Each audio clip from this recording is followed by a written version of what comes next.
لحظات البداية عاشت معنا، كنا نحسبها وقت للتسلية بس، نحسبها بس ذكريات. عبود أعطي أختك اليد يا ولد. ابتكرنا فيها ابتكارات، وإذا بغينا قلبناها خرافات. كنا نحسبها بس لمة وصحبة وسهرات، انتبه نوب ترى نوب. لكن كنا نشوف عالم ما حد يشوفه. ليته يشغل وقته بشيء يفيده. الله عليك على الصوت. عالم كبر وعاش فينا، عالم الحماس فيه يوصلك كل مرة لحلم أصعب، بس ما يصعب عليك. بارد معك وين ما تروح.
What's your name?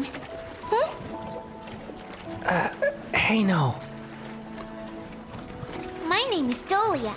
Call me Dolly. Ah! Why do I always get chased by cats when I come ashore? Hey, no!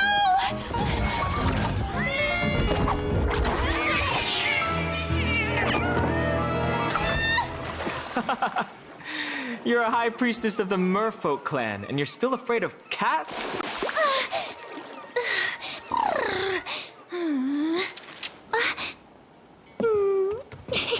So, are you here to find the Song of the Merfolk, or just scavenging for scraps? What scraps? These are clues.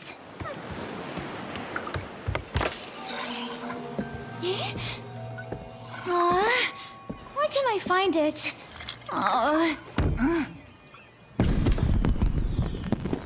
Who set off the fireworks? Be careful! Tonight has to be perfect!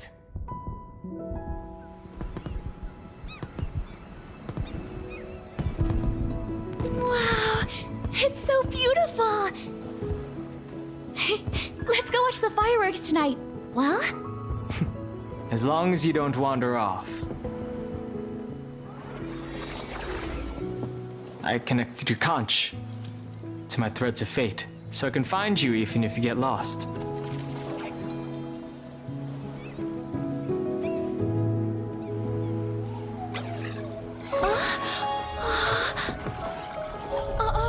That sound!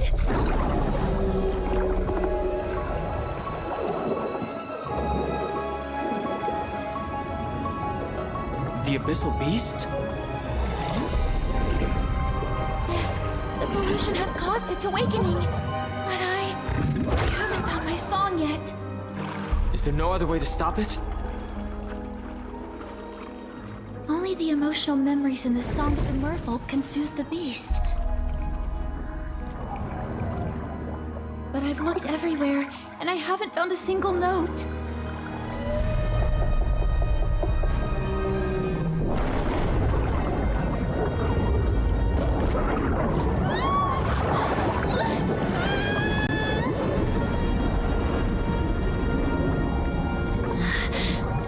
What should we do? out of time.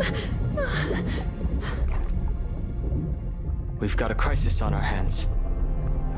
Let me help you this time. Threads of fate, guide me to the song of the merfolk! Hey, don't forget about the fireworks tonight. Look, it's blue! Gurney said that when blue lights up, I'll find the song!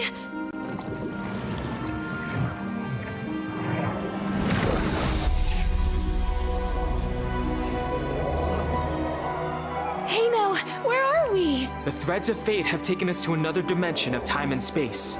We might find the answers we seek.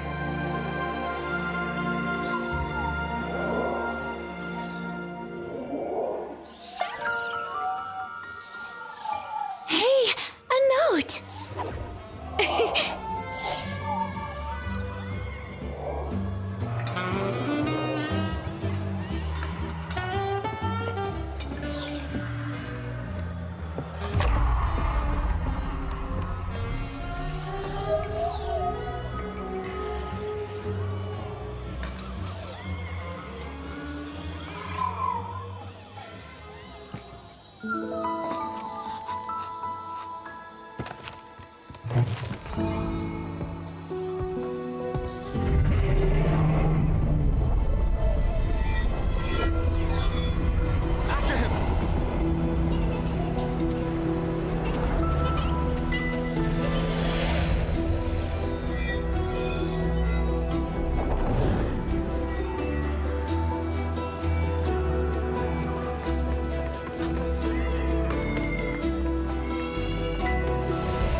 Hey, no, look!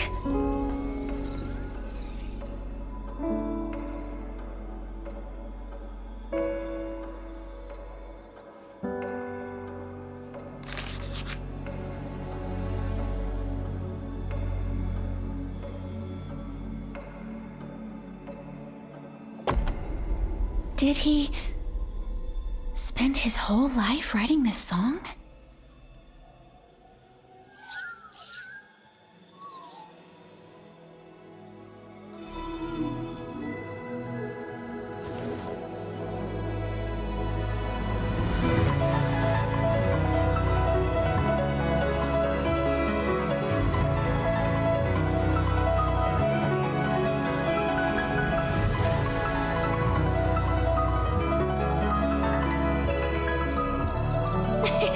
The Song of the Merfolk!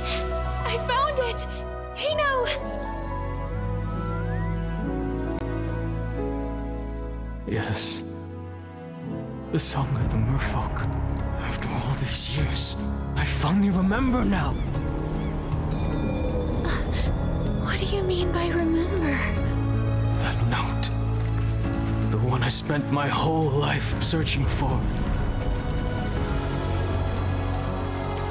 It's you, Dolia.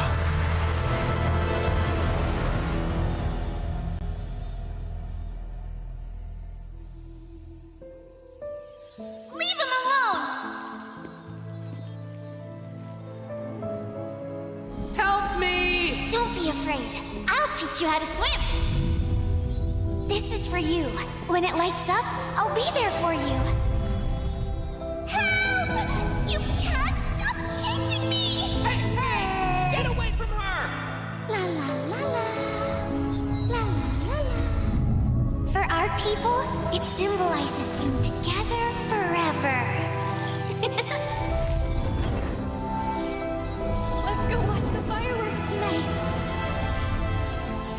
I never thought that the price of calming the beast would be giving up our most precious memories. Hey, no. That man. Was that you? If I sing the song of the merfolk, Then our memories of each other will be lost. then I won't sing it. Hey, no, I don't want to forget you.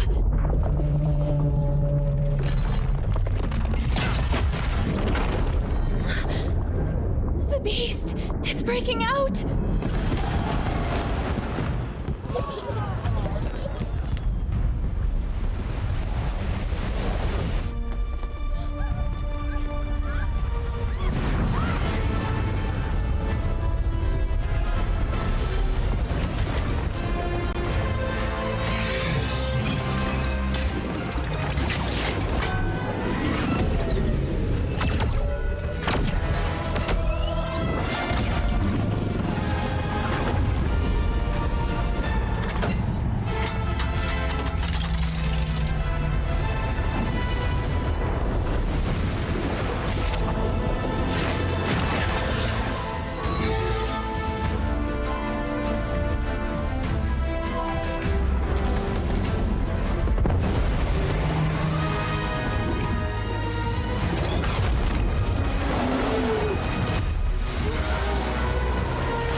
Fate says that we have to forget each other.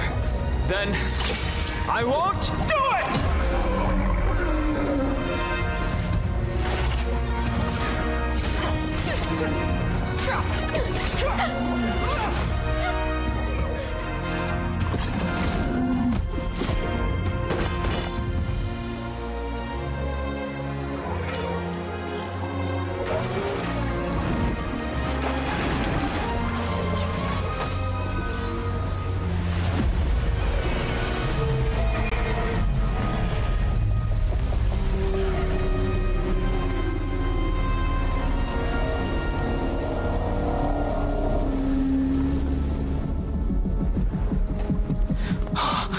Again.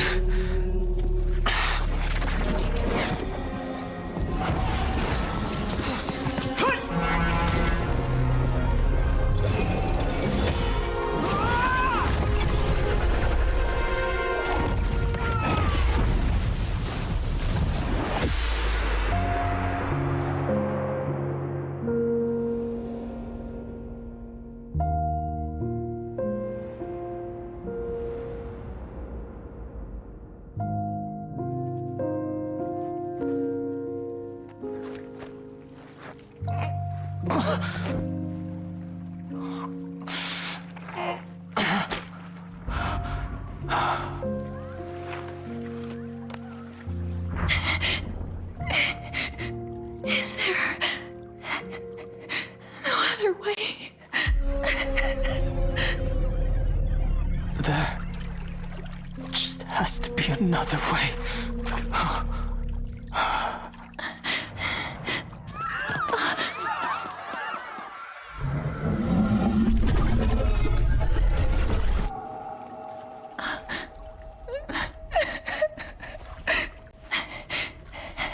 I'm sorry.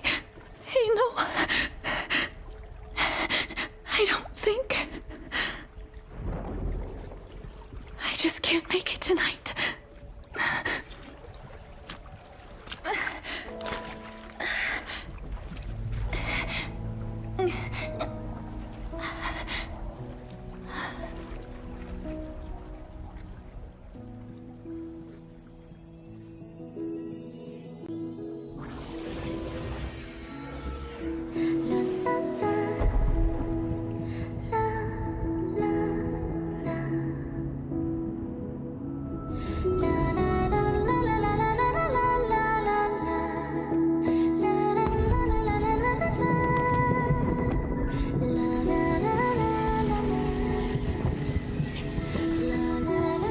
The fireworks.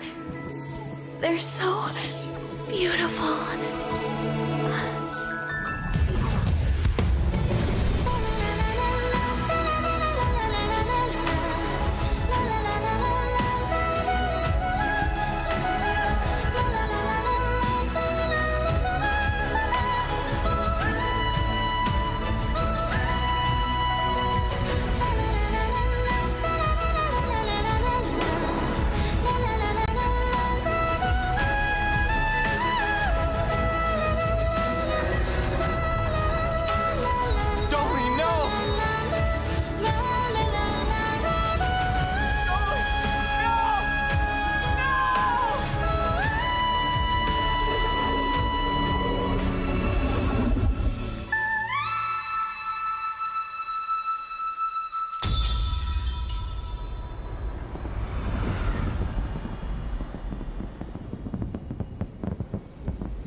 1 year later.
Honor 200 series, the best portrait phone AI empowered. Studio level, AI portrait camera, 3 hardcore portrait modes. Color, vibrant and classic to capture portraits that truly stand out. AI empowered magic portal. Snapdragon 8S Gen 3 AI chipset. 5,200 milliampere per hours silicon carbon battery, 100 watt, Honor Supercharge. This is Honor 200 series. You ever wondered how a Hollywood movie is shot? On a Sony. You review it on a Sony. And how do you make that sound epic? You record it on a Sony. Lunch break on a Sony. So why wouldn't you watch it on a Bravia by Sony? Have you got what it takes to get to the top? It doesn't matter how high you climb. To reach the top, even the biggest champ needs a break. So you can recharge, dive back in, and dominate.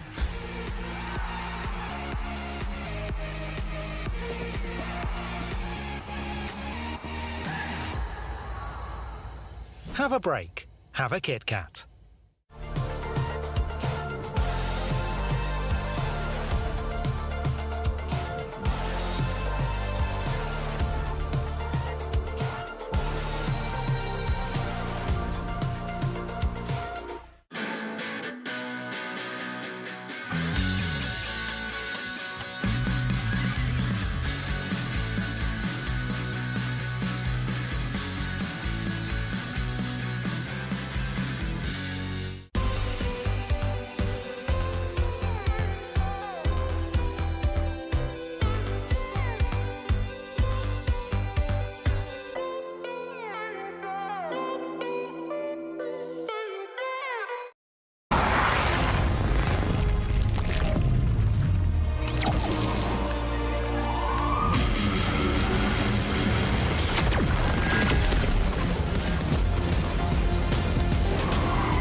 The Esports World Cup and the total wall behind me is what's going to be the 4 days it's all going to be about. I am Choo Choo. And I am Solari, and this is 2024 Honor of Kings Invitational Midseason, where 12 teams from around the world will compete for a prize pool of $3 million. Half the amount of money that can change anybody's life, including the fates of any organizations. And it's all happening in the heart of Saudi Arabia in the beautiful city of Riyadh.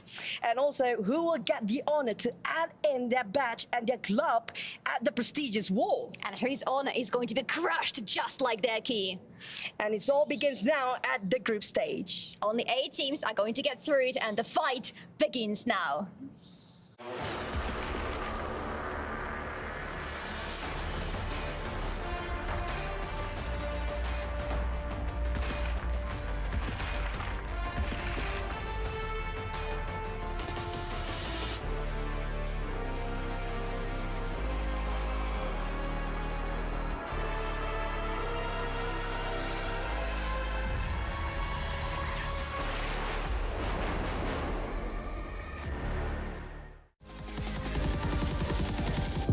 the kings. It's an honor showtime.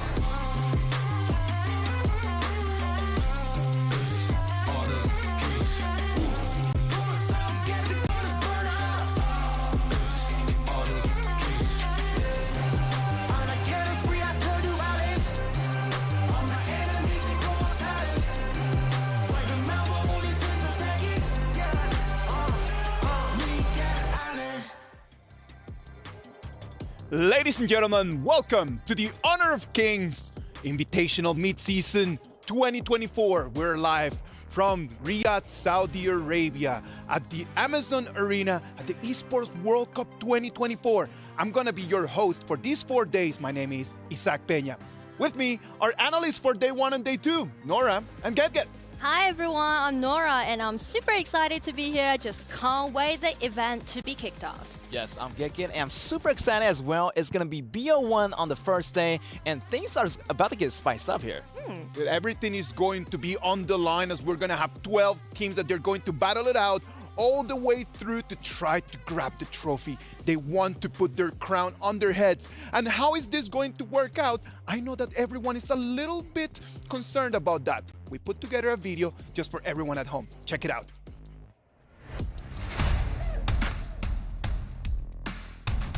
Get ready for the highly anticipated Honor of Kings Invitational Mid-Season at Esports World Cup. The top 12 teams from the qualifiers and the invited teams are set to converge in Riyadh, Saudi Arabia for a live showdown from August the 1st to August the 4th, all vying for their share of a massive $3 million prize pool. Let's dive into how the tournament will unfold. The tournament kicks off with an intense group stage over the first 2 days featuring 30 matches. The 12 teams will be split into 2 groups of 6 battling it out in a round-robin format with best-of-1 matches. Each group will compete in 15 matches to determine the top 4 teams advancing through to the knockouts. The excitement intensifies as we head into the knockouts over the next 2 days, starting with the quarterfinals. The top 8 teams from the group stages will compete in a best-of-3 single elimination format. The winner of each of these matches advances to the semi-finals the following day to face their opponents in a best-of-5. The semi-final winners will then face off in the finals, where the ultimate victor will be crowned champion, claiming the trophy and eternal glory. Additionally, the champion will have the opportunity to smash 3 of their rival keys and add them to their trophy. Mark your calendars for August the 1st and don't miss out a moment of action as your favorite teams go head-to-head in a live competition on stage.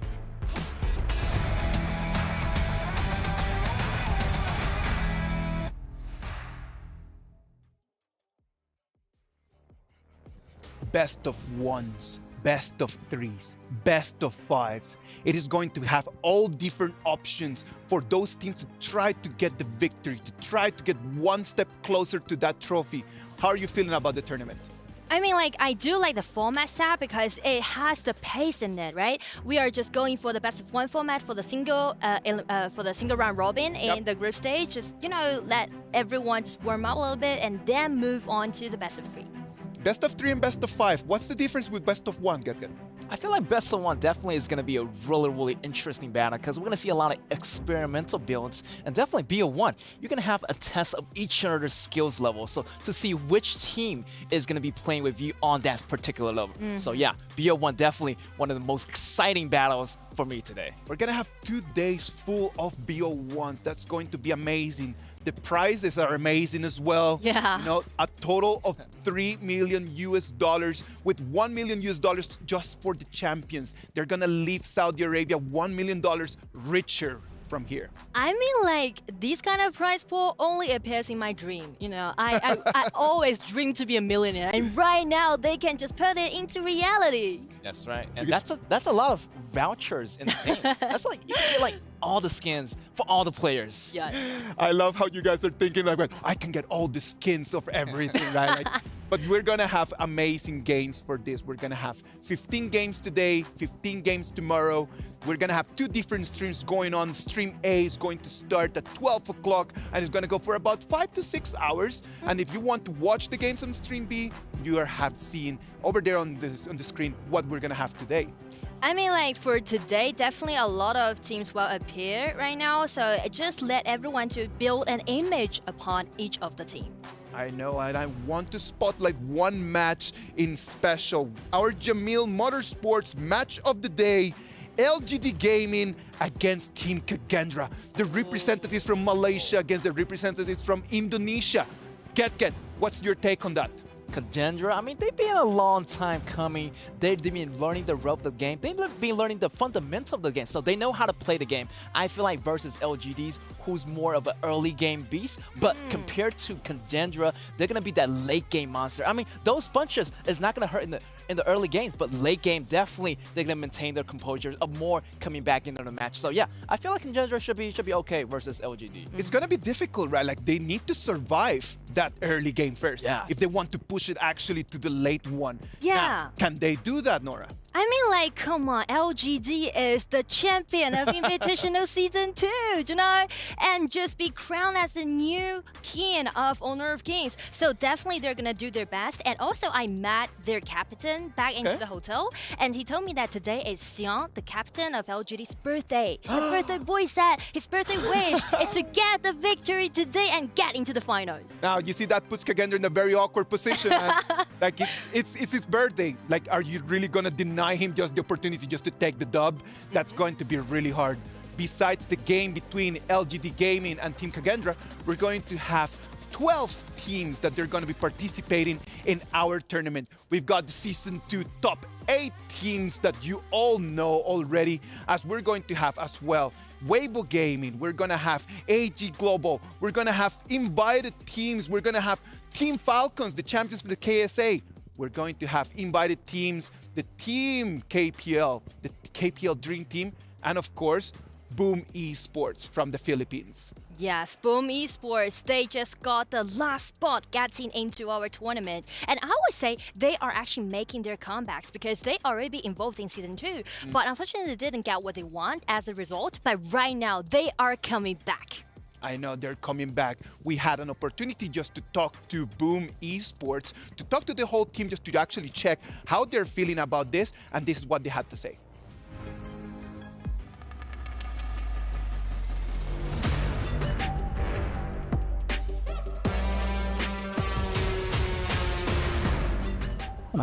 It's feel honor for me because I representing not only our organization but also the Philippines. So it's like I'm so very proud for my team and for myself to be here.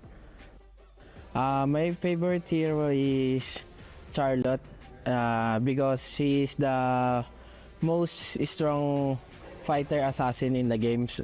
I feel like I can carry the game when I using him, so that's why. In the last 1 or 2 months, we've been preparing for RRQ, but not only our RRQ, also the bracket that we have like against AG, Loops, KPL. We've been preparing some drops for them also and some rotation. To all the Filipinos out there supporting us, Boom Esports, thank you for supporting us, and please come and support us as we battle in the group stage, guys. We will do our best to make Philippines proud. We are Boom Esports and we are the Hungry Beast.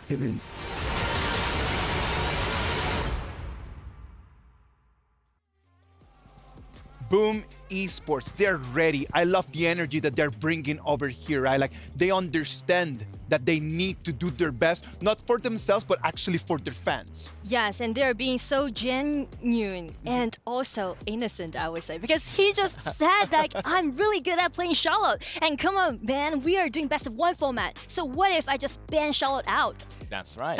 I feel like they are really, really hungry. I mean, I feel like the team is ready. I mean, just like their team, boom, they're ready for this game number 1 on game day 1. Definitely, I'm seeing a lot of great potential from this team. Even though they didn't make it in the Season 2, but they bounced back in the last spot here for the EWC. We're gonna see Boom Esports today. Right over here, we're gonna have multiple games where we can see what they've got for us. Remember, our teams are competing across 20+ games for a chance to determine who will be crowned the first Esports World Cup club champion.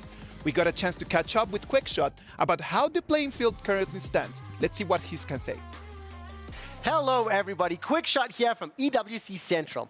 The Honor of Kings Invitational Midseason is about to kick off, so let's check out how they can impact the rankings in the EWC Club Championship update brought to you by STC.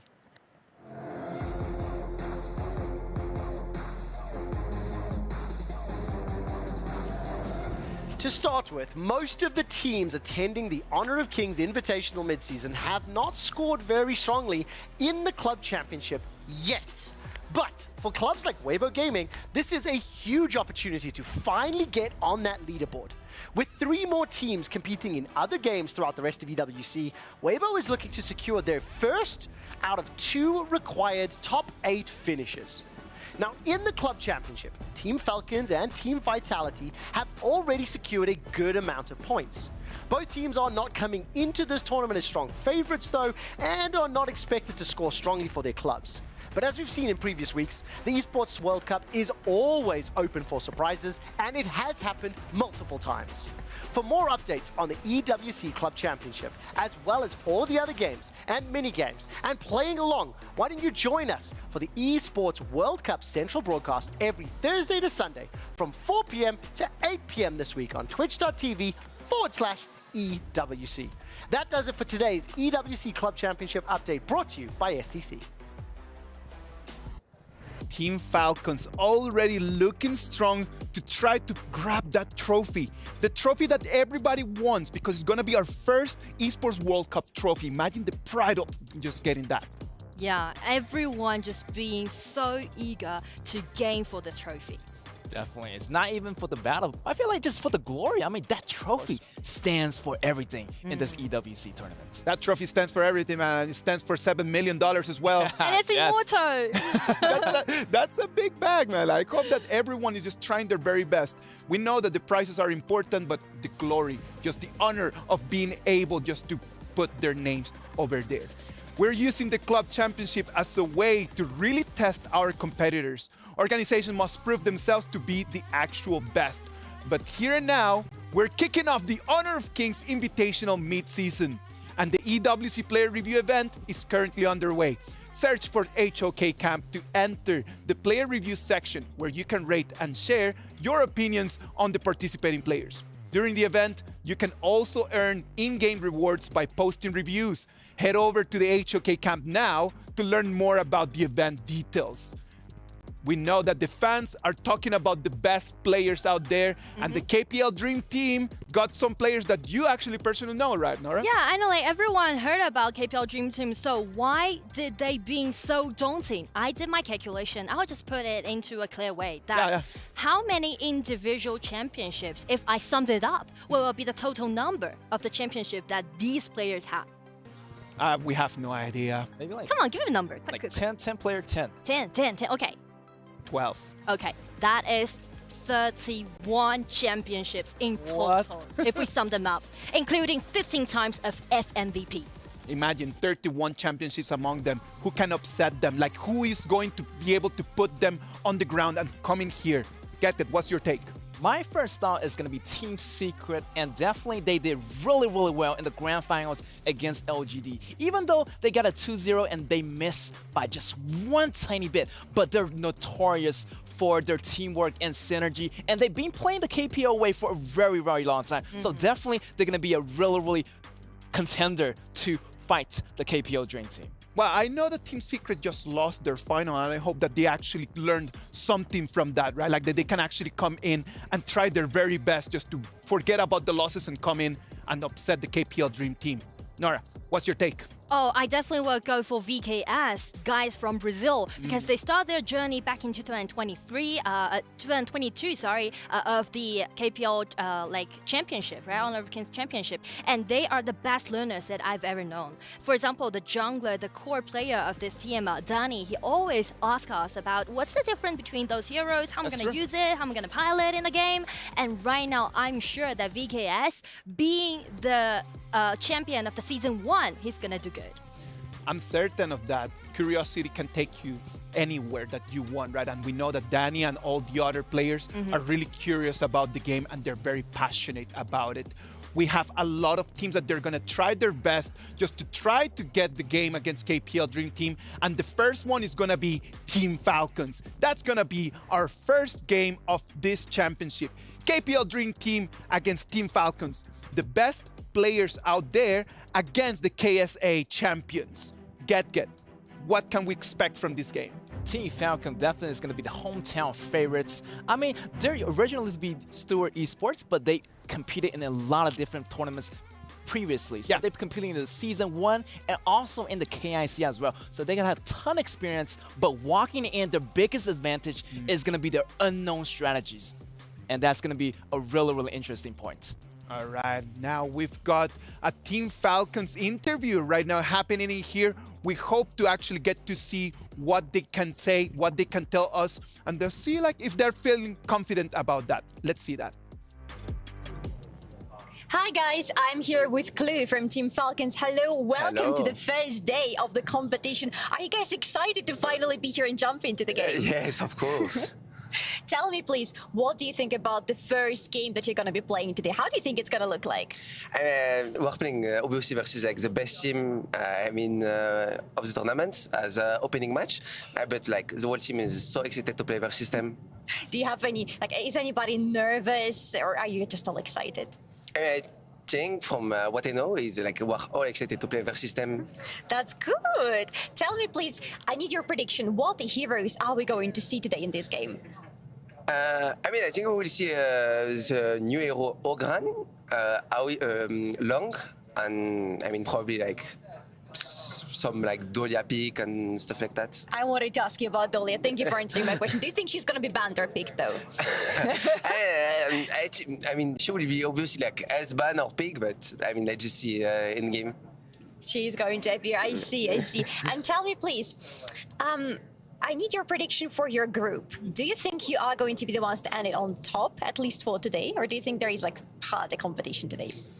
I hope we'll be in the, at least in middle, at least for today. And we'll see after, I guess. We'll see after. That is very true. Now, last question from me is going to be, in your team right now, who do you think is going to be the MVP for the first match of today? I will give it to Ray. This one. I think it's Jungle Gulaf's MVP. Yeah. It's always Jungle. It's always Jungle. It's That's always very Jungle true. Gap. It's always the Jungle is the best or the worst, right? Yeah, and you have the there's best. no middle. Yes, exactly. Of course.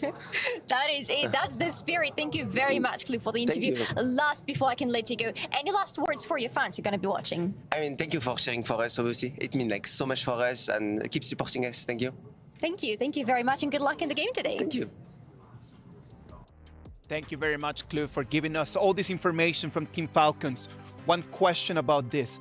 Can Team Falcons really use their synergy to really face KPL team? Because we know that the Dream Team is not an actual team. It's just like players that they were put together. Can the synergy and cooperation of KS champions really be a challenge for them? That will be the thing, because KPL team, this is also their very first showcase to be played as these 7 members. So I do believe that Falcon might have a slight chance, but I will still stand for KPL team. SDC Play predictions, winner for this game. KPL Dream Team! KPL Dream Team.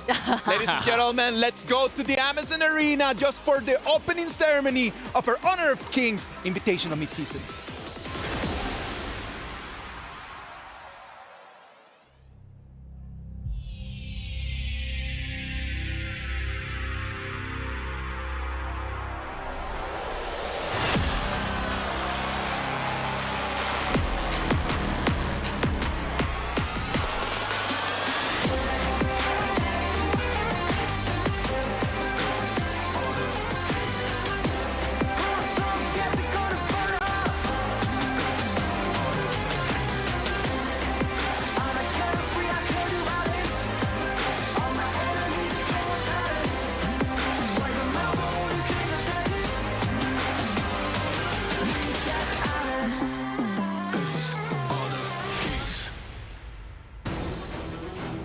Ladies and gentlemen, kings and queens, welcome to Honor of Kings. 欢迎来到王者荣耀。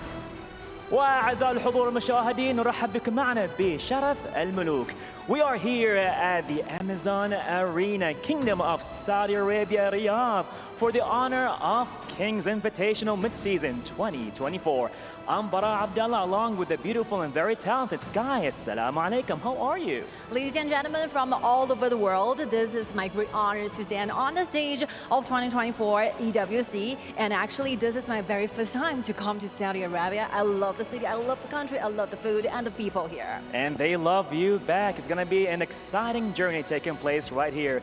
And I think it's time to announce our kings on stage. Let's go. Of course, with no time waiting, let's welcome the very first team joining on the stage in 2024 EWC. Let's welcome Team LGD Gaming. Their storied Malaysian legacies and unwavering dominance make them a formidable force across the whole battlefield. And they'll be going against Impunity Esports. From the heart of Myanmar, Impunity brings their strategic mastery and relentless drive to the scene.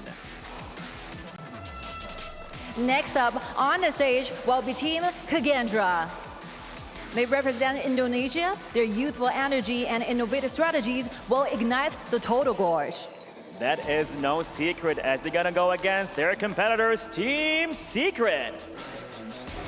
Hailing from Malaysia, Team Secret's legendary legacy and innovative tactics make them a force to be reckoned with. Next up on the stage, give it up to Team Vitality. They're always ready for the next challenger with their great teamwork and aggression. And aggression indeed. They'll be going against Vivo Kid Stars. The pride of Brazil, Vivo Kid Stars dazzle with their flashy plays and unpredictable strategies. Next up on the stage, let's give our hands to AG Global. Welcome. AG Global is from Hong Kong, China, possessing strong perseverance in the game. Their versatile gaming style make them a true wild card. A true one indeed, and they'll be going against their competitors, ladies and gentlemen, with Loops Esports. Straight out of Brazil, Loops Esports teamwork and calculated aggression are their keys to victory. Next, let's welcome Boom Esports. The Philippine team who got the very last ticket to EWC. Their explosive plays are the final weapon to screen every enemy. Let's see about that as they're gonna go against Weibo Gaming. Malaysia's Weibo Gaming combines mechanical skills and in-depth game knowledge to dominate the competition. Last but not least, the team that we have all been waiting for a long time. Let's hear it one more time from KPL Dream Team.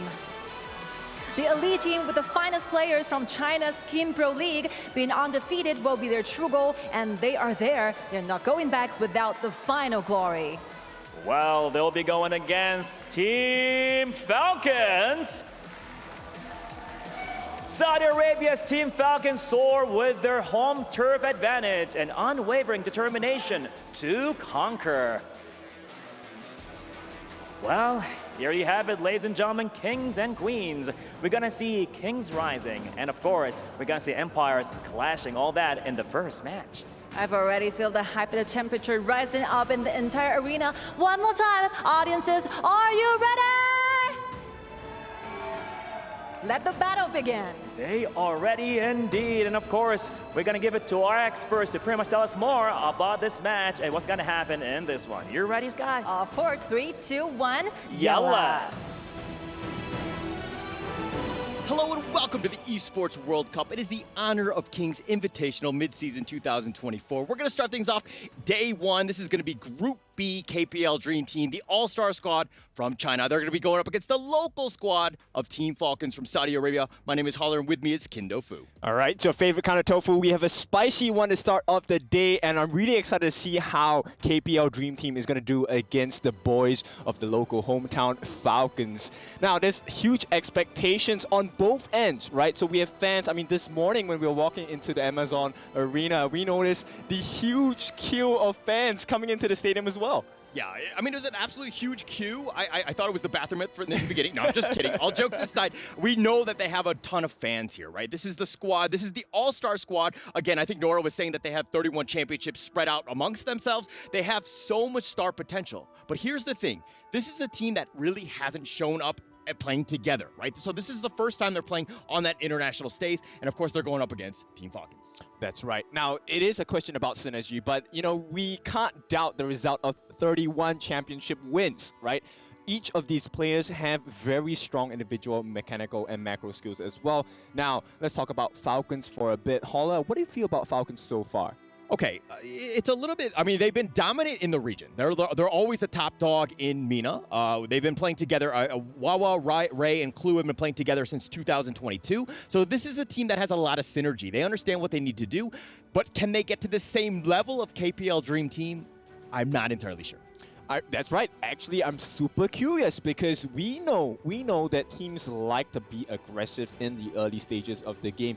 KPL Dream Team, that's the whole onus of the gameplay, right? So the question is, can Falcon fend off that early game aggression? And if they can they turn it around and close the game? Yeah, I mean, I don't know. Again, this is one of those things, it's kind of an unknown thing because you're kind of going up against a big dog. It's a scary one at the end of the day, but are you able to kind of compete? I mean, I think there was a funny moment where Blam was telling us in the car. How about you walk us through what some of the victory conditions or what they were going to celebrate about?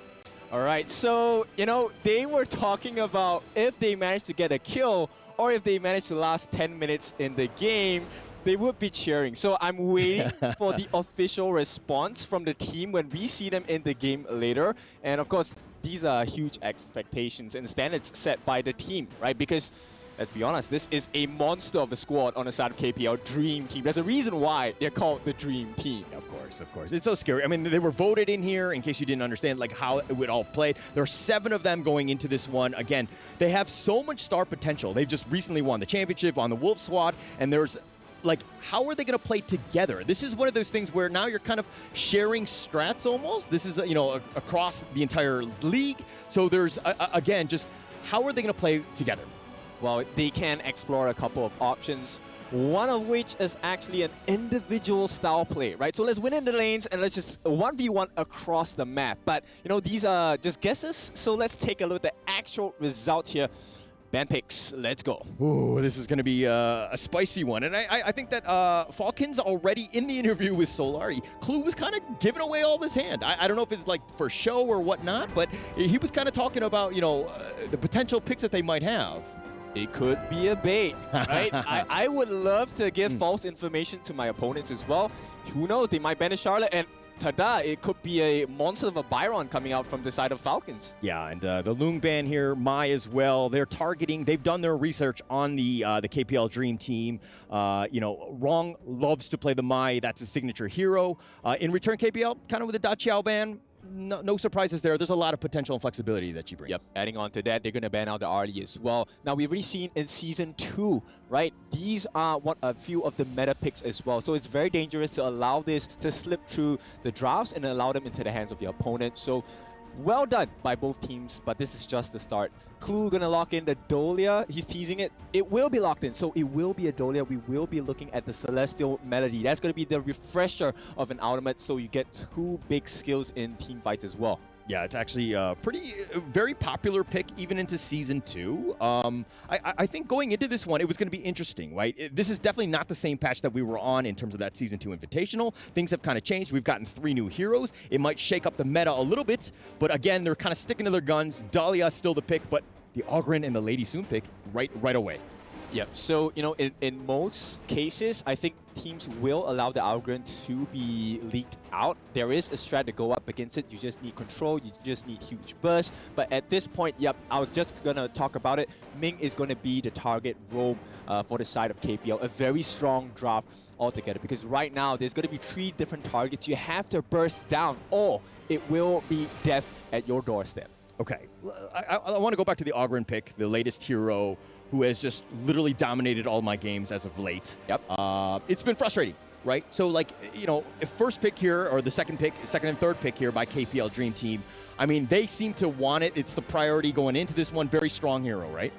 Simply put, Soul Resonance. That's the passive that AUGEN has, and that's the killer blow, right? If you're less than 4% of your health, it's an instant hit once he hits that seer state. Now, to add on to the trouble, Ming, with his ultimate, will be able to restore life as well. And while you're busy trying to deal with the AUGEN, Lady Sun is going to have the time of her life with the rolling raids rolling around the battlefield. But of course, this is not, give any shade to Falcons. Falcons have a pretty strong draft as well. The Lady Sun and the D-Rens here, they will be able to offer a lot of damage. That Destructive Deluge, Holla, I'm expecting a very huge CC coming out. Yeah, Lady Jean, the most popular pick in the Season 2 Invitational. Very strong. I don't think that the patch-wise, she's really taken any hits. I think that we're going to still see a lot of potential going into this one. So I like that pick in response to, again, Ming, Lady Sun, and AUGEN. But the Heino.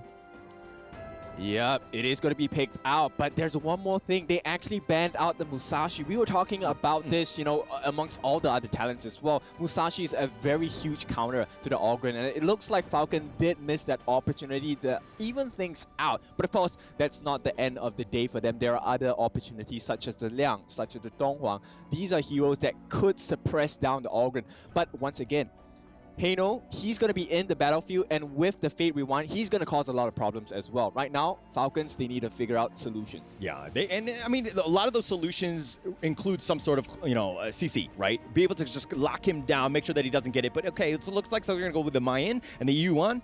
Are these good counter picks? Is this enough control to deal with Heino? I think so, because there's a lot of iframes offered by both the Mayin and Yuhuan as well. So with the Melody of Peace for Yuhuan's ultimate, she will be able to get the heals into the team. They can kind of clump up as well. And with the addition of the Dolia, with the refresh on the ultimates, it could be decisive in major team fights starting from level 4. Okay. And this is, again, very interesting by KPL because of the fact that this is not the traditional patch that they would have played on, right? So they're kind of adjusting to what the current patch is on this global release. It might be a little bit different, but now here's the Byron pick, kind of rounding out that draft. Is that going to be enough? Is that what you want as your top laner? Oh, for sure, because here's the win condition for the side of Falcons, right? They have to break through the life bars, they have to break through the shields of KPL, and if they can't, it's going to be death, right? And at this point, if you take a look at the draft, it's really hard to go up against his heroes, right? Byron with the force field suppression, that's a lot of armor you have to shred through. There's AUGEN, there is a Ming, there's so many life bars you have to melt down, and I fear it might not be enough damage coming in from the side of Falcons. Okay, not enough damage. Okay, all right, we're going to have to see this one. And I think going into this one, I was kind of like, actually, the picks are pretty, meta, I would say. Going, again, referring back to Season 2, I think that this is definitely very strong.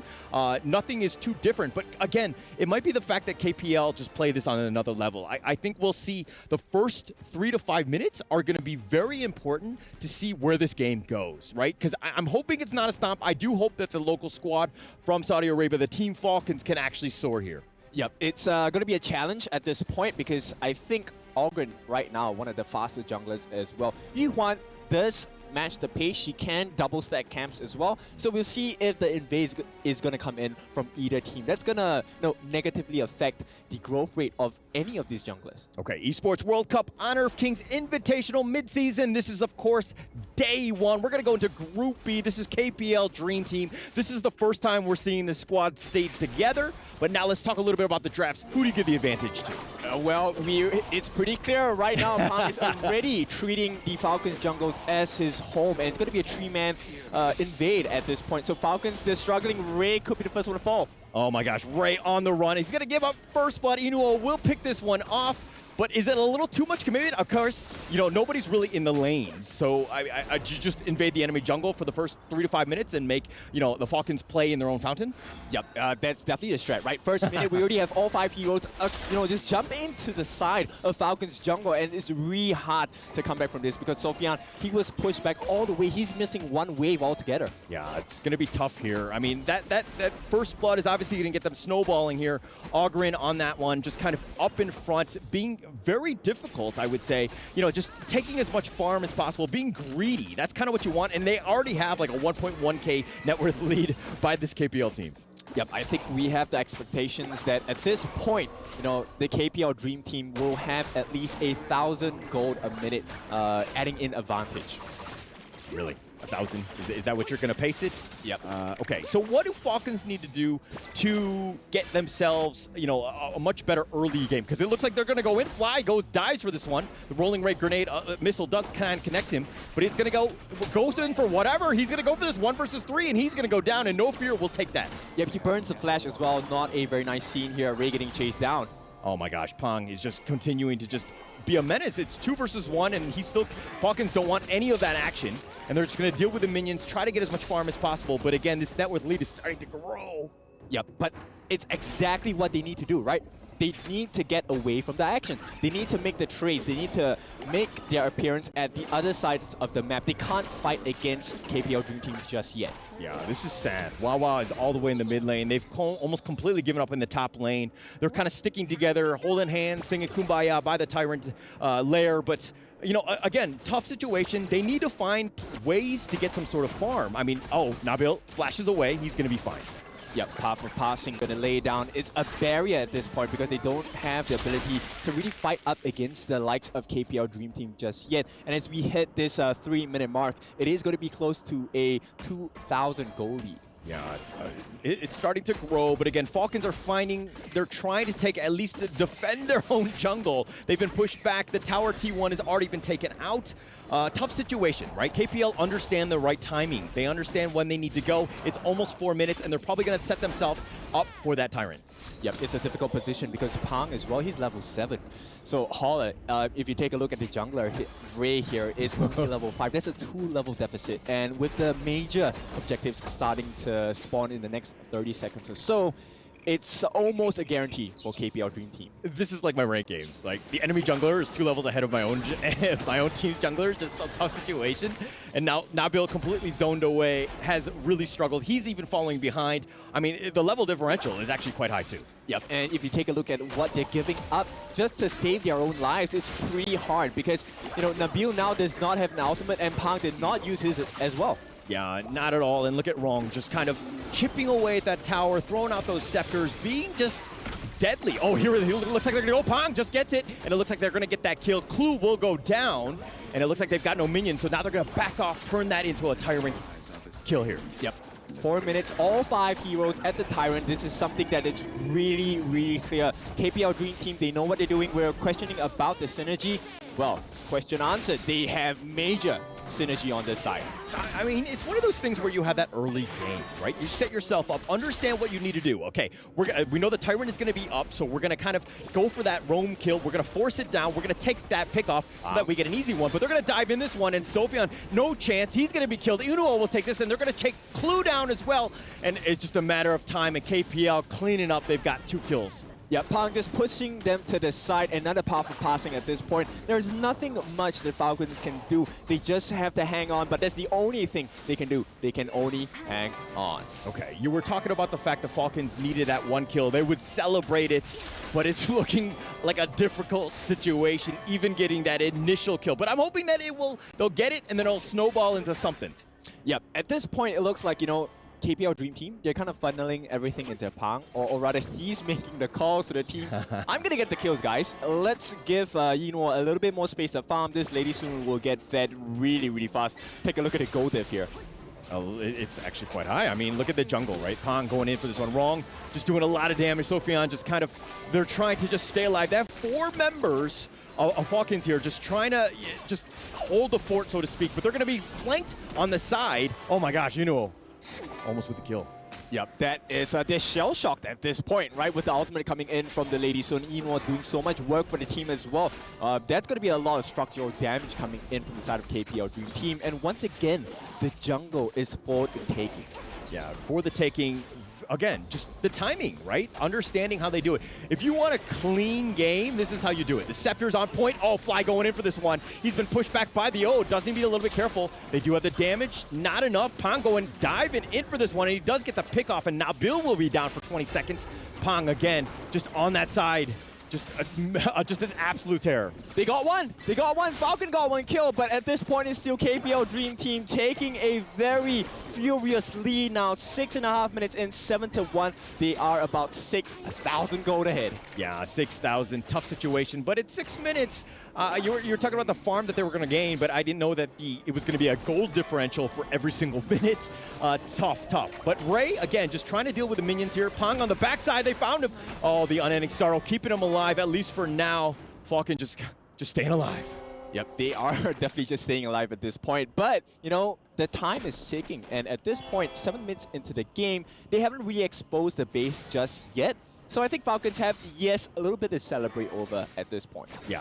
I mean, okay, it's a matter of finding space, right? You see what KPL are doing in terms of just kind of grouping up, and when they need to make those attacks, they're doing it in numbers. They're finding people that are isolated, and they'll be able to dive deep and to go in for this one. And Wawa right now being chased all the way back to his base, not having any space at all. KPL just kind of on the run. Yeah, that's right. This is the T3 being threatened at this point. Wrong is just being ballsy with at this point. Oh, Wawa got pulled away. He was going in. The rest of the team was not on the same page, and KPL are going to make him pay. Yep, they're going to ask him, what are you doing? Right at this point. Oh, so KPL Dream Team, a very strong showing thus far. 7 minutes and 40. We are heading into the 8-minute mark, and the goal lead is still growing. Still growing, still have a chance. They're just going to wait for the next minion wave here. They're going to look to do this one. But with 4 members of Falcons right now just fighting over that farm, trying to get themselves into this game. Tough situation. Again, KPL pushing it down with the minion wave here. Yep, and this is why the drafts make so much sense for the side of KPL Dream Team, right? Who do you melt at this point? Wrong is too tanky for you to melt. Pang is just having the lifesteal of this life. And Byron, so many shields to offer. And yes, Eno is probably your best go-to option, but he's protected by Ming. No fear. Yeah, no fear, no chance. I mean, at this point, Inuo just kind of making them pay just to show their faces. But Pong going in for this one? No, they're going to look to just take that, use it to distract as they take the bottom T3. That's going to be taken out. Inuo will take this one. Wrong all the way up in the front line. He can Fate Rewind, and he's going to zip on out of there. Yep, his Scepters of Fate are extremely painful, and this is not looking good at all for Falcons. Yeah, and Wawa just, again, as the Mayin, you want to be split pushing. You want to get yourself a little bit of space by that team, but it's tough. And Ray, that ultimate shell was doing some work, but Sofian does survive here.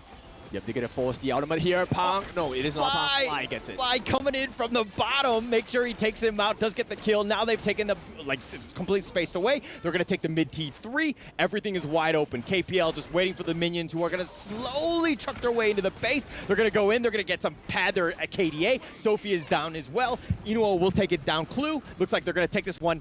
Game ends at 9 minutes. KPL very clean. Yep, they were so strong, so dominant, and welcome. This is the KPL Dream Team. That's why they are the Dream Team. Yeah, I mean, okay, look, it's just one game. Somebody had to go first against this KPL Dream Team, and it happened to be the Falcons on this one. We saw the potential. We saw how they were just able to outplay this one. But again, KPL just really rolling from minute 1. Oh, yeah, for sure. And talking about rolling, it's Eno who is rolling into this game as well. I believe he should be the top farmer of the game, if I'm not wrong. The last we saw of itemizations, he had already 3 core items as we hit that 9-minute mark, and he was just destroying the side of Falcons. Yeah, just absolutely destroying, just in complete control. There was no moment where there was like, there's a gap that they can have. But I think if you're one of the other 10 teams in this league, in this tournament, excuse me, like, what are you going to do? Like, you see this, like, how do you respond to like something like a thrashing, so to speak? Well, we will take a look at how the game progressed, right? So from level 1, you notice that, the jungler Pang actually just went in straight for the invade. Not only that, they also pressured Sofian at the farm lane. So there was a 3-pronged attack. All lanes were being pushed in, and the aggression was so strong. But let's go over to the interview here. Let's take a look at what this is going to be like for the rest of this game. Here you have it, pretty much finishing the first match in a record time. Well, congratulations for the first win. How do you feel about being here in the Esports World Cup? 首先呢，非常恭喜你们第一局这么快的赢下来了。然后呢，想要问一下你来到我们的沙特，来到利雅得，包括这次参加 EWC 是怎样的感觉呢？能够来参加 EWC 这样的盛事是非常开心的。利雅得是座非常美丽的城市。It's a great honor to be here to attend into such aggressive, massive tournament, and we're very happy to be at Riyadh, and this is a beautiful place. We all love it. And next up, we're going to be asking a few in-game questions because you're performing extremely aggressive. How about the early game invasion? What's your plan and strategy after the draft? 我们看到第一局啊，其实我们前期的野区入侵做得非常的凶啊。那我们在 BP 结束之后呢，局内是怎么样讨论，有一个怎样的战术呢，可以把这一局拿下来的呢？我们的阵容前期比较强势，然后就在前期规划一下野区节奏，从前期取得一些优势吧。I think our draft thrive at the early game because we are really aggressive. So we have some plan about a strategy in the early game, and we did according to our coach told us. And yeah, I think we did a great job. I'm sure they did, and they're ready for the next match. 下场比赛很快就要开始了，你们做好准备了吗？怎么看待呢？我们会全力备战下场比赛，尊重每一个对手，加油！ We are always ready, and we are all prepared for the future matchup, and with our biggest respect towards any enemies. And we are ready to see that happen right here at the EWC with the Honor of Kings. And now we're going to hand it over to our studio again. Let's go. Congratulations to the KPL Dream Team taking the first victory in a swift fashion. It was such an amazing game to watch, and it was a great opportunity for us to see the new hero, AUGEN. Remember that AUGEN is available now, a warrior hero with a balance of offense and defense. It is able to condense the spirits of enemy heroes to assist our side in battle. That saying that he possessed a very special attack method. When in the activated Seer state, his basic attacks can instantly kill targets with low health. A tip for everyone watching, in addition to the ultimate move, AUGEN's first skill can be activated a second time, allowing entry into the Seer state. If you want AUGEN there, you can go into game right now. It's already available for everyone. The way that the KPL Dream Team used that hero right now, it was really I feel like everyone is just overwhelmed by their aggressiveness, right? Yeah. And their dominance in game. And speaking to AUGEN, I would say Pan, he's the best AUGEN user, I mean, from my perspective, because he has been using AUGEN for 11 times back in KPL, and he won 9 out of 11. Wow. And this is the 12th time, and he won it again. And I always say also for AUGEN, there's some counterattacks towards a hero, for example, like Sun Bing pick as a support, or Musashi pick as a jungler, or the Yang Yuhuan that they go for in this matchup for Falcon. That's a really nice, decent draw, actually. They're trying to keep distance with AUGEN in avoid of this melee fight. But the point is how you're gonna stand for it if they're just being really aggressive and just trying to take everything that they can. While talking about AUGEN in terms of that, remember that AUGEN is going to be completely available right now. Get, can you please talk to us? What are going to be some strats with AUGEN? Talk to us about this hero a little bit. Definitely AUGEN is going to be the most popular hero right now. Definitely if you go to ranked game right now, everybody's going to be using it. It's going to have a lot of strategy. You can flex it as a top laner or the normal jungle as Palm play here. They went for the counter jungle, as you can see, putting early aggression, and the advantage just worked out so well and gaining the goal so fast for Lady Xuan to take off with, definitely super great advantage for the KPL Dream Team in the very beginning. Just look at the way that the KPL Dream Team was playing. It was always a 4-man rotation at the beginning of the game. And I believe that was very difficult for Falcons to actually be able to face off. Yeah. That 4-people rotation, they did not know exactly what to expect. Right, Nora? I mean, the only thing that we can see from the highlight just happens so naturally, led them to take everything that they can. But the problem is how they started to do that. Remember that opening that they did, the early invasion in the blue buff side? It's like they threw a stone, but they hit 3 different targets. First, they got the blue buff. Yeah. They got the calculation about your refreshing about your buffs. And second, they feed 1 more wave, if you remember, on the top for Ino, right? They cut 1 wave off. Just let him to have hundreds go lead before the first minute. And also, they just shred down a bit on main, which could be the only threat, as we can see, right? Around like 6 minutes, get his hand on Ino's Lady Sun. So that's the most clever part that KPL Dream Team did for their opening set. opening setting. Let's talk about that, man, as we have right now the MVP for our game. Let's see who we have right in there. Inuo on that lady soon is going to be our MVP for this match. KDA of 5-1-5 and a total gold of 8,200 in 9 minutes. Yeah, and I really want to show this to you guys is that Lady Sun is the most picked hero for Inuo so far back into KPL for his 6 years involving into the tournament. So he's really good at pilot this hero. It is very difficult to play against Inuo, right, because he's so good in such a different amount of different heroes. It is not even like you can just ban 2 of his heroes and then you already control him. He's a very strong player. Yes, and he is going to be a really, really good farmer. Some say his farming level is so high that it's going to be average of 1,000 gold per minute. That's insane, and definitely one of the highest farmers right in the KPO. Yeah, and I also want to highlight this out, is that they not even mentioned to pair him up with the main that No Fear is playing, because it's just empowered this hero more, right? Let him to farm up in a faster speed and to let him just, totally lead the game. Let's just start seeing, just analyze the numbers. Let's just see the data behind this, because it's incredible that you get to see a pair of Inuo and No Fear on that Lady Sun and Ming. Was there any chance? Was there any chance for Sofiane just to face them off in a 1v2 and actually being able to take a victory? I feel like they can, but the thing is that they get a void about laning. The point that when they're picking out Direnjie with this Dolia is that Falcon try to highlight their laning phase. Yes. Try to contest Inuo and No Fear at the bottom, head to head. But the thing is, they can't find Inuo. Where is him? He's in their own blue buff area, and that's the point. That was really difficult, just for them to try to actually get eyes on where Inuo was position was. Definitely. Also, everything connected really well because Pan invaded them so early, leaving their red buff just for Inuo. I mean, Pan took all their buffs in the very beginning and leaves so many golds in their own jungle, so Inuo can farm up so fast. Eventually, that farm took off, and he got all his items, and everything just went so well for the KPO Dream Team. I like that rotation, that the main core of the game could actually be anyone, right?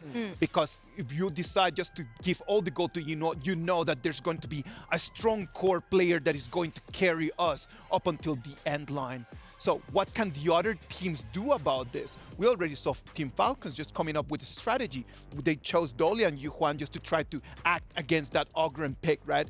But was it really necessary? Was it really the answer to actually face this KPL Dream Team? I feel like if they want to do so, maybe Sunbin or Musashi can be more decent as a counterattack towards Ogren. But still, here's the point. I saw a lot of highlights made by Falcon. Beyond the game, actually. Just watch the top laner, the confront laner, the main, how he played Wawa, right? I know that during the laning, right, he suffered so much by those tower dives dealt by KPL Dream Team. But the point is, he's always trying to get his hand, right? When he's surrounded by his enemy, he tried to flash in and cut Inuo down. And he even achieved that around 6 or 7 minutes in game. So I do believe if they just highlight that part and just empower their early game style, and then that's gonna be okay. We gotta understand that, right? This is a celebration. It's a great opportunity for Team Falcons to actually be able to learn and try to prove some new things. Now, we're gonna go to a little break, then we're gonna come back to Boom Esports against Loops. Let's have a break, and then we're gonna be back right over here with more of this tournament.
Welcome back to the Honor of Kings Invitational Midseason.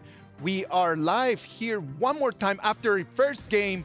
We're gonna come to the second one. We're just gonna keep rolling with it because we have 15 games for it. Boom Esports against Loops. That's gonna be our next match that we're gonna have ready for all of you for this amazing tournament. I mean, for these two teams, they already know each other back into the Invitational Season 2. And also, they did their great job, especially for Loops. They went into the quarterfinals. All right, predictions for this. Loops, I would say. I say Boom. They got a good momentum going.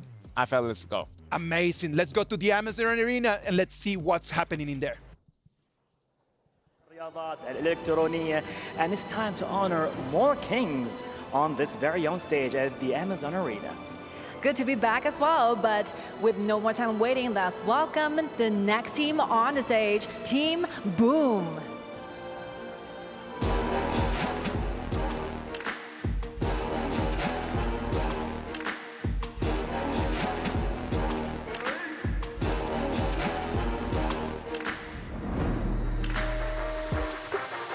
I strongly believe that they're fully ready to go beyond their limits.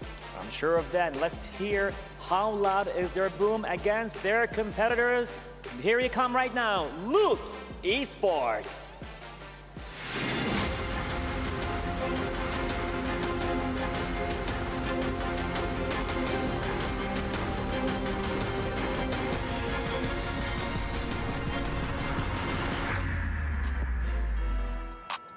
Let's see if their calculated aggression can actually make it happen in this match. What do you think, Scott?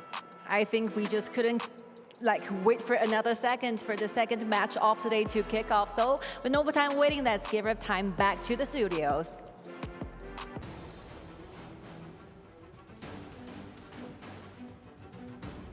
Boom Esports and Loops. Let's wait and see what they can do. Boom Esports has had a very difficult way to make it all the way here to Riyadh, right? Like they just had a showdown a couple days ago to try to actually make it into this group stage.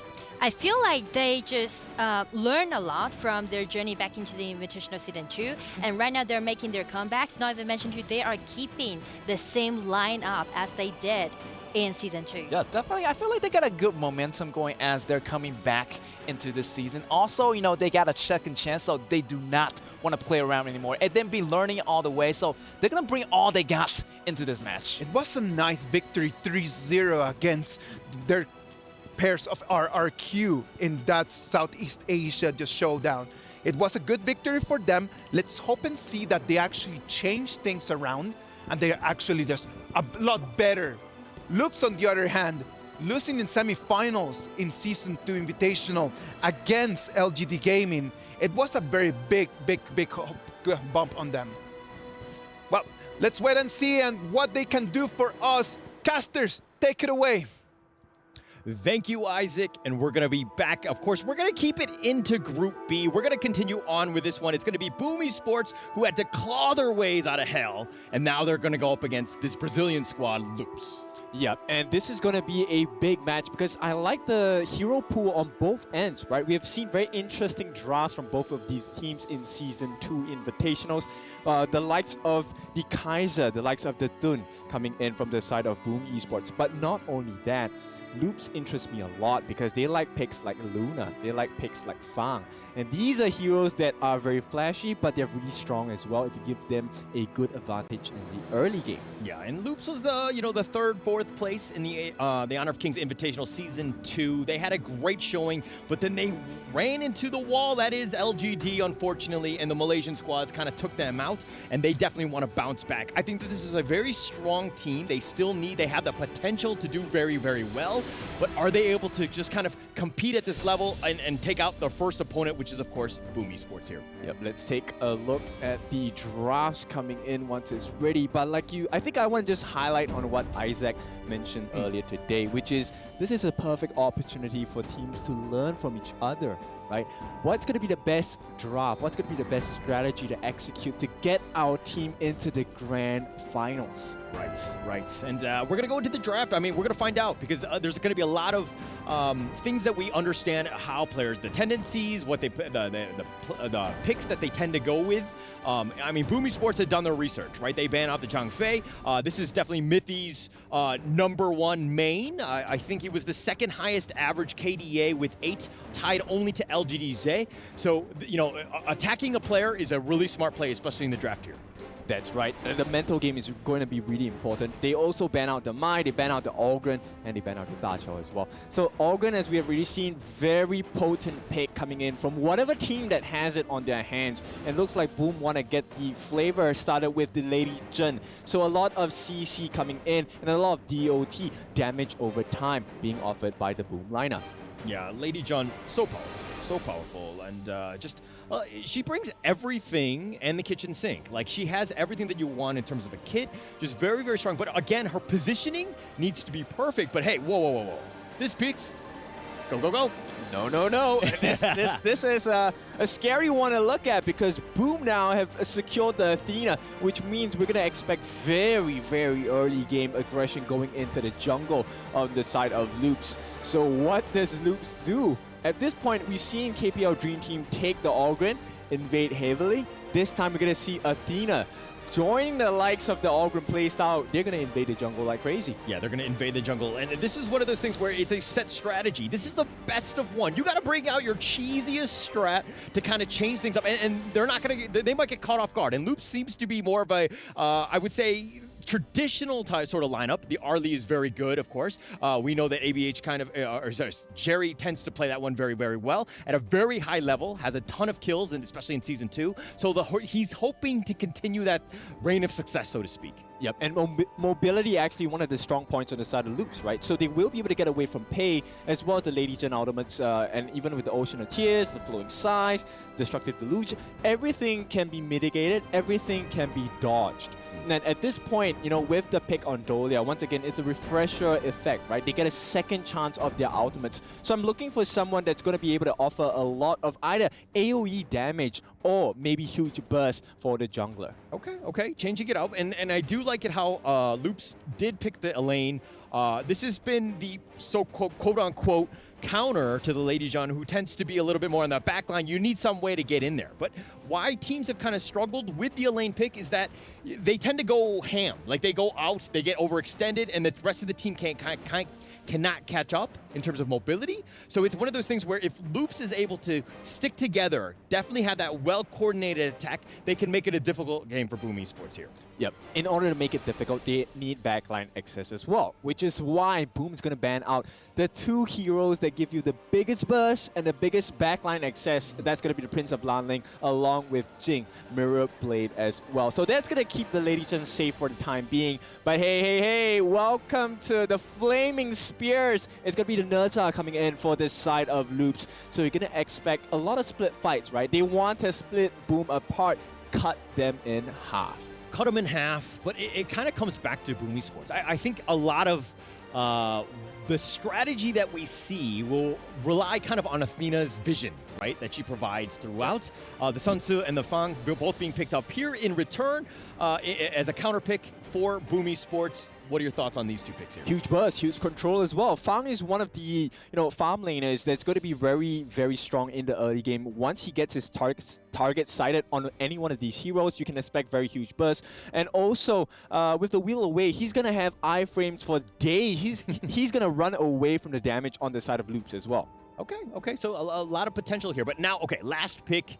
What are you bringing to it? It's been pretty stock standard. I think Neza was a little bit of a pick to kind of deal with the potential backline and the spacing and split pushing.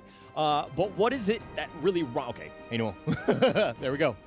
Yeah, at this point, I'm going to question the Loops pick into Heino a little bit. Heino, at this point, yes, he offers a lot of sustain, but it feels like they're lacking in the burst damage department. Sure, if Arlie gets the farm, they will have the time of their life. But once again, with a pick like Athena, that's going to, dwindle and dilute the amount of gold you're able to get in the early stages of the game. Yeah, it has the potential. I do think that, Sherry's Arlie, I think is top tier, right? One of the best Arlie players going back to, again, Season 2. You'll see the rise of it again. I think that at the end of the day, you want to go in with their best foot forward. I think that Loops is still kind of, this is the traditional Loops team that we know. But if we're looking at the draft here, who do you give the edge to?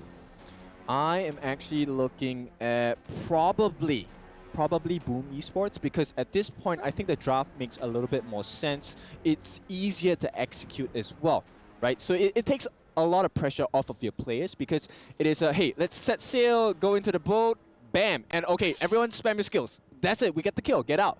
Okay, okay. And do you think that the SEA show match that got themselves in, I mean, they did a 3-0 against RRQ, is that going to really kind of create the momentum that they need going into this group stage here? Oh, for sure. And at this point, it looks like, you know, Loops have identified, hey, there's a lot of momentum. Let's crush that by invading your jungle straight away at level 1. Yeah, but Impressive doing it on the side, understanding that they, you know, Loops is going to invade, so he's going to invade their side. Impressive is going to take the top side. All right, so no buffs secured just yet for the side of Loops, and they have actually given away the first buff on the top lane over to the side of Boom. Yeah, and they're going to give this one up. But again, it's still one of those things where, okay, draft-wise, who needs to have the better early game? I think it definitely needs to be Loops, right? I don't think it's going to be easy for them to sustain against the early game damage coming out from Boom. Boom have a very early game-centric draft. Okay. I do see that. I think it seems like they're prioritizing at least the mid lane. They have 3 members of Boom Esports there. That will push. But Mithy, okay. Mithy sticking around in the bottom lane needs to create that space for that Sherry. Because again, you were talking about the fact that Loops does need to have that early game. Having Arlie get that farm and letting Sherry work is the play, and that's what you want to do. Yep, exactly. They need to buy a lot of time for this Arlie. So Zere, he needs to do a lot of work, but he needs the help of his teammates as well. Let's take a look at the growth of the items. It's going to be a slightly different style. So more attack coming in for the side of Pei, and you know, more defensive with the Patrol X coming out for the Nerza. So ABH, he wants to be able to sustain through team fights, but we might not have the best time here. Impressive. This is you know, throwback to Season 2. He's going to be extremely irritating. He's going to be very disruptive as well. Yeah, and that's kind of what you want to do. You want to be, you know, in the enemy jungle, just providing all that vision. Where are the minions? Where are the jungle creep camps still alive? Are there any respawning? All of that stuff. That information is key, and they need to do that. But at the same time, you're playing the rest of the map 4 versus 5. This Athena pick, I mean, would you like something if this was your team? I would appreciate the vision that the Athena gives, but I would appreciate more kills coming in. So Impressive, to make this draft work for them, he needs to be able to get some kills besides just taking away camps. And every camp that he does not manage to steal is actually a deficit to the side of Boom Esports. Look at it, Impressive, just being harassed. I mean, this is the way you want to do it. You want. I know it seems silly, but this, you're, again, providing vision. But Toshi somehow alive, and it looks like Sherry's going to go down. What do you think about that? It's a huge deficit now for the side of Loops, right? So Boom Esports, this is the growth that they're looking for, and Impressive, once again, it's all about that information. He's giving vision. He will give his life for the cause at this point, and he is going to commit. So at this point, Loops, they need to take a look at how do they make it more sustainable, right? Sure, you can get the kills on Impressive. That's a bunch of gold, maybe a little bit of EXP, but the rest of the map is not in your favor. For the record, he did get the blue buff before he died. He used the smite. Manchuri gets it, and now Impressive. Just, you know, it's one of those things where you're just constantly hounding them. This is like, I expect like the ghost that's going to happen. But walk me through this replay here. Yep, so at this point, Impressive, he does a little bit of work. He buys a lot of time, but you know, at this point, the kill onto Zere is so hurtful to the side of Loops because Zere is the main damage dealer coming out later parts of the game. Okay. So the moment they put a cap on the growth of Zere, especially like against someone like Toshi on his farm, who is going to deal immense amounts of damage already with S1, his target sighted, it's not an ideal situation for the side of Loops. Okay, let's talk a little. Okay, as ABH getting run up on, he's going to go 1 versus 3. He will go down, and it looks like Aegis will get that kill, and the meteor kill knocking up Aegis. He's going to back off. Boom Esports got that kill, and it looks like they're just going to kind of run away scot-free, maybe? Impressive again, just doing the traditional strat, we know. Yep, it's going to be 2-2 in terms of the kill score, but the advantage definitely going into Boom Esports' hands. Right now, we're going to be looking at our first objectives of the game. 4.5 minutes in, it's going to be the first Tyrant as well as the first Shadow Vanguard. Yeah. Or Shadow Overlord, sorry. Okay, Toshi Fang versus Sherry's Arlie. Who needs to have the better game? Better early game, excuse me. At this point, like I mentioned, I think Zeri needs a lot of time because at this point, unless the Maple Dance gets rid of the target sighted, it's not going to be ideal for the side of Loops. And as it stands now, impressive, right? Doing so much work once again for Boom Esports, buying so much time. Every single time he gets away, that's time bought. Time bought ABH with yet another kill. Impressive doing his job, right? And in that top T2, AUGEN getting a little bit low. He Moonlight flashes, but the Death that Sunset chasing him down. Tempest wants it, not able to do it. He's going to dive under tower. He's going to go for this. Gets the meteor kill, gets the kill, but he will die in return. Yep, that's a fair trade at this point. You know, Boom are on a massive timer as well. They can play this very early game aggression, but how long can they do it for? It's not going to be, sustainable in the long run. Yeah, not sustainable. And, okay, we're going in this one. 5 versus 3. He's going to set sail. Maybe he gets the pick off. No, he's just going to move around, get to relocate, so to speak. Sherry does get the tower bottom. That's a pretty big spike for him. And again, we're seeing Sherry just kind of getting that farm. You were talking about how he needs to have that better game. He's already kind of in the lead. I mean, Loops is doing a good job. Yep, okay, so Doomsday, great. That's the first item that's necessary for the side of Arlie, right? But at this point, you have to bear in mind that Toshi gets the Meteor as well. He's going to have a lot of armor penetration. So he's going to add on to that burst potential. Right now, impressive 1v3. He does not care. This is what he needs to do. Yeah, it dies yet again. ABH is like, oh my gosh, this is like the cockroach that does not die. It's constantly coming back, haunting my dreams. Just let me cook in the kitchen, man. Yep, exactly. They're going to take the insect repellent at this point, but it's not really working too much because he is in their faces. So right now, Boom Esports, they have a lot of information. They know that there's the jungler in the blue buff. They also know that the lane, Tempest, is now busy. So this 2-on-1 is a potential kill. Yeah, 2-on-1 continuing on. But now in the top lane, Mythy making a play. We haven't seen too many roaming, rotations, so to speak. But Mythy going up in that one.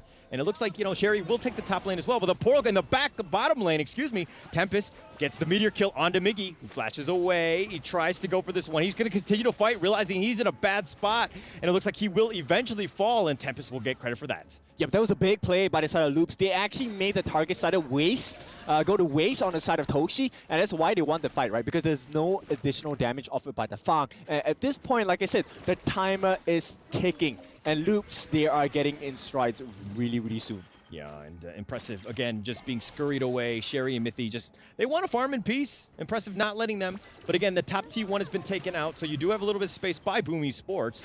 And again, it's just a matter of just dragging them away. Yes, you're bait, but it's continuing on with the strategy, and you know where they are. But here's a set sail. They do connect, and Mythy, he's going to take this one to the face. He's got the wave breaker. He does have that shield, and it looks like ABH, though, is going to chase this one. They're solo, and AUGEN just goes down. Miggy's going to be down as well, and ABH on a killing spree. Skyfall with the binds and the fire tip spears, they are burning them alive. The time is up. Loops have hit their power spike, and this is a big shift in momentum. Yeah, and impressive was a ghost form, so to speak. He saw all of it, not really much he could do. He's just watching it, seeing the people that are still alive. And again, it's very a difficult situation because he wants to fight, he wants to help, but he couldn't do much. And Boom Esports right now really got hit hard. I mean, this 10-3 lead that Loops has, they're definitely in the driver's seat here. Oh, for sure. And, the marker for this is actually when Mythy survives, right? With the wave breaker, with the heals as well, he was able to sustain through the fight. So he gets the heals onto the team, allows them to build so much space for Zeri to really just go crazy into the backlines as well. And with another ABH, that was perfect timing on the Skyfall. And, of course, with the bind, he's able to chase down multiple targets every now and then. And with the fire tip spear, with the burning damage, true damage, in fact, here comes the truth. Loops looking to take these BO1. Yeah, that was actually the timing. I mean, you mentioned it. I mean, it could not have been better, right? The fight was about to happen. It was 2 versus 2, and then all of a sudden, ABH coming out of left field, ensuring that they do secure those kills. But it looks like they've gotten impressive. No, yeah, they do. Sherry will get credit for this one, and now they're going to back off. And again, impressive on the bottom side. ABH diving deep. Does need to be a little bit careful, though. He was kind of on the wrong side of that one. Yep, almost. Here comes the backup. Oh, and Tempest wants to go for this one. They got Miggy, and they're going to look to continue on. The Death at Sunset. He chases Tempest, goes down, gets the meteor kill onto AUGEN. Does kill him as well. And again, all they can do is watch. Celestial Melody. That's what you want to hear if you're a fan of Loops Esports here. They take away the kills, they take away the structures as well. Impressive can only stand by and watch. Loops are in the lead. Yeah, definitely in the lead here. Definitely feeling it, making nice rotations, getting good team fights, and that's kind of what you want. Impressive has been scouted out, but he's been killed going into the team fight. So, you know, Boom Esports really can't take any of these big team fights 4 versus 5, but here's the replay. Yep, that jump in from the back Tempest did so much work. This is what we're talking about. They want to split the fight, right? So nobody's actually able to defend the important members. Toshi here already falling behind level 11. He does not have the same kind of itemizations as Zeri. Zeri is 2 levels ahead of him, and right after this play, Zeri rewarded himself with the Eternity Blade as well. So that's a lot of critical damage coming in. A lot of damage. And just the potential for outplay is so high. Again, I think in the draft I was talking about the fact that a lane has that Death at Sunset, but if you have 2 Death at Sunset with Celestial Melody, you have your get out of jail free card, and that's kind of what they're able to do. But now this Overlord gets in for this one. Kank going in. Tempest wants this one. The set sail, and he's trying to go in. The Starfall on the backside. ABH is going to go, and they want to go for this one. The Death at Sunset, the Meteor kill on top of it, and Logistics is down. Yep, okay, so it's not an ideal situation coming in from the side of Boom Esports, but take a look at what Impressive is doing. He's trying his best to cut the waves, making sure he can get a tier 3 on the bottom. That's a good play at this point, but is it good enough? Because Loops, they are having a pretty sizable lead at this point. Tough situation, right? They have the numbers advantage. It's down for another 13 seconds, and LPS knocking on the door of the T3 here. They're going to back off, just kind of regroup here, but Impressive down again. Yep, they knocked on the door, but Impressive opened their door. It is a tier 3 taken, and Impressive, let me say, that was impressive. Okay, all right. No, they definitely need that. They need some sort of space, and Loops need to be careful. The back door is open, so to speak. They can go for the base race, potentially, and we have seen that even in the grand finals, but it looks like the Overlord here, Impressive scouting this one out. This might be a huge one, as here comes the set sail, does connect. They do have the Ocean of Tears knocking them up as well, and it looks like Dragon is going to be the first to fall on this one. They're focusing it down. Logistics is going to be killed. ABH will get the double kill. They've gotten Toshi on top of this, and Loops with 3 members down, or 3 kills. It looks like Loops definitely won that team fight. Yep, it looks like the doors are wide open. That's going to be 20 seconds at least for the fastest member to come out, and that's going to be Dragon. At this point, Wavebreaker going to help them heal back up. Loops, like we said, in control, and they can definitely ignore Impressive at this point. Just one person to keep them away. They just need that entry into the tier 3. Yeah, the Fate Rewind was expended, but it looks like it's going to be traded for the T3. Impressive on the run, just trying to chase them away. Tempest is not letting him go. But at the same time, you know, Loops right now just backing off, taking an Overlord. Perfect timing. Yeah, perfect time indeed, and Mythy with the ultimate available as well. Celestial Melody, we could be looking at the potential end of the game once this Shadow Overlord is taken. Easy peasy. They've hit the 20 kill mark. Loops, that is, but it's only a 6K net worth lead. I would think that it would have been much, much higher. But now Boom Esports, okay, you're in this situation. The strategy kind of not really working. You don't really have a whole lot of map control. Yes, you have the vision. You have the backdoor open bottom. But what is the play for Boom Esports? They have to find Zeri. That's the only person that is worth the kill at this point. Because if you go for Tempest, he has the Blood Rage as well. He's not worth the kill. He's going to be able to kill off the backlines as well. At the same time, Kanka, with the ultimate Fate Rewind, he's going to have a worldy at this point for team fights, as well as the fact that Kanka actually got the Twilight Stream. So every single one of his hits on that Scepter of Fate is going to get more and more painful. Yeah, definitely painful. They have the farm, they have the equipment, and they're starting to do a lot of damage. And Boom Esports realize that they actually can't really take a team fight. They're looking to do a split push bottom here, maybe delay the inevitable. Yep, I don't think they have a very strong wave going in. It's easy wave clear. Skyfall committed. Oh, Skyfall, but he kind of, you know, Dragon does get away from this. He did expend the flash, so he did get that, but the top T3 has been taken now. Loops Esport in full control.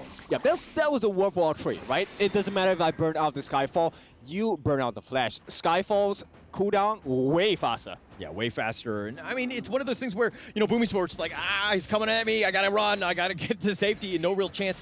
Everybody backed off. Nobody was looking to defend that top T3. So now this is a situation where Boom Esports, yes, you have the bottom that is open, but it's, you know, probably the next big objective after this Tyrant here by Loops.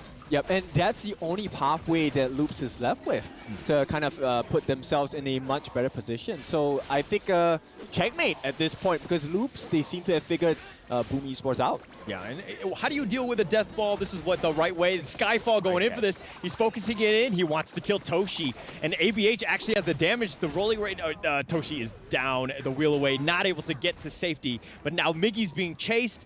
Loops are looking to just clean up all of the different lanes, protecting the lanes, and again, just pushing out all the different, the bottom lanes. Yep, and this is where you see ABH picking up this Nuta was really smart, because with this Skyfall, he's able to cancel out the set sail. You can't run. Yeah, nowhere to go, nowhere to hide. And it looks like Tempest chasing after him. Logistics is going to eat that death at Sunset. He's been Meteor killed as well, but, Tempest is the one that's low. And he does have to back up, but here come the reinforcements. They get the knock up. If he gets one kill and Dragon is down, ABH finds him, but Miggy is going to be killed as well. That's 3 members down. They're looking to take this, and they end the game, and Loops does it in style at 15 minutes. They've got 23 or 24-4. Brazil, here we go. Loops, they managed to get one game. This will put them in a perfect position on the side of Group B here, joining the likes of KPL Dream Team. Of course, I'm really curious to see what our analysts think of this game and whether that was a big enough growth to really put a performance against KPL Dream Team. Now, bear in mind, they have to meet them later on in the games as well.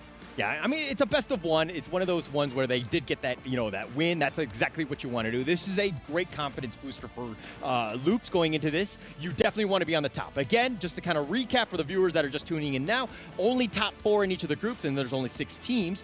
Move on. So any sort of, game that you win, like confidently and just with as much, as easy as that was, that's what you want. Yep, definitely. And I think, Loops, one person I want to talk about is actually Kaiba, the coach. I think he feels very, very validated at this point. He was stressing over the games, a couple nights ago, and it feels great to see another story being told. Kaiba now helping the team, giving them the best equipment. Instead of a wooden sword, he gave them a steel blade to cut down Boom Esports. Okay, are you even allowed a steel blade in Riyadh? I don't think so. I think that we're going to have some safety issues. Nonetheless, we're talking metaphorically, of course, but a great game by Loops. I think that this is exactly what you want to do. You would need to just kind of exert that dominance. Understand that when you're ahead, you need to know how to close out games. Oh, for sure. Now, we're going to have a little bit more spikes. Let's go over to the next segment and look at the interview. Always great to be back, and here we go. It's our great honor to have Tempest from Loop standing side by side with us. Congratulations on the win. There's so many great moves from your game, and how do you feel right now? Parabéns pela sua vitória. Como você está se sentindo agora? Eu acho que eu me sinto muito bem, né? Que eu pedi para pegarem uma line para mim, então sinto bem com a vitória em cima dele. Né? I'm feeling very well because I asked to get the ally for me, and I'm feeling very well with the victory. Beautiful stuff. So, my understanding is that it's your first time to be part here in the Esports World Cup and in Saudi Arabia. How do you feel about that? É a primeira vez que você está aqui na Arábia Saudita e na Copa Mundial. Como você se sente? É muito gratificante estar aqui, né? Porque passamos por um monte de coisa para estar aqui junto com o meu time. A gente está junto há muito tempo e a gente vem sempre tentando subir mais ainda, né? It's very gratifying to be here. We went through a lot with my team. We're always trying to, and it's really good to be here. All right. You made it happen. You made it happen. I'm sure you got some in-game questions going on. Yeah, let's talk about it more in-game, like executions. We've seen something amazing happen on the top lane where you're fighting 2 and ending up with taking down 1 as a result. That's super amazing. So how do you do this?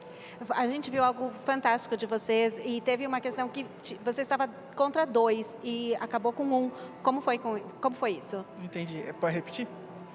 Você estava jogando e aí você estava contra 2 e acabou batendo em 1, terminando com 1. Como foi isso?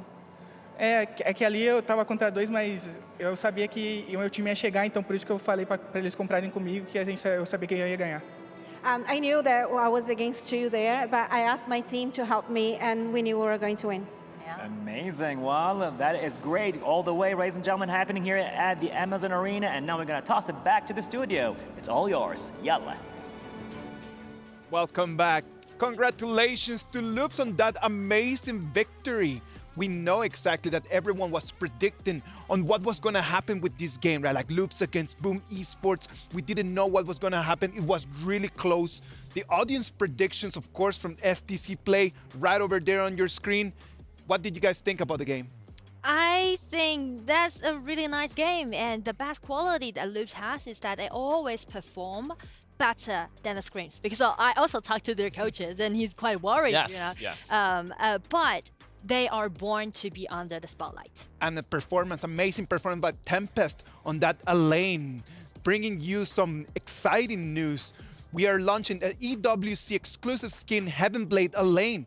From August 2nd to August 8th, you can purchase this skin at a special offer price of 710 tokens instead of the full price of 888.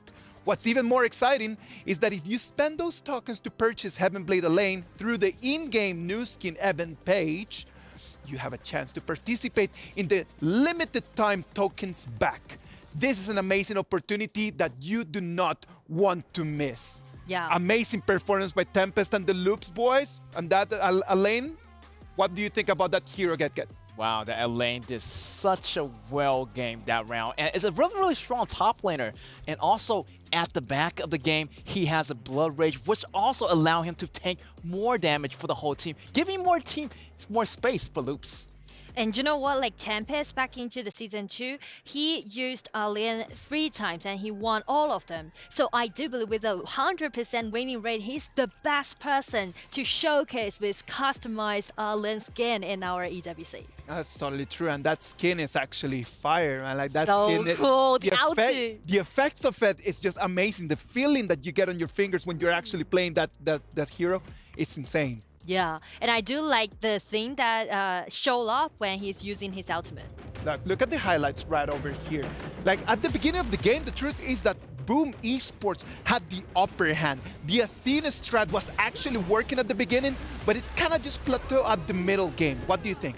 I do like the Athena pick, but if you want to play this hero well as a support, there's two things that you need to remember all the time. First, take all of those jungles, all of those monsters on the other hand. And second, just provide the vision control, but try to enlarge the goal difference before 6 minutes. But as we can see, around 7 or 8 minutes, they still got even goal.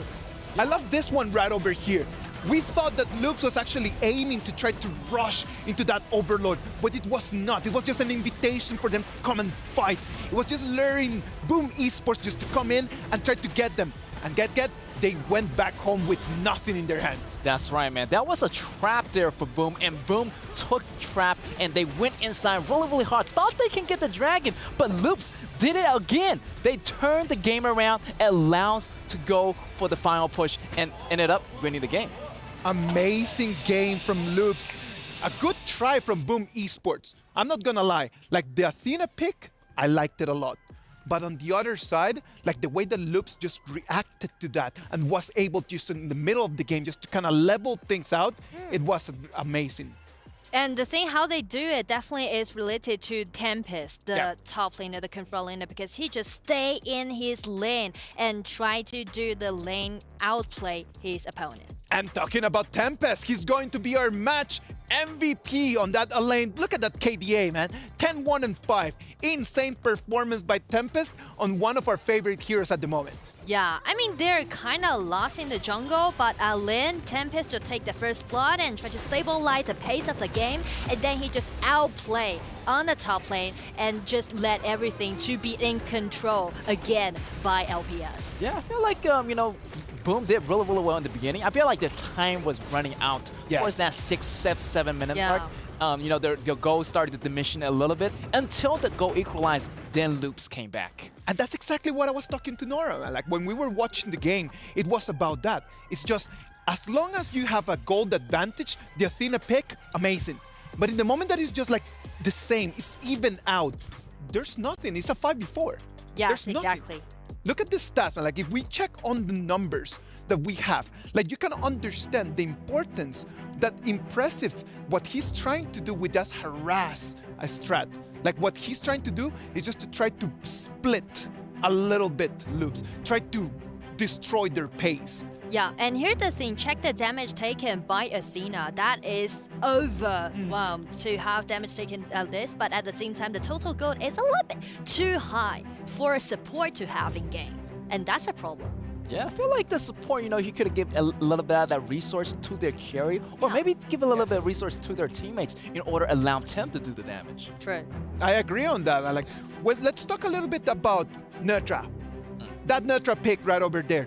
Was it a good way just to kind of like counter the strategy of Boom Esports? Yeah, just go it in a straight way with Nutra's ultimate, can just lock people in with the overall map control, just fly directly into the target and then combine with Alien coming in. This top duel definitely gonna be a killing weapon in this game. Because the problem with the Athena pick is that the vision, right?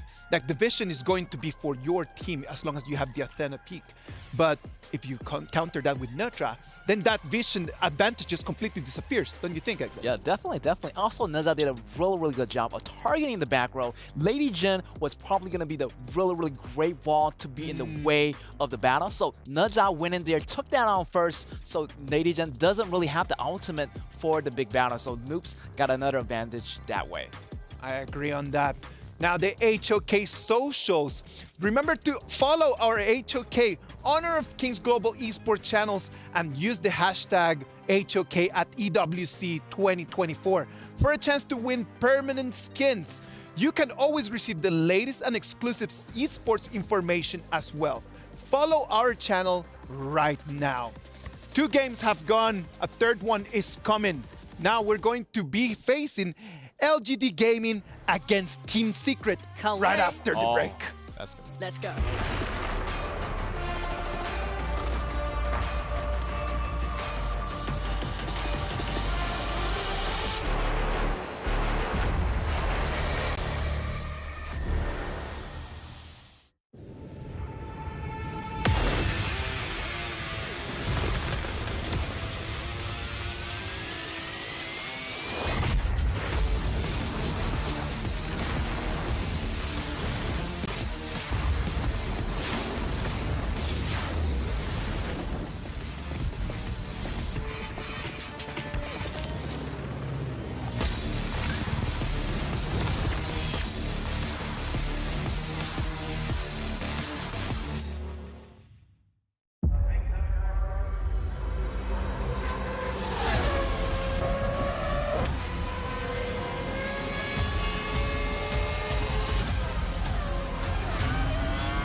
Honor 200 series, the best portrait phone AI empowered. Studio level, AI portrait camera, 3 hardcore portrait modes. Color, vibrant and classic to capture portraits that truly stand out. AI empowered magic portal. Snapdragon 8S Gen 3 AI chipset. 5,200 milliampere per hour silicon carbon battery, 100 watt, Honor Supercharge. This is Honor 200 series.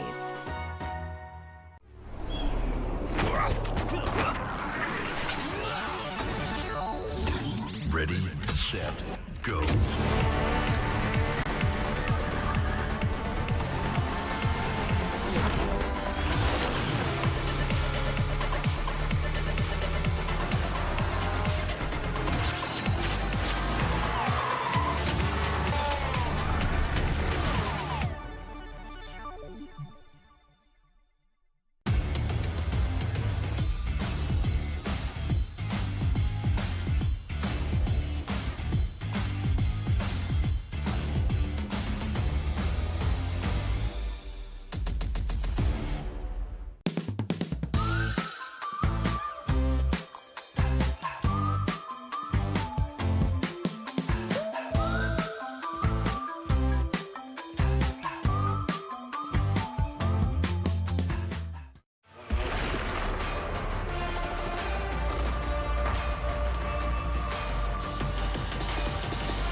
Welcome back to the Honor of Kings Invitational Midseason. I'm Isaac Peña, Get, Nora with me as well. 2 games gone. We're moving into the third one. We're gonna have LGD Gaming against Team Secret. STC predictions. What do you guys think? I would say this is quite even matchup. It's so hard to choose. But I know. But for me, LGD? I gotta go with Team Secret, right? Okay, then I'll go for LGD. Okay. The birthday wish, do you remember? Yes. I feel like, yeah, the OGD got the birthday wish, but Team TS, I feel like they do have a grudge match. Okay. They came in so close for the S2. So, yeah, definitely, they're going to try their best. Okay, if you're gonna say so, then this is the 3rd time that they contest with each other. And you know what? LGD won twice. I think it's gonna come down to the BP, man. I'm not gonna be able to say right now if I am LGD Gaming or if I'm Team Secret up until I have that BP in there.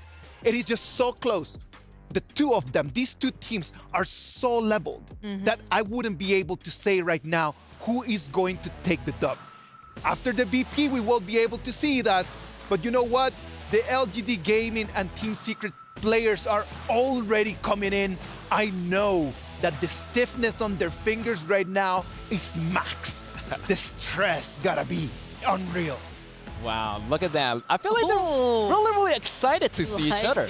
I mean, it's like that distant relative you want to see for Christmas, but also at the same time, like, you're really happy to see them leave again. So I'm feeling like for both of them are really like that. Like, they're really excited to fight each other, but at the same time, like, yo, why we go into the game, I'm gonna burn out your crystal. Same for TS, same for, LGD. Definitely, they're gonna have a grudge match. They're gonna have the rematch, and they're gonna try their best to grab this win. It is gonna be tough for them. Team Secret already knows that they've got the skill to be able to get the victory. Yeah. They were 2-0 ahead in the final, and then they just dropped the ball right in front of the goal line, and then they lost 2-3. They were so close to get the trophy in Invitational Season 2, and that's the point that I'm gonna highlight one hero. Go ahead. In the draft. That will be the Dachau pick. Because TS won all of those Dachau picks back into Invitational Season 2, including the 2 games that they played in the final.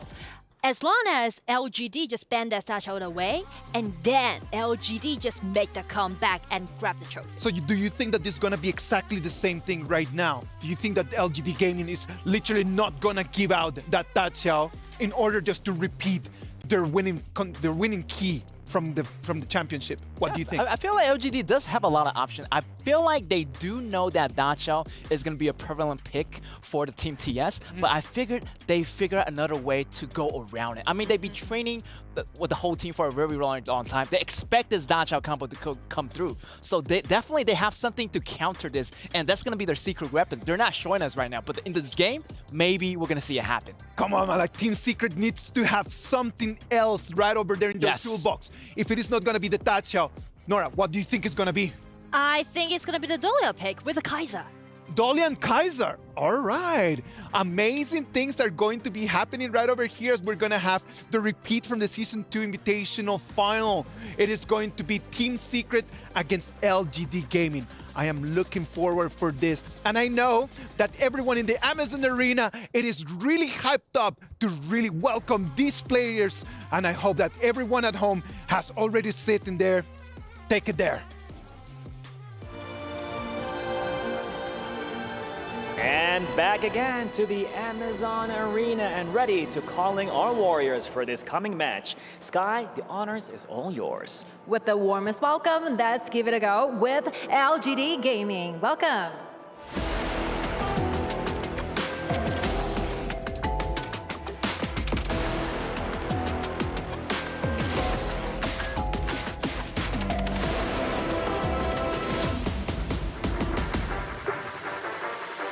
I was told that they never give up. They fight till the very last end. Hope their opponents are ready for this. I'm sure they are. Hailing all the way from Malaysia, let's hear for Team Secret.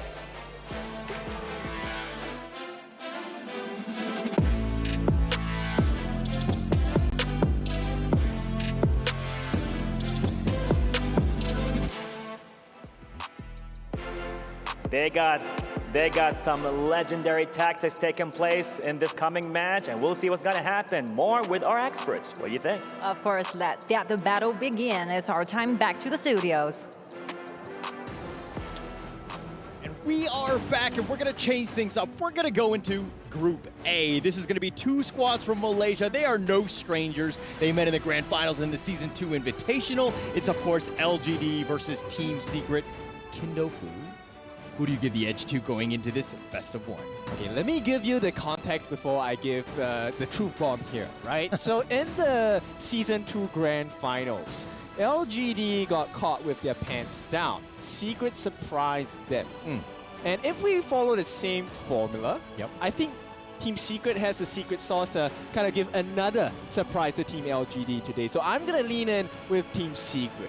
Okay. No, I do think that, they have that potential, right? They got that 2-0 lead, then the reverse sweep happened to kind of keep everybody in the loop of what happened in that grand finals. It was actually very, very epic. But going into this one, I think best of 1, you got to go for that, again, the cheesy one, just to kind of win out. I think that it would be very smart for Team Secret to come out with those sorts of strats. We go for the jugular. We want that artery to be spilled. Cut and spilled. It's going to be a massive, massive win if they can do it. One of the things that we had seen in the grand finals was the confidence by TNX. Now, he was the one that gave out the 3-0, handprint on screen. And normally, when we take a look at esports games, that is the last thing you want to do because it never happens, right? So they got punished for it, and I think they have learned their lesson. But we don't count out LGD. You can't count out the champions of Season 2 Invitationals. Of course.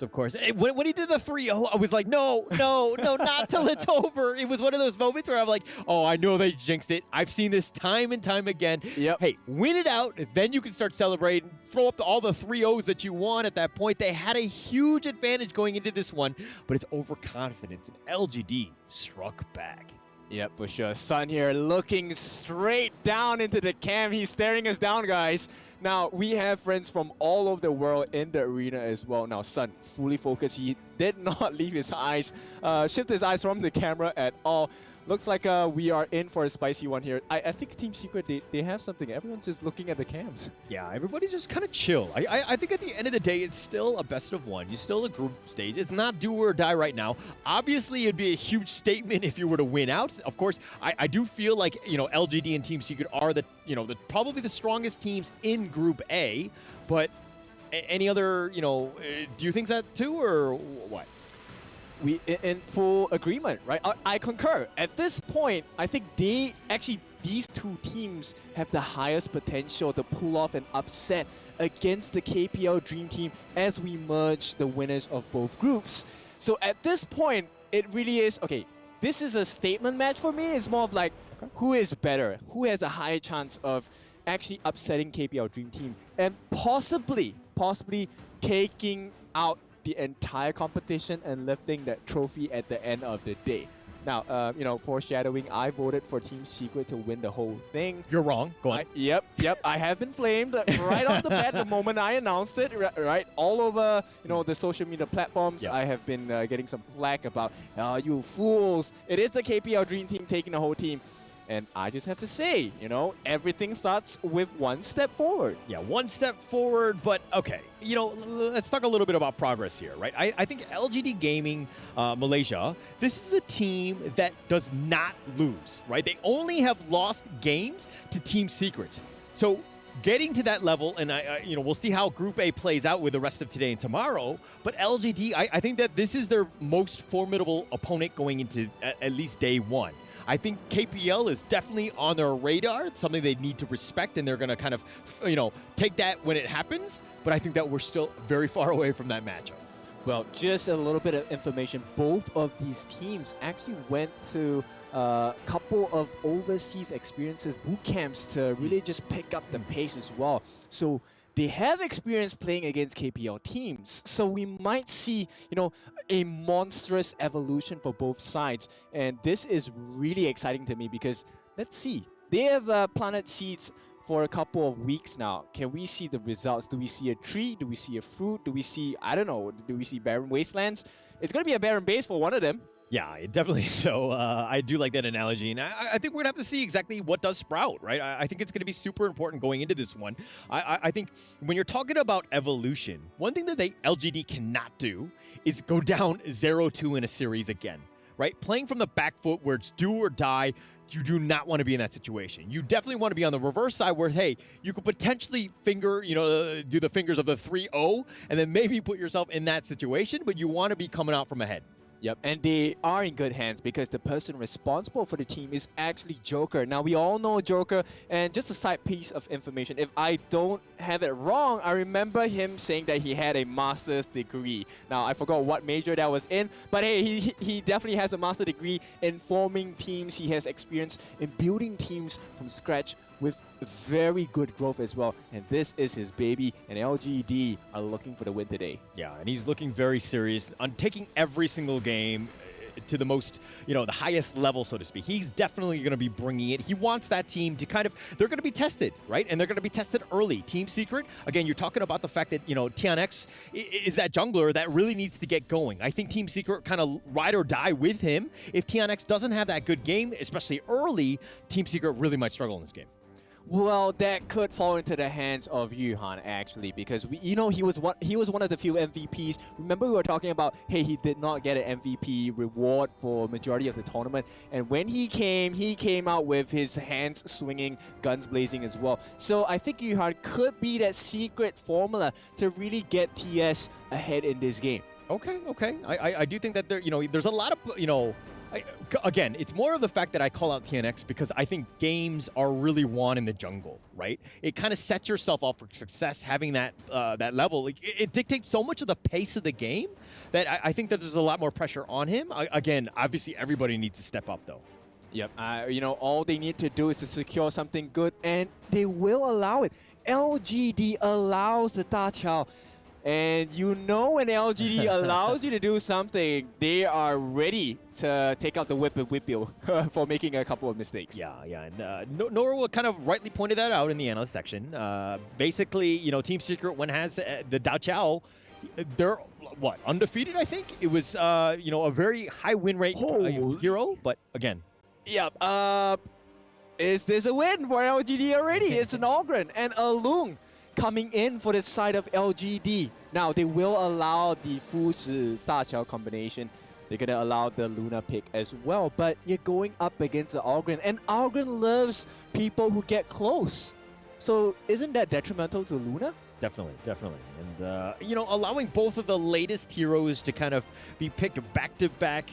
I'm hoping Team Secret have, a strategy in mind, how they're going to deal with this one. Because I feel like both of them very a top tier at this point. Yep, and you know what's scary? Talking about new heroes, LGD could still put their hands on one of the new heroes, Yao, as well. Yeah. Although, to be completely frank, my just humble opinion is that Lung and AUGEN kind of a little bit a step above, right? Okay, I can see where you're going with that, but at this point, when you put them in the hands of LGD, they know when the power spikes come, right? They know the win conditions, how to make these people stronger, how to make these heroes reach their full potential. And at this point, let's take a look at the bans as well. Now, covering from the side of Team Secret, they're going to ban out the Zhang Fei, Heino, as well as the Dolia, and now their final one is going to be the Dharma. And this speaks to me about making sure that there's not a lot of CC, number one, not a lot of damage over time. They don't want to get peeled down, and more importantly, they don't want to allow their backline access to the likes of Zhang Fei, and the potential steal coming from a double smite strategy that LGD has been known to abuse over and over again. Yeah, as a Zhang Fei main myself and seeing him just constantly banned, I'm a little disappointed. I wanted to see a little bit more action. We saw it kind of do quite well. It was definitely top 10 pick in Season 2. It had a lot of play, but the Dahlia ban as well. So that's kind of interesting because, again, both of these roamers have been very, highly sought after. Teams definitely want it, and now it looks like the teams really need to adjust. Yeah, and this is one of the big bans on the side of LGD. I want to highlight the fact that they actually banned out the Zhouyu. Now, Zhouyu, as we all know, very good at that damage over time, but more importantly, one of the best wave clears in the mid lane as well. And that's actually one of the difficulties that Team Secret has at this point. They don't have the best wave clear. Yeah, definitely don't have the wave clear, but they're looking to split push regardless. I think they need to kind of deal with that. Angela will deal with the wave clear there. Byron being picked up as well. So nice round out of the draft. Who do you pick as LGD here? I think we're looking at a support that can offer them a little bit more shield, but it looks like they want to go for the counter play. So Lianpo is going to be the final pick for the draft on the side of LGD. I like it. The anti-CC properties will allow the team to really reposition themselves in the fights, because when you're going up against a Luna, positioning is of utmost importance. Definitely, definitely. It's the most important thing, and it's important regardless of the hero that you pick. Not to kind of undersell what you're saying right now, but I do feel like it's one of those things where you need to be careful, right? You need to understand where you are at all points. So it'll be interesting going into this one, and of course, this is a best of one. This is the third match of the day. This is, of course, Stream A. We're going into Group A on this one. Okay, draft. We kind of know what they're going to be picking. Who do you give the edge to?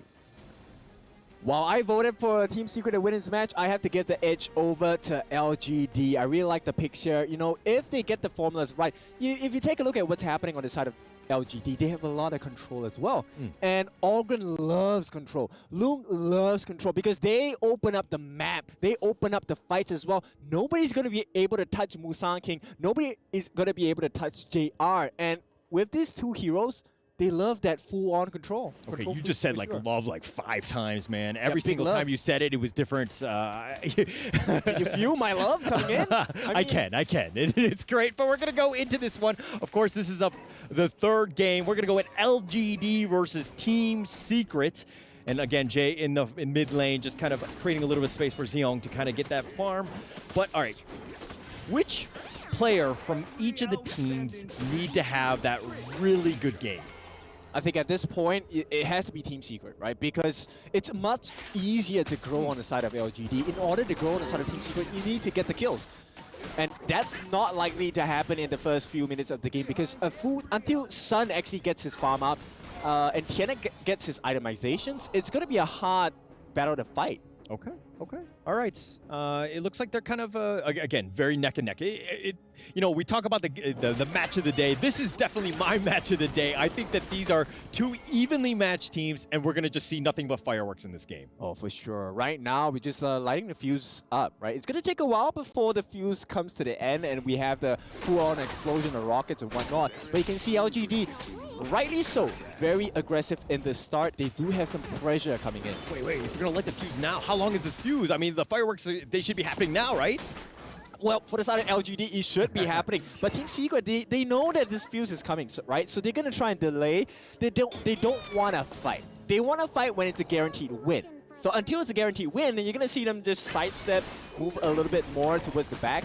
And right now, it really is about smart trades, right? Can we get the perfect ROI? I'm going to invest a little bit of time into the lanes, get some farm, and I want to be rewarded with kills. Okay. And, okay, getting rewarded with kills, though. Sun on the Foos, looking to, you know, get that corporal punishment onto Loong, JR. Is this the right counter pick? Are you comfortable with the Foos as your farm laner? I'll be honest, it's a little bit greedy because they have to wait till the late game. And at this point, I believe once Sun gets his farm up, he will be able to melt out the members on the side of LGD. But the question is, will LGD allow that? Yeah.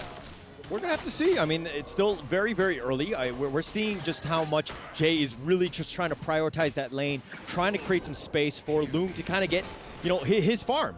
JR had just hit level 5, a little bit behind in terms of XP of Sun. I mean, it's pretty neck and neck still, but very, very close. Look at the net worth, neck and neck. Yeah, and this is a good position to be in for the side of Team Secret, right? Because if I'm on LGD, I'm expecting to have a huge lead at this point. Yeah. Okay. But TNX looking to invade. Again, we're talking about the fact that he needs to get that farm. I don't know who got that. But I did not see where did that green line go to, but it looks like it went very to close. Sun King, so I think it should be a secure on the buff. A little bit of pressure applied, right, from the side of Team Secret, and right now, they're both dancing once again on knife's edge. This is what I like to see, right? Because in any moment, when the first blood comes through, you can definitely start to see a huge swing in momentum. Yeah, and both of these teams playing kind of cagey. Nothing really too out of the ordinary. They're not going for crazy gank attempts in any of the lanes. Everybody's playing kind of just stock standard, like in the lane, just playing defensive. I'll just take my creep wave. I will give a slight advantage to TNX now. He did manage to steal one camp, so he's going to have an EXP advantage. Small, but it could prove to be very detrimental going in for this first objective of the game. Yeah, every inch matters. Everything is just so important here. And it looks like TNX taking that Tyrant. That's a bit of a win for them. That's going to put them in. But now the Sea of Fate for Yuhan. Oh, he gets on it. He gets knocked back. And it looks like everybody's going in. TNX wants to go with the Whirlpool on the backside. TNX all the way up in the front. Doesn't need to be careful about Busan King. But Jay is going to go down. Shishan will get the first blood. That is a huge fake out there, and they actually thought that they left. LGD was like, okay, we got it, we scared them away, but suddenly Team Secret comes back with the Eye of the Whirlpool. Very dominant display. 1-0 only. It feels like that's not the only kill that happened. But hey, first blood, just one kill. Yeah, that's the first one, a first of many, hopefully for both squads. We want to see some carnage, but that Overlord gonna get whittled down here. Busan King and, Busan King will take this one out, but Xiang in the top lane finds Zwan. Zwan actually gets back to safety. He's going to expend the flash, though. Sun going, finds it, Corporal Punishment onto Xiong, and they're going to force it down, and they do get a kill. This is not the LGD I was expecting today, right? A couple of miss on the Death's Precipice from the side of Busan King. Feels like they are a little bit out of depth at this point. It's not a huge lead, but these teams are meant to be super equal. So kind of concerned for the side of LGD at this point. Yeah, a little concern, and LGD tends to be growers, not showers, and they tend to be a little bit slower in that sense. But LGD's still okay, but now look at what Sun and Yuhan are doing. Pushing it out, the bottom lane, and the Sea of Fate on out of there. And, again, just break me down with this highlight here. Yep, so they actually separated the fight here. They actually got rid of the Lianpo, and that's going to be really hard. And this is where the Sun pick makes sense, right? With the Corporal Punishment, hey, we're going to take the canes, whip you to death, and there's nothing much that JR could do at that point. Now, TNX, we all know that this Luna loves the use of the mobility, and with the Crescent Slices, Crescent Moon, sorry, it's going to be paramount that they get the perfect positioning, and that is actually achieved by the fact that Sun, as well as Yuhan, continually split push. So they definitely know, hey, the LGD members are going to start coming here. Definitely. And TNX actually has a slight level advantage. He's been very good with the objectives. They're going to take an Overlord here.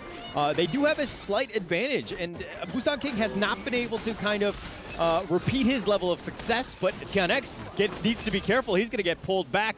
That was super risky going in 1 versus 4. Yep, I think, at this point, TNX is looking to burn out a couple of skills coming out from the side of LGD. Because if LGD don't have skills to use at certain points of the fight, it's going to be hard. Oh, the Sea of Fate. Sun is going to step in this one. He's going to look to survive. He does not get away. Busan King is going to get the kill, but they have the Whirlpool. They're going to call the reinforcements, but they're all falling down. Yuhan is down as well as TNX, and that was a disaster for Team Secret. Yep, disaster, but on the bottom side as well, we have Xuan is working so hard on the tier 3 as well. Zuhong gonna come in. It will be an attempt. They will not stop them.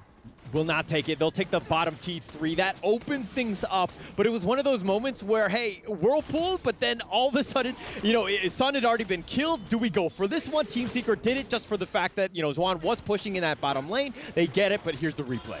Yep, the question here is, was this a, orchestrated play? Did they meant to give their lives because they knew that this will be a tunnel vision coming in from the side of LGD? There's no way you orchestrate it where you sacrifice the rest of your team. Like, Yuhan could have just died on his own. They already had 4 members of LGD. There was no point in going into this fight, especially when you're man down. Zwan actually was already pushing. They should not have gone in for that one. That seems like a big misplay overall. Well, but we do have the potential situation where Game 1 of the Grand Finals might happen again. Granted, that was a Tempest Dragon timing, 20 minutes. We're about 12 minutes away from that. But we could see a potential backdoor coming in from Team Secret because the door is open. The door is open. And that was a game where, Team Secret was actually very behind, and they were being very reactive. But they had that insight to be like, they're going for the Shadow Dragon, like the Overlord. We were able to kind of just pull it away and get in for this one. But in the top lane, does need to be careful. They do have the Whirlpool if they want to go, but it looks like Sun is not going to call for reinforcements. They do not want to, feed LGD, so to speak. Yep, so a couple of punishments coming in from the side of LGD. They're still keeping pace, right? They will make it out safely. At least for the side of Yuhan, he will have to sacrifice Sun, for that earlier attempt on the tier 2 on the top. And now, this to me is just major advantage coming in to the side of Team Secret, even though there is a goal lead coming in for LGD. Yeah, and Team Secret, this is their MO, right? Oh, nice pull in. He does have it, but Jay is going to take most of that one and Sea of Fate on out of there. TNX will go recover, and he'll be back. Yep, and right now, let me just share with you, Team Secret, they're just looking for one member, right? Once they see Xiang out in the open, they will send Xuan all the way to the bottom lane to work on that open door. Yeah, no, you got to put the pressure on them, right? LGD want to group up. They want to stick to the lane. And being forced to kind of react because of the fact that the T3 bottom has been taken out, they need to deal with it. So essentially, you're kind of splitting them up, making LGD react to what you're doing on the map, and Team Secret playing it smart. They understand what they need to do. And again, this is a 1K net worth lead, but with Yuhan's Sea of Fate Whirlpool, you could make a potential play anywhere. TNX going in for this one. Zihang flashes back to safety. He's going to be focused. He's going to be killed. TNX will take this one. They're looking to turn this around, and they look to Sea of Fate will keep Shishan alive, but TNX in a bad spot. He's going to back off. He's going to be chased in, but here are the reinforcements. They do have it, but the infinite vastness, he goes in for this one. Shishan has been killed, and they do have Yuhan as well, and they're turning this around. Yuhan has been killed with the double kill, and it looks like Sun trying to turn this around, not able to do so. Triple kill going the way of JR. Yep. LGD take a lead, finally. Yes, the gold has been in their favor all this while, but finally the momentum is in their favor, and this is the win condition that they love to see, right? This is when Team Secret balls up. If you are in a bunch, that is the perfect situation for Musang King, and boy, did they capitalize on that. Yeah, they did it really well. That was a really good team fight. It was one of those moments where, you know, they see a fate on out, but then they come in with a whirlpool. You're like, who's going to go in? Are they going to go in? But again, here's the replay here. Yeah, and you know, JR on the backline just working on the Yuhan as well. So no more saves coming out from the team, and Sun is now left alone. So the moment, right, the tanks and the main damage dealers like Shishan, once they're out, there is no comeback factor for the side of Secret, right? They have to just deal the damage that LGD offers at this point, and we know the result of that. It's only happened like twice so far in this game, but it could be more prevalent as the game goes on. Yeah, and this is kind of where Team Secret are kind of comfortable with. I mean, understanding that this split push with the Yuhan Sun, they've just kind of, you know, forcing the issue, making the play happen. They can see a fate on out of there. They do have to get out of jail, assuming that they don't have that burst by LGD, but it's, again, they're comfortable, they understand what they need to do, but this net worth lead is starting to grow for LGD, and as a Team Secret fan, you gotta be a little uncomfortable. Yeah, but the LGD fans are definitely cheering them on. At this point, this is going to be a 11-minute overload, which means this is the shadow version, right? There's going to be a lot more damage, a lot more potency of the buff coming in. Yeah, and anytime LGD do an objective, Team Secret are like, all right, we're just going to continue to split push, make them force them out, make it uncomfortable for them so that they can't just take it willy-nilly. But Musang King will probably take this one. Should be no issues, especially at the 12-minute mark here. Yeah, play the map. That's the game plan for the side of Team Secret. You can see they're trying to limit the amount of vision and information that LGD gets, and so far it seems to be working out. But they themselves don't have that information. Yeah, they don't have much here. Sea of Fate, they're going to get on out of there, and they should be fine. Xiang and Jay showing themselves. They're going to look to push this. And again, anytime you push a lane, you got to watch your backside. You got to watch the other lane. What's happening there? LGD are starting to grow up. Here's 4 members, and they're just knocking on the door on this T2 as they take it down. Giant script already completed for the side of Musang King. He's going to be a tanky boy at this point, and they want to group up. They want Secret to group up and to get that fight in. They want it, but they're, you know, again, LGD playing it smart, sticking to objectives. They don't need to force anything. Of course, they need to kind of worry about the bottom, you know, that's being pushed out by Zhuan. But, you know, the Shadow Vanguard will deal with this one. Should not be too much of an issue, as it looks like they're going to push on this T3 here. Well, comeback may be completed at this point. Hang on. The Tremor Smash with a Chaos Cinder actually slowing down Musang King on the backside. It looks like they do have the stasis. He's going to stay alive for now, but Jay not as lucky. He's going to go down, and Sun all the way up in the front, trying to force the damage. Tian Zhuan going in for this one. Doesn't he be a little bit careful? He expended the flash, but now he's going to back off. Team Secret, they got 1 kill, and I think that's enough for Team Secret. I think it's impressive that Team Secret survived that, because right before this fight, Hong actually got the Splendor, which you know pointed out earlier, and JR had his hands on the Siege Breaker, one of the most highest damage available from itemizations. and still somehow they survived. Nobody died, right? Yeah, nobody died in that skirmish. Jay died. But other than that, I mean, you know, ults were expended. The Splendor was as well. So things to kind of keep note of. Like Sun is still up in front. He's gonna have to deal with this. Xiang in the top lane, and Yuhan does go down, but the Sea of Fate and the Whirlpool has been committed. They're really wanting to fight this. Musan King going in for this. The Infinite Vastness goes in. Musan King has already been killed. Now he's looking to turn this around. He does have the Ride the Wind as well. The Tremor Smash right on top of Sun, and JR is turning godlike. Sun just going in for this one, trying to do as much damage. Let Shisan run away. He's going to be the last one surviving. Yep, LGD saw the window and they broke right in here. Now with Shisan, he's going to be able to clear the wave, but he is one man. He's going to have to hold his own for the next, what, 10 seconds? But it's a Yuhan coming in. He's not going to help too much. Oh, Jay's going to just tank the base. He's just going to go for this one, but they're going to wait for the minions. They're going to go for the bottom. Shisan in the front, just trying to slow him down. Not able to do it. He got picked off, and it looks like LGD have done it as they win at the 14-minute mark. You know what this means for them. LGD, we're not going to do it once. We're going to do it twice, and this time on an even bigger stage. Even bigger stage. Of course, just the group stage. Very important. This is a huge confidence booster. They knew that Team Secret was going to be that formidable foe in their group, but the fact that they won that first game, they got to be feeling great going into the next one. For sure. Now, we have to take a look at the other side as well. I mean, Team Secret, they did really well, but once again, the Daqiao Foods' strat punished by the side of LGD. And, you know, does this break your confidence as a team? Do you go with this strat again?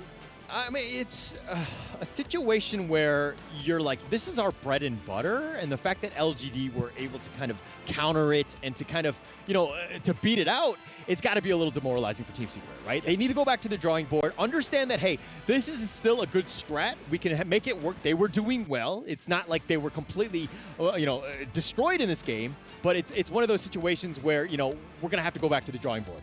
Yeah, for sure. Now, you know, really curious how the interview is going to be like. We're going to try and figure out what it's like for the side of maybe LGD and see how far do they want to progress in this competition before they take a look at KPL Dream Team. Let's have a look at the interview now. Another match and another win. With us here right now is Musan King. Congratulations. You had a lot of face-offs with Team Secrets. Now you're here in Saudi Arabia with another match and you had another win to your books. What's different this time?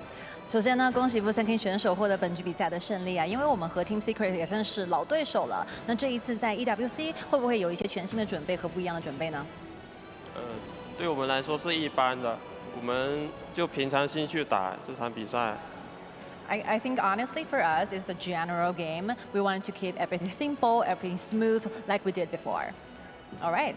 Yeah, amazing mentality, right? I guess, and right now, pretty much as they've been here several times and doing the game over and over, especially at the turf, they're so familiar with, especially with Honor of Kings. But I know you have a lot of in-game questions. Of course. So actually, Team Secret is doing so well with their Daqiao Foods, the composition. They gave you such a hard time during the mid-game with that split push strategy. So how do you solve this? 其实对手呢，今天拿到Daqiao跟父子的组合，那他们中期呢也频繁的通过带线牵制的方式。 来拖延比赛的时间，那你们当时是怎么样处理这个局间的事情的呢？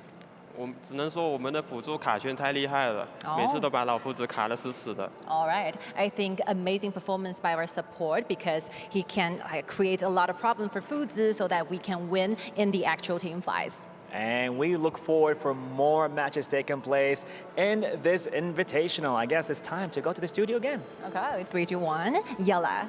Take it away. Congratulations to LGD Gaming taking the victory in their match against Team Secret. That was a really good performance. By far, my favorite match of the day right now. Me too. I mean, same. And though that Musan King is acting really cool, like, okay, we're just doing normal things. Yeah. But you can see the reaction of his teammates just spoil how excited they are because they just broke the unbreakable Daqiao strategy from TS. You gotta understand that, like, for a lot of people that do not know the history between LGD Gaming and Team Secret, the moment that they gave the Daqiao away for Team Secret to have, everyone thought like, what are they doing? What is happening in here? A lot of question marks in the air. Get, what was your feeling when you just saw that that touchdown was available? I feel like LGD kind of did that on purpose, to be honest. I feel like they know how to counter dodge out. They know how to counter dodge out. I feel like even from the very beginning, they have the previous experience with TS in the grand final in Season 2. So in this match, they did it really, really perfectly. Their support did a really, really good job bringing in all the bombs to bring that dodge out strategy down. Let's dissect a little bit of the game here in the highlights, man. Like, you could see that the early game was completely for Team Secret. Yeah. Like, we can agree on that, right? I mean, the early game is really painful for LGD and everyone just worried about him. But everything just changed after, after this. And also that engagement happened in the mid lane. Of course, exactly. Like, what we can see right over here is the reason why AUGEN and Loom were picked by the team of LGD in order just to counter that Dacia strat. Like, the Eye of the Whirlpool comes in, but he does not let Futsu just get out of there. Like, it just controls Futsu not to be alive when the TP tunnel is sending him back home. Yeah, and I mean, like, see these highlights that we have in the clip. After Loon has been fully decked out, he's totally front up. He's able to take it, to contest with him. He got the triple and just turn over the game and let them to have the 10 minutes, like a Dark Lord. The Overlord, I agree on that. It was such a great demonstration from LGD Gaming in terms of, like, I know that the previous meta, your strat was invincible. But in this new meta, I'm gonna just get these two new heroes that we just got, and I'm gonna show you that I actually done my homework. Yeah, definitely need to highlight two new heroes, definitely super, super OP. And it's gonna be a really, really nice addition to the team of LGD. And congratulations for them for winning this match. No, of course, like, it has been an amazing victory for them. Now let's talk a little bit on some pointers of that game. We've already talked about AUGEN. What about Loom? Loom, completely new hero. What is your take on that? Super, super flexible shooter. Definitely one of those top shooters that is going to be available right now. First ability, true damage, high damage. Second ability is going to be the water form of the damage. A lot of sustainability in the beginning. You can use the auto attack to gain mana back, to gain HP back. The durability, a lot of knockups. Also movement speed on the hero, so it make it harder to opponents to catch up. And the ultimate, the most important ability, is gonna turn him into a really, really crucial move. Also turning into the dragon, you can invade a lot of different crucial moves from the enemy, and not even that Fuji's ultimate can lock him down. Dude, like, it is an amazing hero that we hope that everyone can try. And we've prepared already a video package just for everyone at home to know exactly what this new hero can bring to you.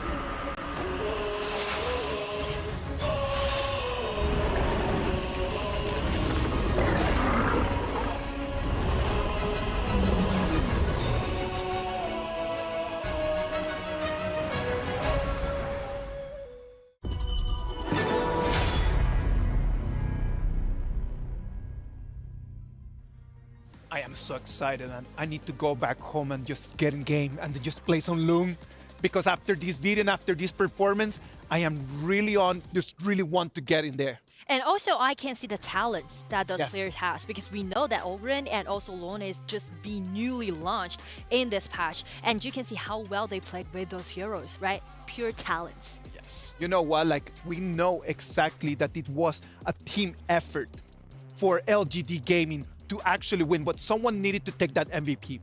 Like, someone needed to carry the team all the way.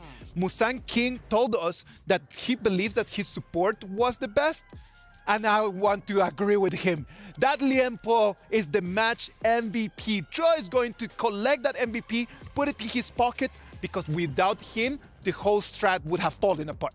True.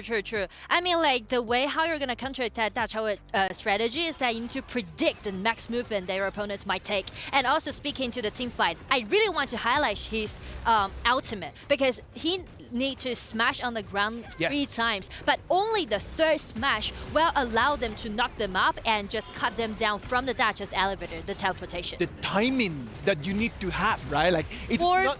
seconds countdown for Dacha's second ability. You do not need just to completely immediately just drop in there. Like, you just need to kind of like just get the gaps so you can actually get the right moment. Exactly, and that's the mechanics that we can see, you know, the detailed movement that they are using, they're piloting this Limpo. Amazing performance by all of them, Get. Yeah, definitely Limpo has to do all the heavy liftings for LGD. Also, that moment that's so well calculated. He's doing the tanking, he's doing the vision control, he's doing the knockup, and it's perfectly done, and the team wasn't able to do it without him. Like, I agree on terms of that. Like, sometimes what you want from your support is just someone that can come in, suck in some damage, get you some initiation. The vision is vital if you actually want to be able to initiate the fights. And the way that Trua played this, I hope that everyone at home can really take notes and really try to play the game later on. And I really like this game. So far, this is the best game right now in EWC that I said. Do you agree? Yeah, with I that? agree. Definitely. Right? So many things just be contained into this one game. All of those operations that they did, the mechanics that they did, just like a lot for us to digest in this one game. Amazing game. 5v13 in terms of kills. I want to talk about that in terms of kills right now that we can analyze a little bit of the number game. Sure. LGD wanted to fight. Team Secret wanted to stall. Like, they really wanted to run away and try to push the game to 20. They really needed the game to get to 20 for them to actually turn things around.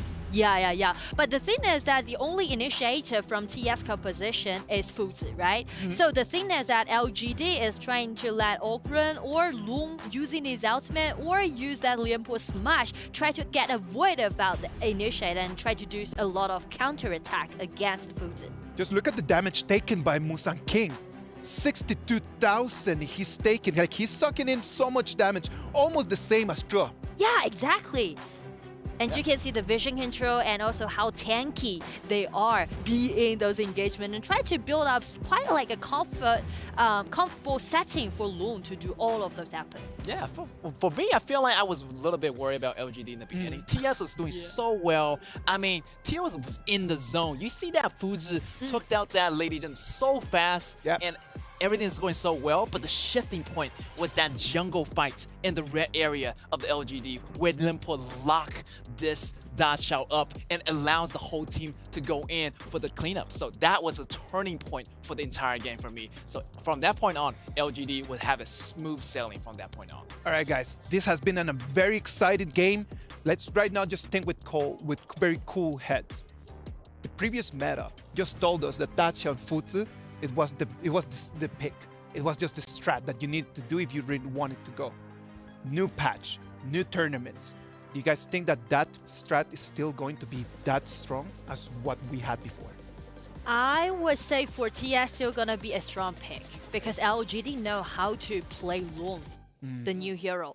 But I'm not sure that whether other teams can do so well in game by using that Limpo and this AUGEN and AUGEN and also the Loon. So still, it's gonna be a powerful pick for TS again. Okay, so we can agree on the fact that it's gonna be a powerful pick for TS.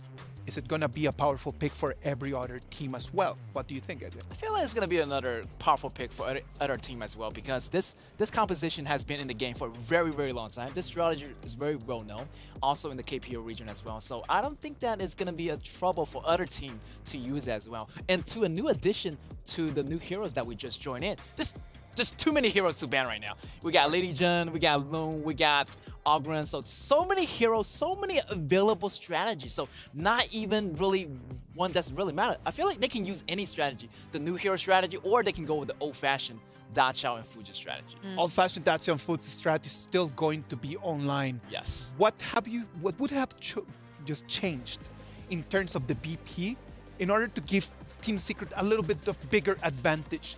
We were talking while the BP was happening about your thoughts on what could have been a little bit different in terms of bans and picks.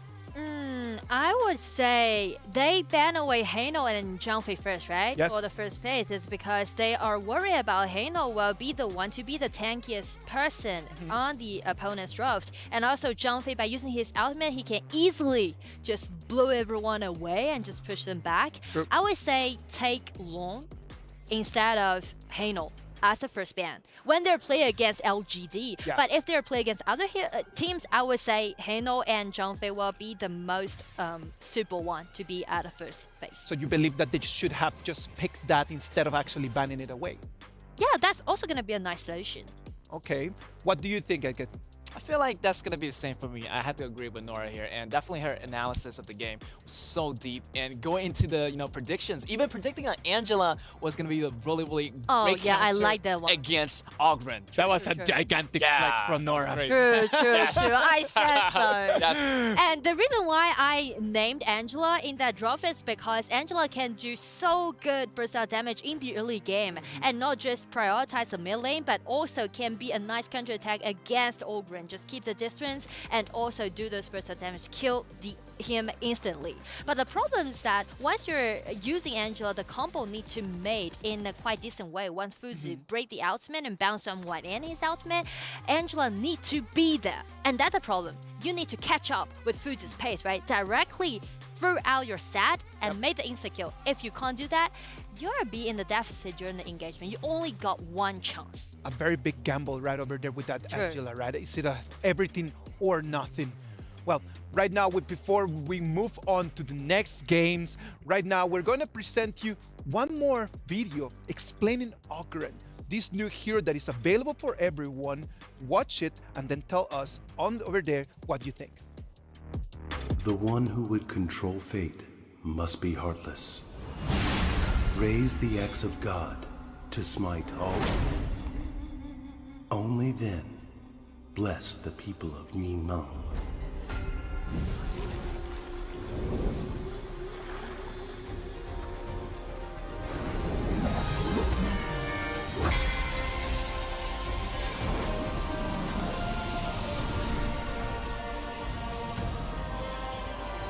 Guide your fate. The cycle of rebirth.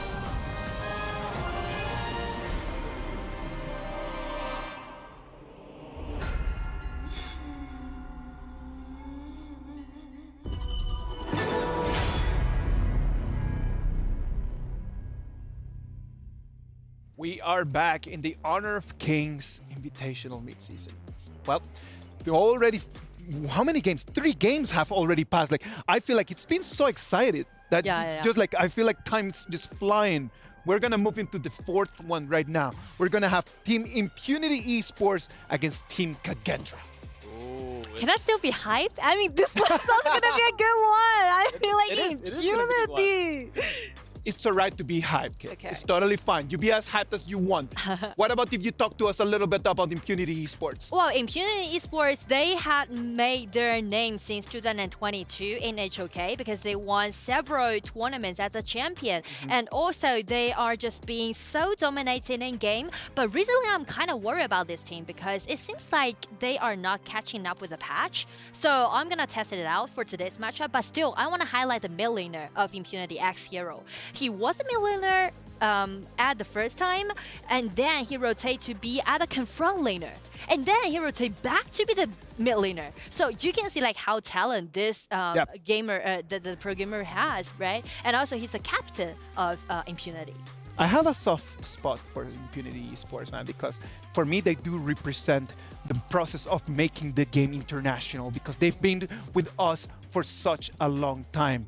On the other side, Team Kagendra. Kagendra, also known as Cage, they've been together for a very long time. Also, their late game strategy is going to be their main point focus. I mean, they've been learning the rope of the game. They got all the fundamental down. They have different strategies, like also, using the Dulia and the Kaiser combo as well. So they know a lot of strategy. So coming to the game against Impunity, I've had full confidence in Kagendra.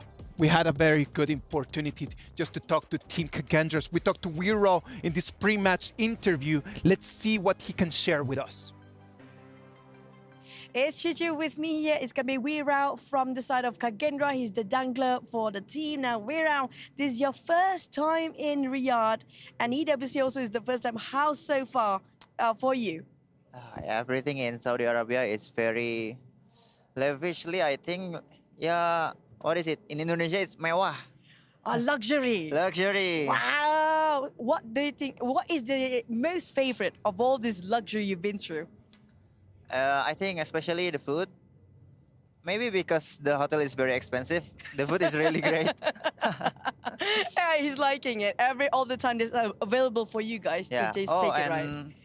And even the hotel prepared sajada for us to pray. Ah, yes, I love it too. For Muslims, we do have the prayer mat that's being prepared as well. Now, okay, we had such a great time here in EWC in Riyadh, but when it comes to the games, how's the preparation for you guys, Kagendra, to come here in EWC? Okay, for today, we have match against Impunity and then against LGD. We know their play style, especially Impunity, also LGD. Yeah, we have prepared a lot in strategy. So you'll be studying them since the season too? Yeah, studying and also improving our team also. And what's going to be difference from the season 2 and in the mid-season invitation at the EWC now for you guys? I think not much different, but more discipline for us. In terms of what way? In terms of gameplay, of course. So communication-wise, you think it's okay for your team now? Communication, I think still can be more improvement from our side. So maybe we can see that if it actually have a result or not for your first match against Impunity later. But last and not least, of course, shouting out to your fans all the way in Indonesia out there. Use Indonesia, it's fine as long as you got your points across. Oke, untuk semua pendukung tim Indonesia, terutama tim kami Kagendra, dukung kami terus di EWC Kagendra. Semoga juara, amin. Amin. Thank you so much, Weibo. See you guys on the stage later on. Thank you. See you. Thank you very much, the Kagendra. Thank you to Weibo on sharing with us his experiences over here about the hotel, right? Like, he's loving it. He's having good time. Yeah, definitely. By the sound of them, I feel like they're ready. They're ready for this. Of course they're ready, man. Come on, Team Kagendra against Impunity Esports is going to be our next match. We are super hyped about everything that is going to happen. What about if we just send it over there to the Amazon Arena and let's see what's going to happen in this match. And we're back again here to the Amazon Arena with more clashes to be seen here with our Warriors. And I guess we are ready. Sky, let's go. Next up on the stage, welcome Team Impunity Esports.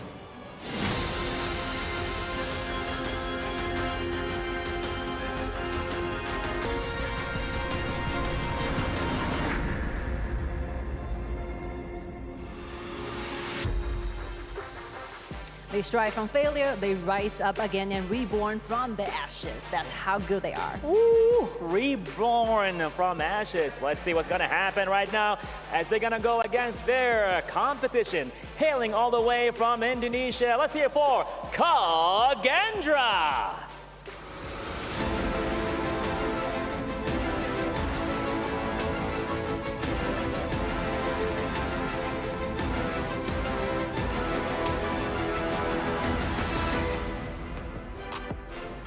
Well, we're gonna see some youthful and innovative strategies in this match. What do you think? You know, I have no idea what's gonna be happening on stage, but I'm 100% sure it's gonna be an electrifying game as well. So, no more time waiting. Hat to you.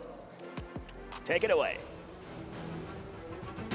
And we're gonna stay in Group A. This is Impunity, the squad from Myanmar, going up against Kagendra from Indonesia. These are teams that kind of, you know, they got 5th through 8th in Season 2. They kind of snuck their way in. They did a decent job of the group stage to make sure that they got here. But, you know, Impunity versus Kagendra, your thoughts on this one, Kindo? I think it could be Kagendra taking a win against Impunity. Now, we all know Impunity has had a long history from 2022. And, you know, Kagendra kind of burst onto the scene very recently as of late. But I think, you know, the Kages, they might have that special sauce to kind of edge it out over Impunity. Now, of course, I think I have been taking a look at the performance thus far, especially in Season 2.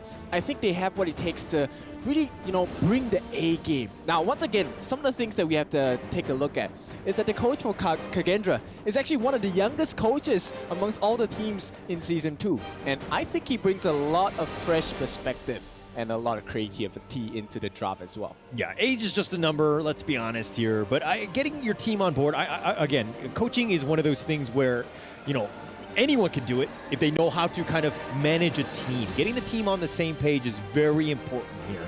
And let's see if they are on the same page. Let's head into the draft now. This Loong pick by Impunity. Your thoughts on that as a first pick? I think Loong as a first pick, it keeps it very open, right? It's now Kage. It looks like they want to ignore this Loong pick altogether, right? It's going to be the Mai Shiranui along with the Dolia. Now, this is reminiscent of Season 2 Invitationals once again, right? They're looking for that Mai Shiranui who's going to be played by Senku here. Now, I have to say, Senku really impressed me in Season 2. I can expect, and I think we should all expect, that he's going to be really aggressive on this Mai, because if this Mai is not aggressive, it's Impunity's game. Yeah, definitely. And, I like the Loong pick, especially first. I think Zhao Lin is the guy you really want to prioritize. Zhao Lin had the second highest average kills throughout the entire Season 2 Invitational. So this is a guy that really knows how to take the team and put it on its back. He's kind of rounded it off with the Dune and the Lady Jun here, kind of going into this one. But Kagendra, Mai, you talked about it. The Dolia, you know, very top-tier roamer that everybody kind of wants. It's great with the Celestial Melody, but Kaiser, we haven't seen it today. This is the first pick that we saw. It did have quite a presence in Season 2. It's very tanky and someone you need to deal with. Yeah, so at this point, you know, I want to bring us back into the Loong pick. You're asking me about it. Right now, it's really... Does 0-0 get the kind of farm lane that he wants? Because right now, both teams have... the draft is really clear, right? We're just going to put a shield in front. And at this point, whoever shields breaks first is going to get punished. Okay, all right. It's always about breaking the shields, though. There's no, you know, like... No? What, breaking? Yeah, that's the only way. Okay. All right. But no, I think it's apt, right? I think, okay, now as Kagendra, though, who are you looking to kind of counter pick against the Loong? Like, what is the best laning hero for you? I actually absolutely love a Marco Polo going up against Loong, simply because you get to play the range game, right? You get to play the positioning game. At this point, the Resplendent Gun going up against Loong's three-pronged attack with his three different skills. It would be impressive to see how this 1v1 matchup is going to look like, but you know, both teams, they don't want to keep it honest. It's never going to be a 1v1. It's going to be someone hiding in the bush. Yeah. Presumably, it's going to be this Weeraw coming in with the Skyfall. It could be Mai coming in from Senku, you know, getting the uppercuts in as well. At the same time, it could be the Destructive Deluge coming in from the side of XU as well. Yeah, and Kagendra are basically, their draft is like, we just want to run at you. You know, we have the aggressive lineup. We want to just find you wherever you go. Try to hide from us because we have attacks from all avenues, so to speak. We have the angles that you would want. And again, the Celestial Melody just on top of it, just to kind of do it again, right? Yeah, and at this point, I think Kagendra have a nice draft, right? Because Dolia's Celestial Melody, we could be used to refresh the Skyfall. It could even be given to the double Invincible Warrior for the side of the Kaiser as well. Now, if you take a look at what they have on the side of Impunity, they are equally as impressive as well because they buy a lot of time, right? Lady Chen gets the CC on you, Ocean of Tears flowing side, procs the passive, you're locked down. Bye-bye. It's going to be the Charlotte coming in from Asing. And of course, Black with the Tun with the Unruly Blade. He's going to have a lot of access into the backlines on the side of Kagendra as well. Yeah, I love the fact that also they've picked out the Marco Polo. You were saying, like, how do they counter the Loong and the Marco Polo? It's like they're listening in. Or you're in their ear. I don't really know. Either way, they've kind of agreed with you in terms of the pick here. I think it's a smart pick. I think it rounds out that draft. Yeah, of course. You know, I've played a couple of games of Marco myself as well. My win rate is only 26%. But when I win games, I win them hard. And I win them against Loong. Sir, a golf score is not a good score for this kind of thing. I think that you want want that win rate at least above 50%. Well, this is the thing about stats, right? If you're a professional player, the stats matter. But I'm not. I'm a professional shout. So hang on. We played the other day, and you were like, I'm going to pick this Marco Polo. What? Did you know that your win rate was 26% at that time? It was. I would not have signed up for this. It was 31. Okay. All right, so we're going to go into this one. This is, of course, game 4, best of 1, Impunity Kagendra here. All right, which of the lineups do you like better? I prefer Kagendra's lineup at this point, right? I think at this point, Senku will be the one responsible to set the pacing. If Mai gets the first blood, gets that power spike earlier than the likes of X-Hero, it could be a very detrimental and difficult time for the side of Impunity. But of course, with that being said, history based on the facts, Kagendra don't have the best early game styles. Yeah. They're gonna do well in the late game. They just gotta get themselves to there, so that they don't really have that issue, right? I'm hoping that the break that they had from Season 2, they've kind of, boot camped this, right? Like, what are the flaws that we have, and trying to, make sure that we have a better early game. But Hans getting gone on, he's gonna give up first blood. Ashing will slice him down. Yep. History repeats itself, this time slightly different. No ganks on Hans. It's going to be a 1v1 outplay by Ashing here, and this could spell the tone of the game. Would you say that he Ashinged him to death? I'll show myself out, guys. Oh, I like that, right? It's Charlotte, so we get the shing, shing, shing. Yeah, exactly, right? Okay, all right. Nonetheless, we're going to go to the bottom lane here. Okay, this Marco Polo versus the Loom. You kind of talked about the fact that, Marco Polo is the right counter pick, but I still feel like Marco Polo really needs that space to kind of farm. Loom is a little bit more, I would say, self-sufficient, at least in my eyes. But, your thoughts on this bottom lane? He needs to wait for the usage of riding the wind because of the knockback. That's going to cancel his ultimate for sure. Once again, that's also why Megumi's Liempo is going to be very, very important at this point. Because when 0-0 uses the Fever Barrage, if they have no lockdowns, they don't have any stuns, he's going to be able to get the full potential of the damage down. Yeah. I think that control is going to be key, right? Just making sure that they have it. But okay, Senku here going in for this one. He does that. Shinobi knocks him in, but they had friends, and Kagendra makes him pay, and X-Hero is down. Well, we might be looking Ashing will not be able to get that slice in onto Senku. Senku needs to watch his positioning at this point, because Ashing, backline access, easy. Ooh, Senku getting a little bit low. Almost got baited out. The splash bounce. Oh no, he goes in for this one, Ashing. Oh, with the tri-slash, didn't have the damage. Senku will just heal with the healing dew. Yep, and I don't know. I mean, that is what makes Senku good, right? But it's so scary to watch because as a Kagendra fan, maybe you're like, hey, do you really want to go in? Are you going to get the kill? Yeah. And we're going to see a lot of Mai. I think the outplay potential is definitely there. Senku is, top tier with him, with her, excuse me. Nonetheless, I think that it's a situation where you got to be careful. She's like very, glass cannon type. She has the potential for outplay, but it's kind of risky. Yeah, for sure. And let's take a look at the game now. 3.5 minutes in, we're 30 seconds away from the first neutral objectives coming out for both teams. We're tied at 1 kill apiece, but there is a 1k goal lead coming out from the side of Impunity. Yeah, it's an early lead, and that's what Impunity want to do. They play better from ahead, so to speak.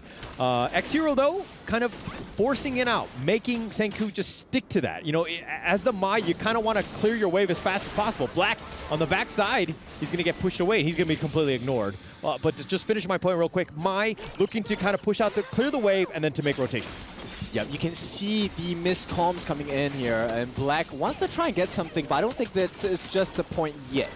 Oh, the Tyrant solo, who's going to get it, and Wiro will take that one. And now it looks like, the Trevor smash was on point, connects onto 3, but Wiro will go down.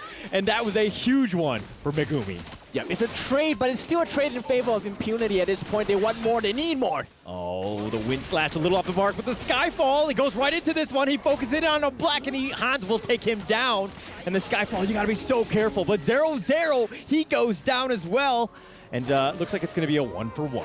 Yep, that actually is going to be the scoreline for him. So 0 kills, many deaths on this point. But 0-0, there could be a comeback later parts of the game. I would really love to see the itemizations on in comparison between Xiaolin as well as 0-0.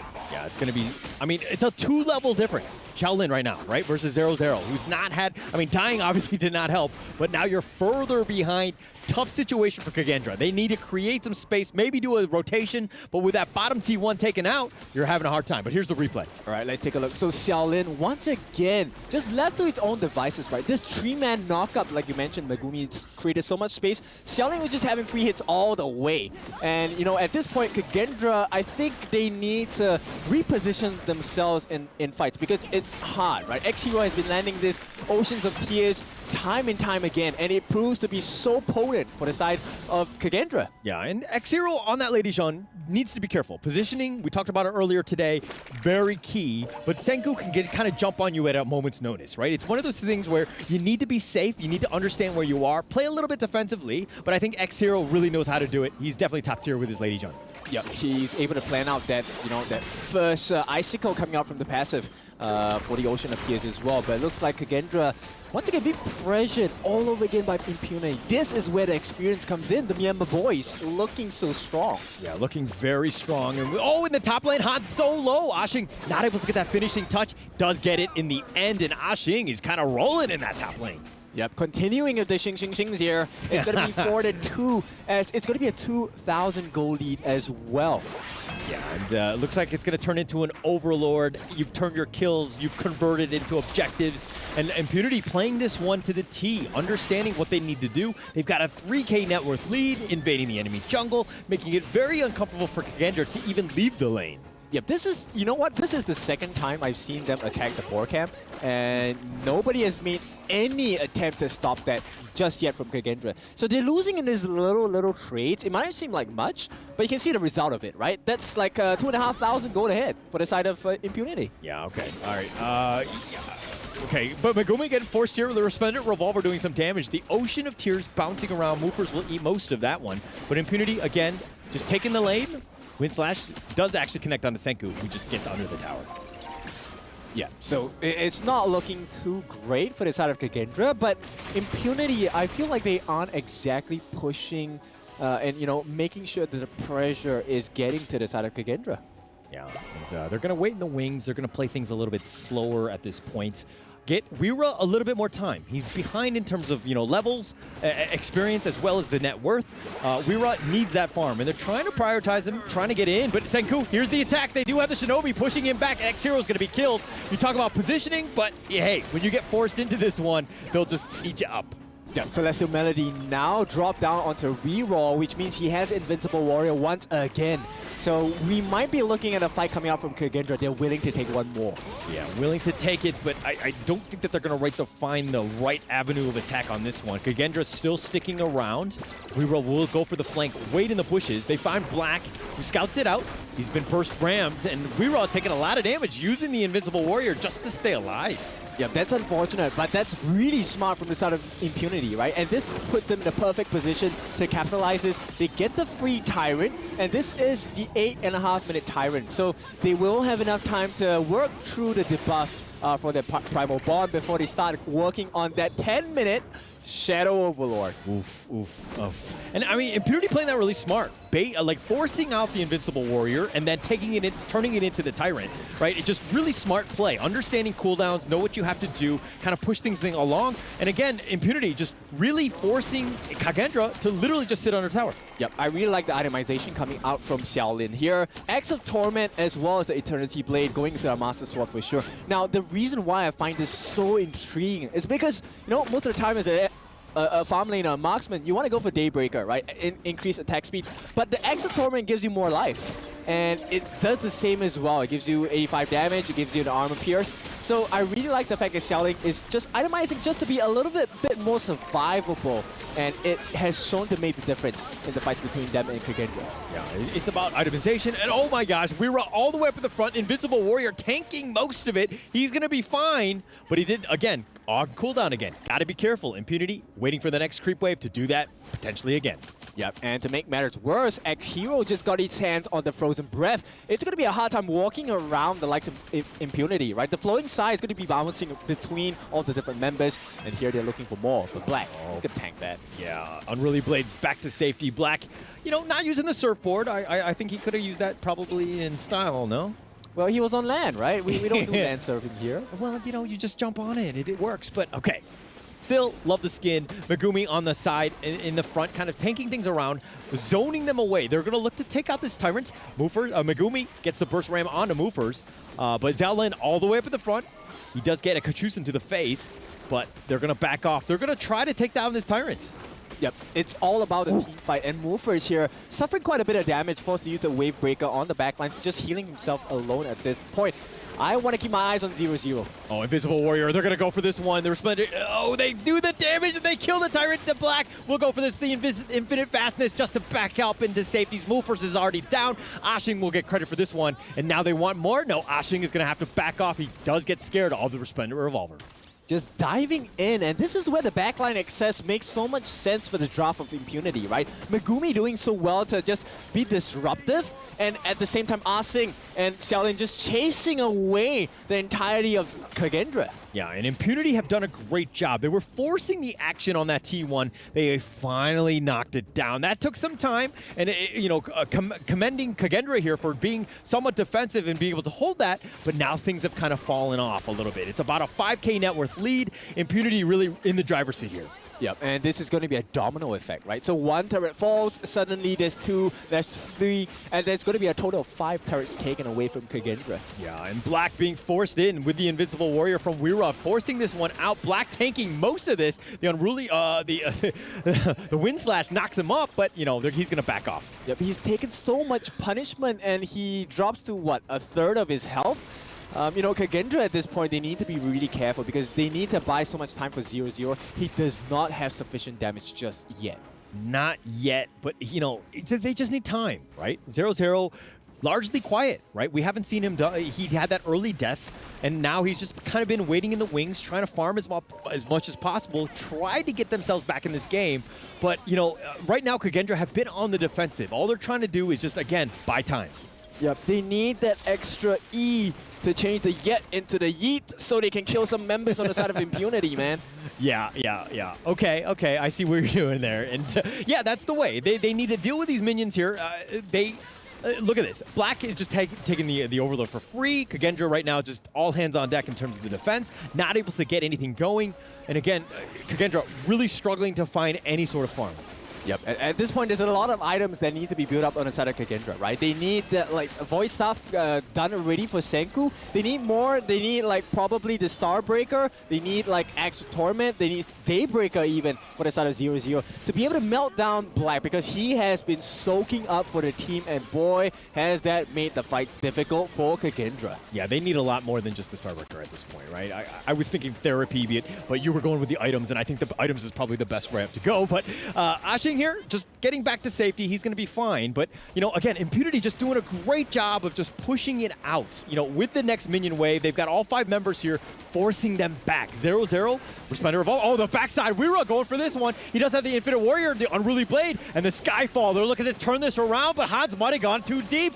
And it looks like he's going to go back. He's just going to go all in for this one. Hans is down for the count. And now Kagendra with only 4 members. Tough situation, but there are no minions to push. Yep, this is silver lining as Weera did not fall to that attempt. Yeah, 0. Oh, 0-0. Oh, the Fever Barrage, but he got stopped and he's going to be killed. And Impunity are like, all right, I'll take that free food.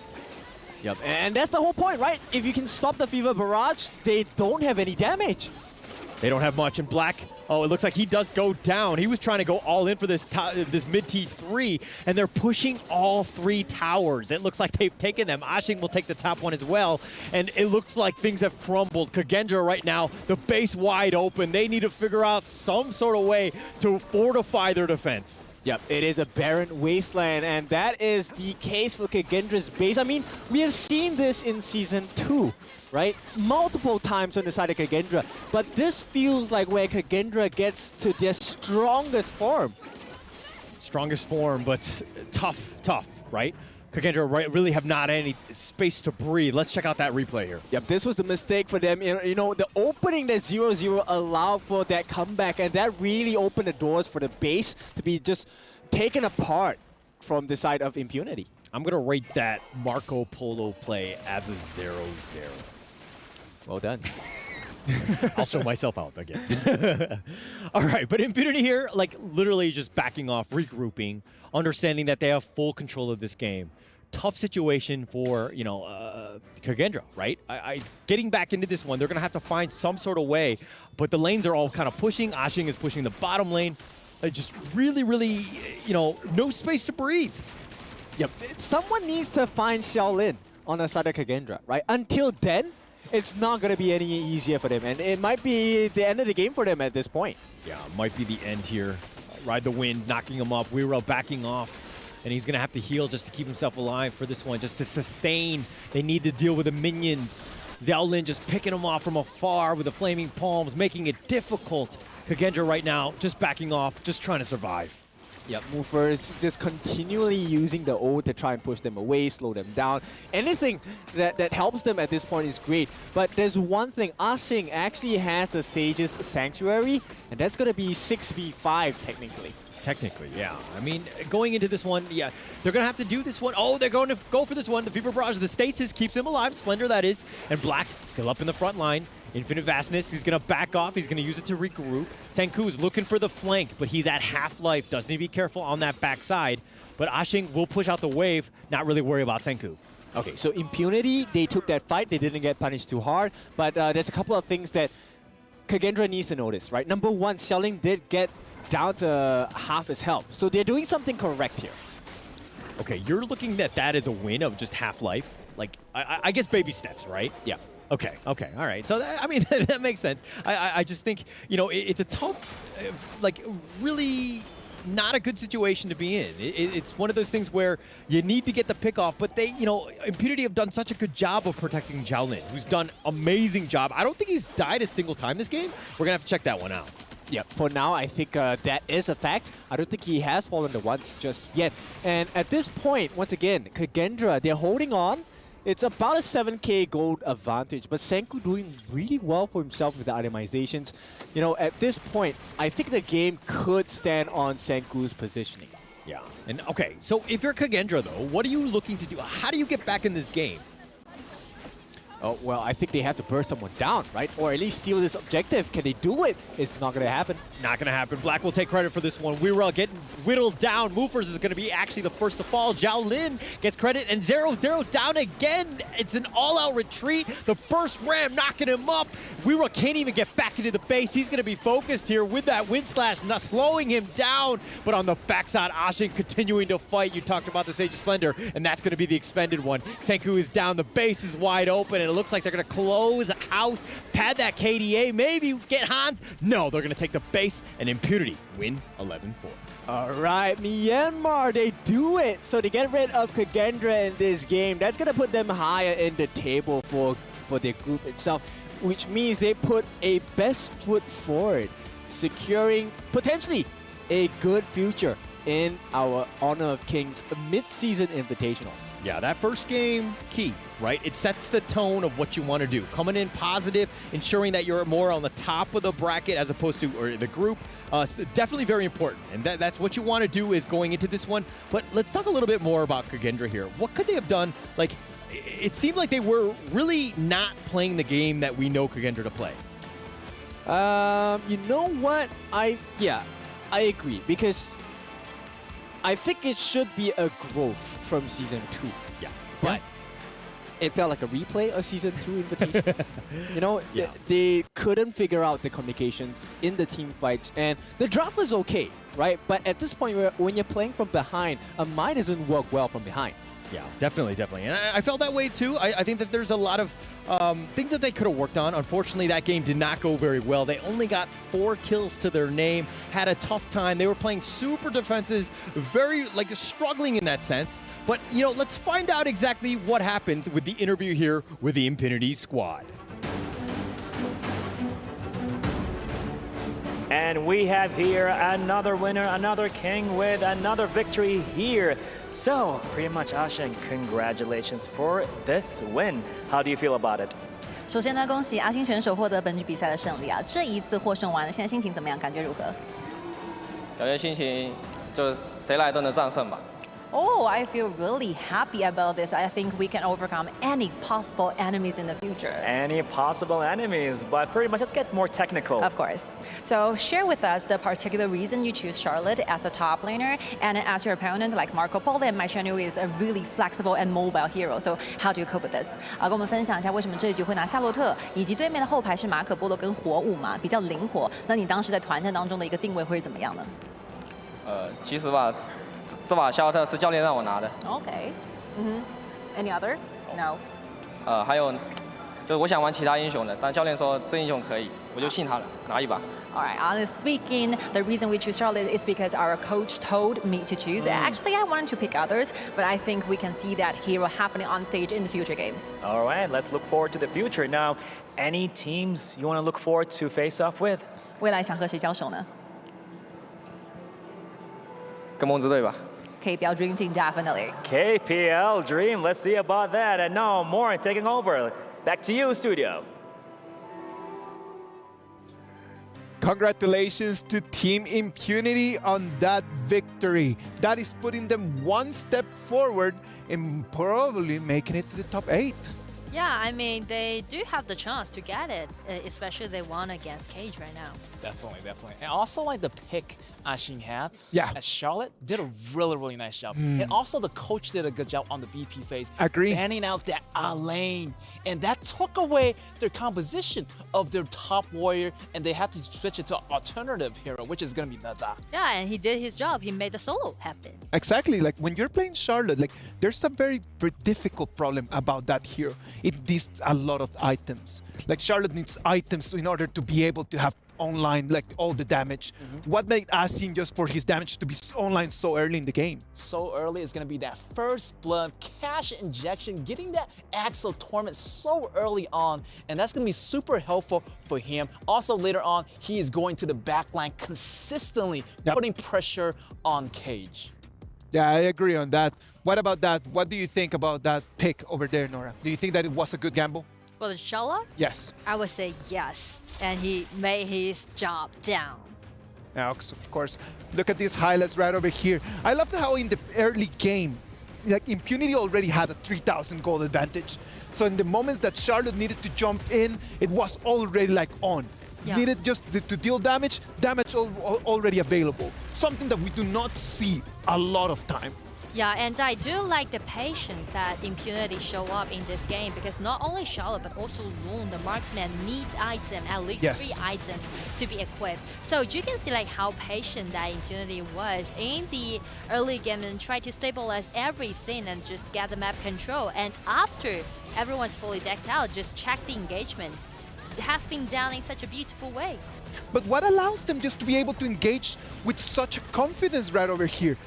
I believe that they act very mature. The way that they were just planning on all this thing, they never looked rushed. It never looked like they wanted just to fight just for the sake of fighting. It just gave me the feeling that they really have grown up a lot. True. And I would say that's something to do with Kagendra's composition as well. Because as you can see, Kagendra's composition, need them to, pull it out and just dive right in as a group. But as you can see in the engagement, everyone just split up and just dive right in one by one. That's some mistakes that I bet that Kagendra made in game. Let's talk about the good things about Team Kagendra. Something that I really love was their rotations. Yeah. Their 3-1-1 rotation just caught always trying to catch people just in the brush, like waiting in there. Definitely. That's going to be the one advantage that they do have. They're really, really patient, and they learn not to be hasty. Definitely from the previous matches, and that's going to be a true advantage. Definitely hiding in the bushes and waiting for the enemies to do the face check. And that's going to be a really, really nice strategy. It worked out well, but in the end, it kind of really went down here from there on because Impunity, because of the low, the 3 damage, the Eternity Blade, Axel Torment, and the Master Sword was way too much damage for Kagendra to handle. It was very too much damage. We know that all this Team Impunity was amazing playing in this game, but at the same time, we need to give the MVP to someone. Like one person needed to stand up on business, and that was AUGEN. With that Charlotte, he needs to give half of that MVP to his coach that actually forced him to play that. And with 0 deaths, right? Check the statistics, 702. The man is on fire. I agree on that. I love AUGEN. Him for such a long time, and sometimes he could just give you the vibe that he's just kind of like, I don't care about this. But then when you talk about him, he's so passionate about the game. Yeah, I feel like the man can play any hero. Definitely shout out to the coaches for letting him playing this Charlotte, and he done a great job. Looking at using that flash consecutively, also getting the back line, getting the pressure, and it's just such an awesome game for Impunity today. Oh my, come on, like that Charlotte pick over there was amazing.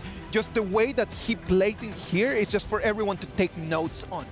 Everyone needs to understand the advantage of that Charlotte in there. That we know that the BP was actually what made it actually happen, right? Like being able to ban as a lane allows him just to be on that Charlotte.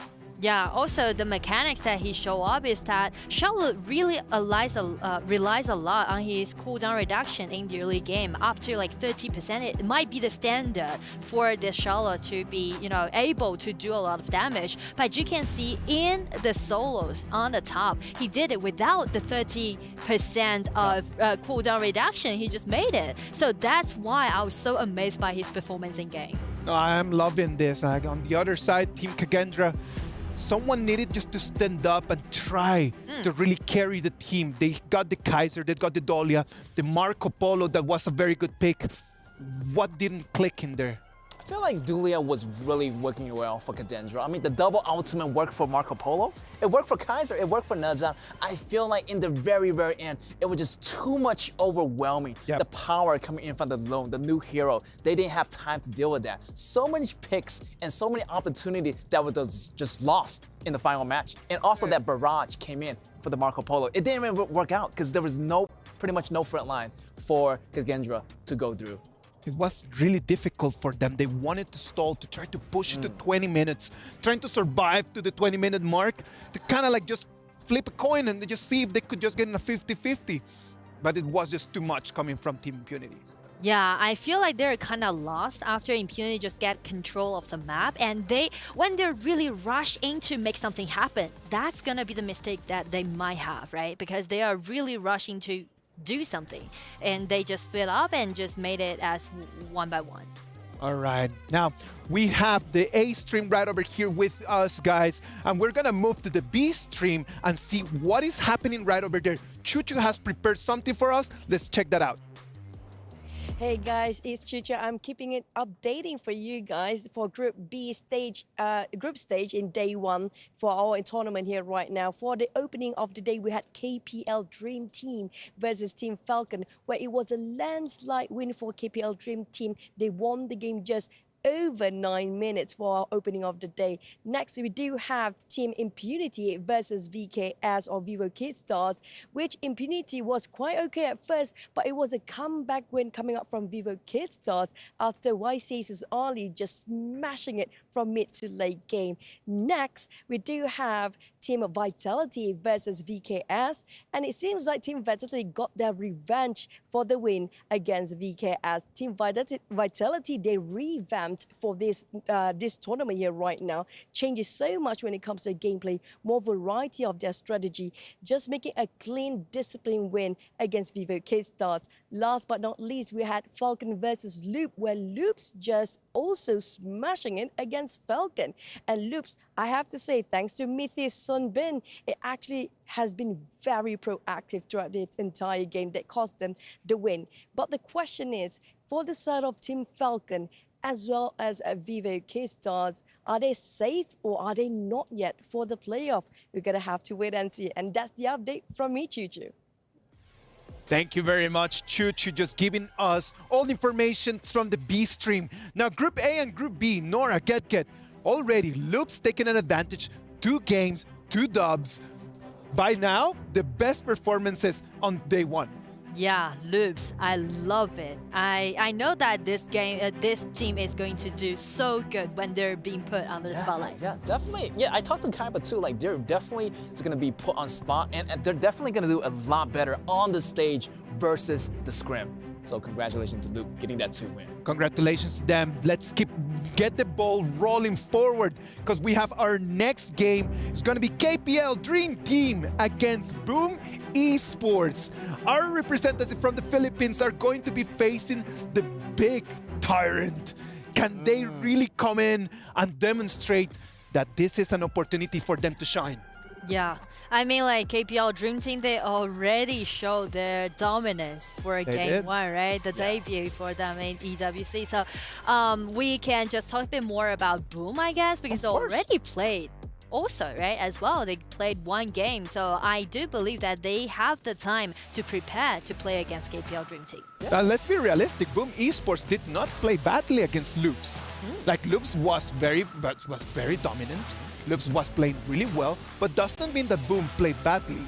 Now, playing against the KPL Dream Team, what do you think is going to have to be the strat for them to take the win?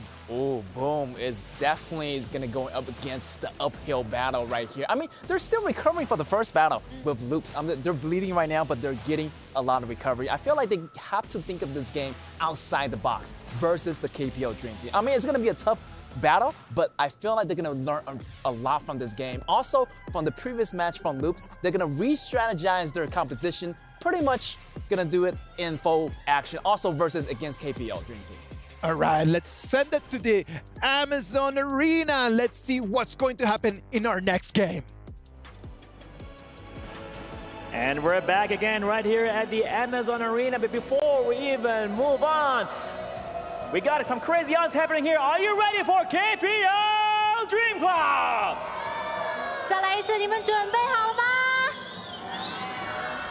Well, let's go. Let's go with the one and only KPL Dream Team.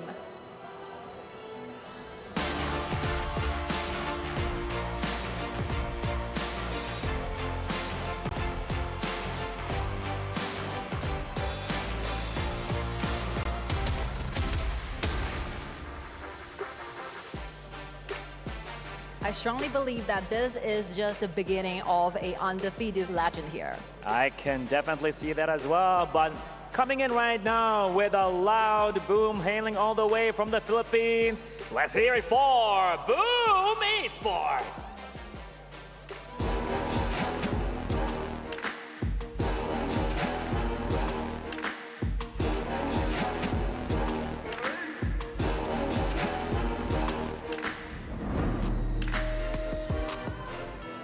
Well, this coming match is going to be with a lot of unwavering strategies taking place here. Super excited for this one. Of course, just hope the two teams are ready to show us what true honor looks like on the real battlefield. Right now, gaming time. Let's hit to our studios. Yella.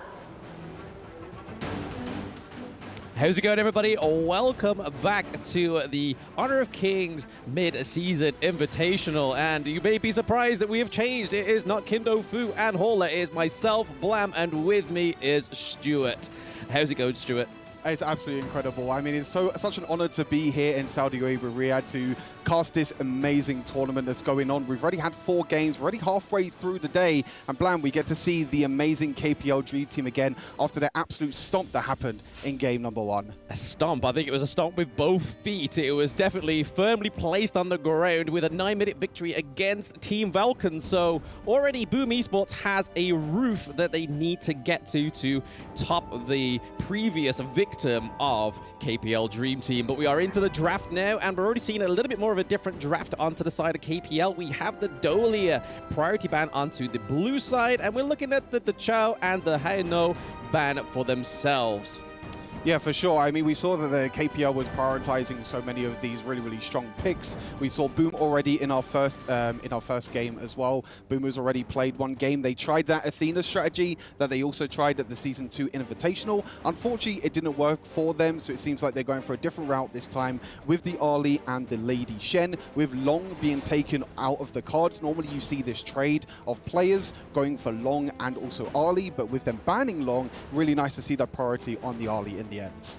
Yes, and that was my next question, is who is going to be the ADC for KPL? Are they going to keep it with the Lady Sun now that they don't have the Ming combo? But pairing that Dolia with the Hu Huan in the jungle is going to be a fantastic combo here for the Dream Team. And over to Boom, they do go for the Masashi just in case the KPL Dream Team was going to go for the AUGEN. As we know, those high CC enemy heroes are generally the better counter for a hero, the new hero, AUGEN. Yeah, for sure. I mean, AUGEN hasn't been picked or banned yet in this series, which is super surprising to see. We've seen very high priority on both of these two new heroes. We saw Long had a really strong performance from LGD. We saw AUGEN also for the KPL Dream Team. I'm super curious to see the approach that KPL Dream Team are going to have in this game as well. It seems like they are playing with some different players as well, with Chance also playing in this game. So they're playing with a bit of a rotation squad since this is a Dream Team, just to give everyone a bit of stage time. But it also means that their drafts are super flexible as well, because so many of these players can just jump in and play to such a high standards. Yes, Pang is sitting this one out, it seems, and we're getting high in this KPL matchup this time around. But funnily enough, we see the Mutsu ban and the Cayenne ban come through, so that must be something that they know that Boom Esports are going to go for. We haven't really seen the Cayenne on impressive in this tournament yet, and we already know that it's going to already be a slim pull for the support heroes, but with the likes of the Masashi, we could see something like the Sun Bin come through, or they could go for the tank like Zhong Fei, which we know has been such a contested pick in Season 2, but not so much this time around. Yeah, for sure. I mean, we were watching the, we were lucky enough to watch the SEA Last Chance qualify to this tournament, where both Boom Esports and RRQ were not really prioritizing Zhong Fei at all, which is super surprising to see, since it is a very strong tank in the support role, and it is going to be that Lian Po. So it does seem like there is a bit of an adaptation since the Season 2 Invitationals. A lot of players prioritizing the Lian Po over the Zhong Fei thanks to all this crowd control. But the one thing from KPL that I want to kind of highlight is that Yu Huan, it looks like it's going into the mid lane, because with the Menki going into the jungle. So this is something different. We've seen Yu Huan already in the jungle, played by Falcons. Didn't unfortunately go too well for them. So now KPL Dream Team like, hey, if you want to see how it's done, this is how it's done right here for this game. I mean, it's a fantastic compliment pick for the side of the KPL with Dolia as well, because obviously double the airtime from the Hu Huan is such a fantastic feature to have on the KPL Dream Team. But seeing Monkey come through and the Elaine, and as we know so far in that Clash lane, Elaine has been a very contested pick this far. But I'm really interested to see this Lian Po support pick come through from Boom, as we saw in the last game that he did go for the Distraction Athena, which did work well. It didn't work as well as it did against VKS in Season 2. We were sat in the crowd with all these beautiful people that were there already, but it didn't quite work against Loops, because we were saying if this is how they get the victory, they did it against VKS. Let's see if they can manage to get that one up on Loops with the Athena. And with it being a best of one, this is where we need to see these huge drafts come out of to try and get that victory. For sure. I think a lot of people definitely put Boom high up on their tier list in terms of the S2 Invitational. They were underperforming, in my opinion, you know, with the likes of Vitality and VKS going through. We know that Philippines is a very big region, very popular region with Honor of Kings and also just mobile MOBAs in general. So I really want to see kind of Boom bounce back. This is going to be an absolute giant to try and come back against, you know, with the KPL Dream Team. But as you mentioned, with that Athena kind of distraction strategy not really working out for them, this is something that we were talking about when we were actually sitting in the crowd. We were talking to each other. We were saying, you know, Boom have come up with this strategy before. They know how to play this strategy. But now that they've actually not won against it, they need a plan B. And this might be their plan B at the moment that they're playing against the KPL Dream Team. Yes, and the draft is looking pretty much fine for both of these teams, I would say, because Boom having the Masashi, I don't think we've seen the Masashi come through yet, at least not on Stream A. Stream B could be a little bit of a different story, but I think my best thing about Stream B so far, as we were sitting for food before this, Stu, was the fact that Team Vitality was able to take down VKS. I was like, oh, what a win for EU, baby. Take that one, Brazil. No, it's absolutely brilliant. I mean, obviously both of us being from the EMEA region is super exciting to see us as well. And as we we saw before this draft, we can see that, Choo Choo's keeping us up to date throughout the day of the stream, B as well. So if you are just watching the stream, A, you will be updated throughout the day. But yeah, huge win for Team Vitality. And Boom are going to look to try and have to come back as well, because losing that first series, Boom have to try and actually get in a win now. It's going to be difficult against this KPL Dream Team. We have to try and find a team to be able to take them down. I think that's the big thing they were talking about on the analyst desk right at the start of the day. Who are the teams that can actually take down? Who are the kind of underdogs in this tournament that can take down the KPL Dream Team? We already saw Falcons. We can talk a little bit about that Falcons game, because we saw all-out aggression from the KPL Dream Team. Level 1 invades. The Lady Sun again being picked this time around. We saw the Lady Sun playing in the mid lane to start things off, pushing out that mid wave, and we saw the Pang in the end on the AUGEN. Level 1 invading, super aggression, and there was no space for Falcons to move around. So Boom have to be careful. They have to analyze that first game that the KPL were playing and be like, okay, how can we counter this aggression? How can we make sure that we don't get put so far behind that we're going to lose in another 9-minute game? Yeah, I think that's where the bar is currently set, is just getting past that 9-minute mark, maybe getting an extra kill on the board for themselves. But thank you for your patience. We are into this best of one between the KPL Dream, which is their second game of the day, and Boom Esports. Again, Boom is currently lost so far within the group stages. So if it's a time to sort of shine, it's definitely against the KPL team. It is their time to make the giant bleed. And so far, we're not seeing that level 1 engage, but when you're on a hero like the Monkey, I don't think we're going to see as an aggressive engage into the enemy jungle. Yeah, for sure. I totally agree. I think before with the AUGEN, as we see a crazy level 1 trade already into the bot side with the crazy level 1, the Lady Sun has her extra range that she can get on her first ability. They're even going as far as behind the tower already to start things off to try and get a little bit of advantage. But yeah, Lady Sun, super aggressive hero to play down in the bot side, being able to take the early game trade against the Arm. Yep, super aggressive plays is what's currently going on, but it's all in the lane right now. And currently, Byron gets knocked up. It's a 2v1 in the clash lane. First blood going over to Wrong. KPL setting the bar high. We were thinking that the aggression was going to be level 1 in the jungle, but no, it's taking place in these side lanes, baby. It just shows that KPL can play so many different strategies and fly with the perfect tower dive in the end. You can just tell how talented and how much these KPL knows. They know how much the tower damage is going to do to you. They survived on survived on 1 HP, knowing that extra little bit of tower aggro is going to be enough to be able to secure that kill. And as you said, a bit of an early advantage here for the KPL Dream Team. Now, as you see, there's Dragon actually coming from behind, maybe looking to surprise. They read it like a book. They knew that something was up behind them. Yeah, Chance really calling out that phase check there. They clearly are the team to do this. Some teams may just even wandered into that little trap there. It would have been quite a snare for Boom Esports to get that on top of KPL Dream Team if it was the case. But currently, so far, we're seeing the KPL Dream Team are up ever so slightly in the gold, and there's just about that 1k gold difference right now going into that 2-minute mark. It's definitely a little bit more of a pulled, stripped back, less aggression as we saw against Team Falcons. I don't know if that was something that was just a little bit of a revenge call, but okay, a lot of damage onto Toshi, forcing the Ali out of the team fight, which is going to be detrimental to trying to keep any damage being taken place in that T1 in the bot lane, but we're seeing a great push in this mid. Yeah, it's just so fascinating to see the rotation from the KPL Dream Team as well. These are players that have been playing the game for years and years. They've been playing at the top level over in China. And you can just see the rotations, the invades. It's not the same aggression that we saw against Falcons. I think that was super surprising just in general. And we can actually see here that it's Boom Esports actually the ones looking to try and invade and try and shut down the Menki a little bit. But it does mean that they might get a little bit caught out in the top sides. Okay, Death on Sunset comes through for Fly there. He's able to keep him alive just a little bit. But Boom are all here. It's currently a 4v 4 as they are coming around. There we go. High gets the kill onto Dragon. That is a second kill for the KPL team. This Menki is not here to be messed with. You going to his tutorial. Oh, what a trade. He's back down and getting another kill onto Toshi.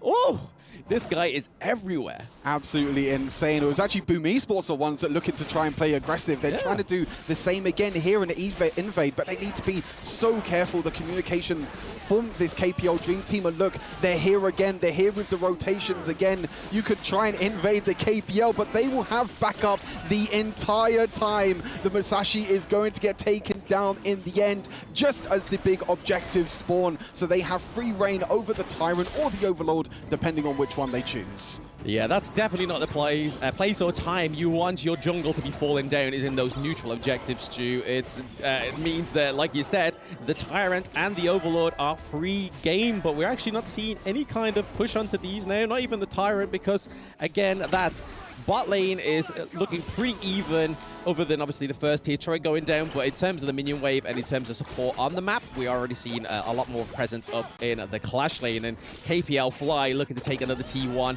So working those side lanes like we see most of these teams do. They keep that mid lane a little bit more fruitful because it allows for a bit more easy access onto the minions. But less about that. Boom, Ajix kind of steps in a little bit too far. He's taking quite a bit of damage from Monkey, but the Dolia comes through, gets the kill onto Ajix right now for KPL. Currently 5-0.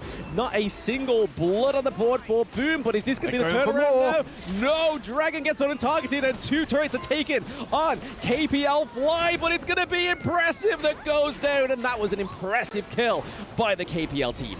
Beautiful again from the KPL Dream Team. Wrong with the ultimate there on Hugh Huan was so perfect. You see the Musashi coming in, using his ultimate, trying to lock down the Hugh Huan, but it got completely cancelled by Hugh Huan's ultimate. Really, really nice counter there from the KPL Dream Team, and then they were able to counter-engage after that as well. But Boom are not actually going to be, being able to kind of slow down the aggression in the end as well. As we can see here, Musashi also going down again. That Menki is just so powerful right now. Super tanky, being able to scale super well into the late game, as we see a bit of player camps there as well. But Boom Esports need to find a way to slow this game down. This is something that KPL Dream Team do so well. Once you give them an edge, they will take a mile. They do so well at being able to take these small advantages in the early game, and they can use that to rotate as a team around the map. You see, they took the mid lane tower. They've taken the top lane tower already. Boom Esports at the moment are looking to try and take that tier 1 tower in the bot lane, but they might even just lose their base.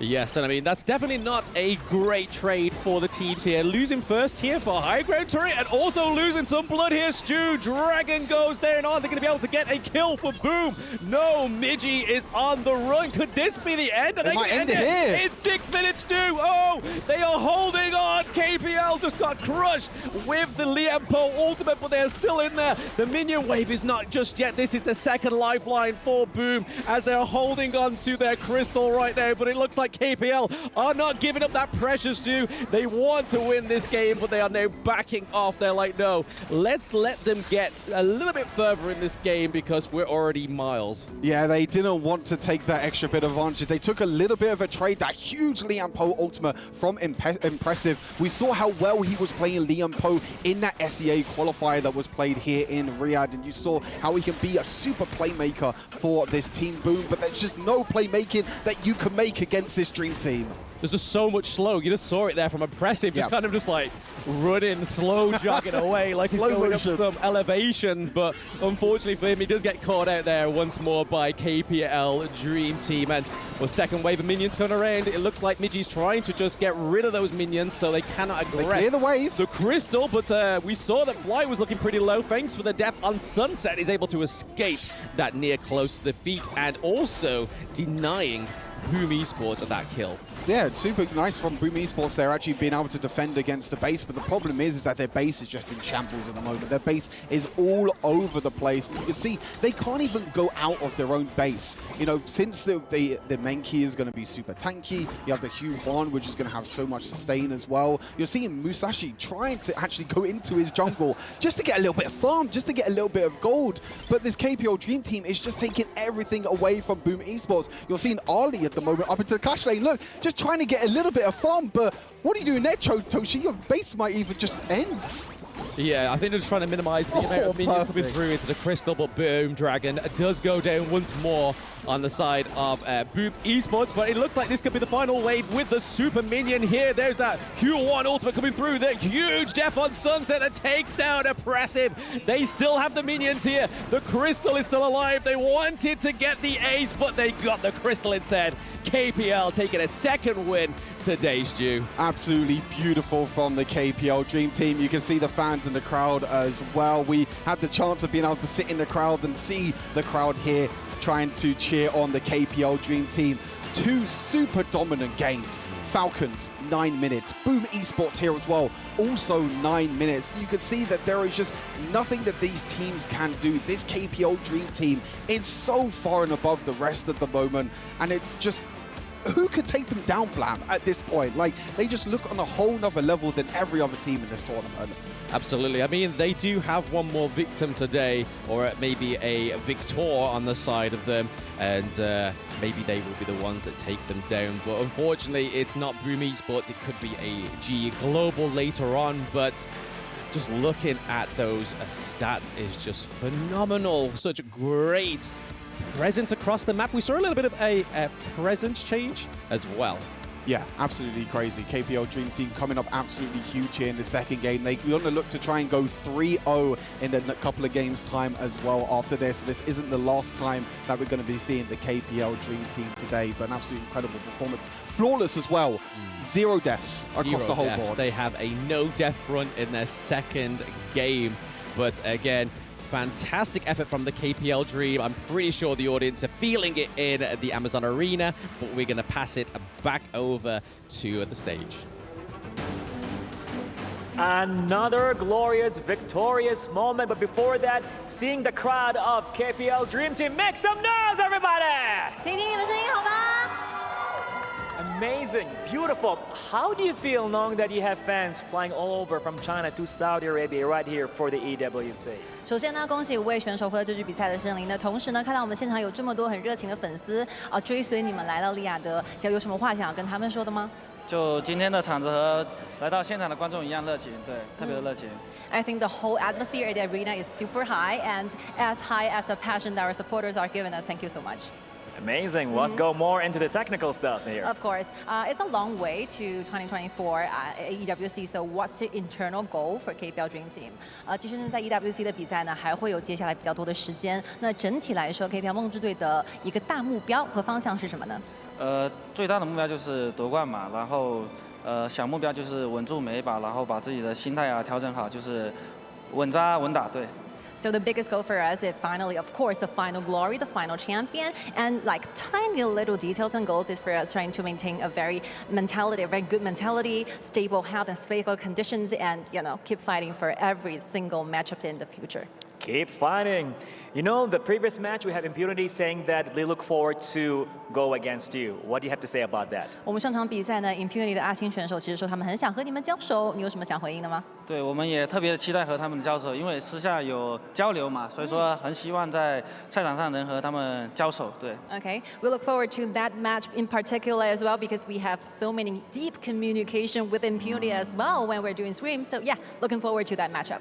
Looking forward indeed, and I guess it's time to go back to the studio. Congratulations to the KPL Dream Team taking one more victory.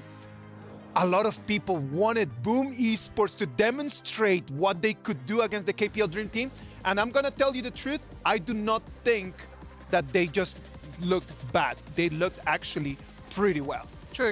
We can just, scrutinize the strategy when they play against KPL Dream Team is that they focus a lot on taking flight down. Yes. See, they just give it all out and trying to take that island down around the riverside. And secondly is that they did the blue buff invasion instead of KPL team did, right? Exactly. Like you can see in that moment that they actually had the confidence to come over here and just really try their very best against a giant.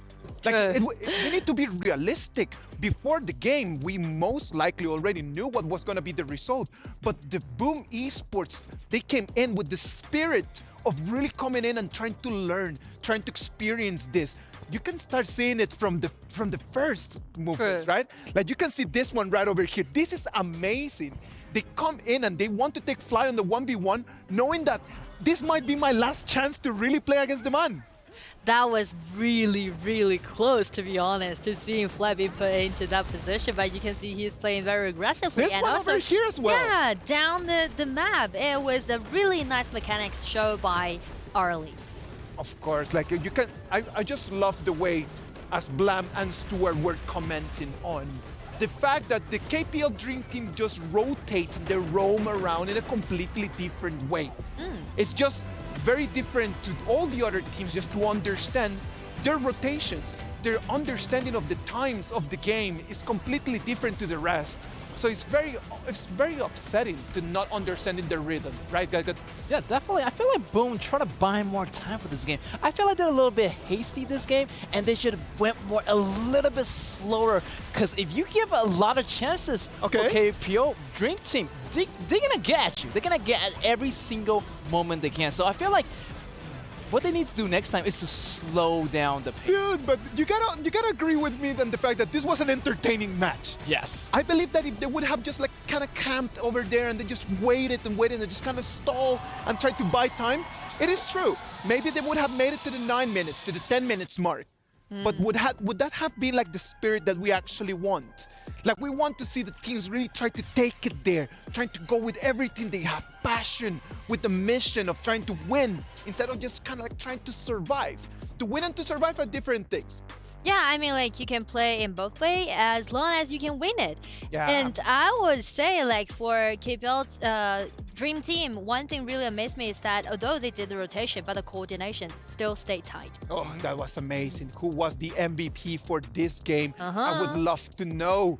It needs to be high. It's going to be high in that monkey. What high is going to be in charge of that? 505, the KDA. Yes, Hai. He did the rotation, being the jungler, and Hai was representing Team China back in the 19th Asian Games. And speaking to the KPL League, Hai has claimed the championship for 7 times with the millionaire Rong, and they are actually from the same club back in China.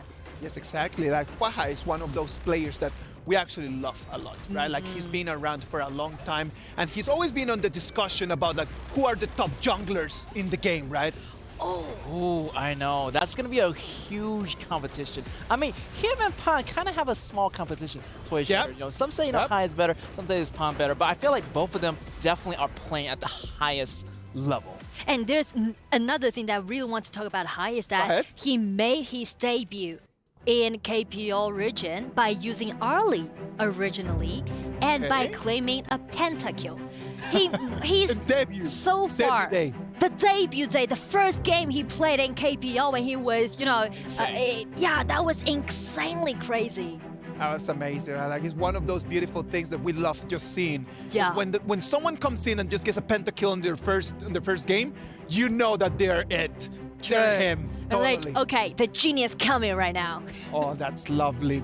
Now let's talk a little bit about the heroes. We got to see a Yu Huan, right?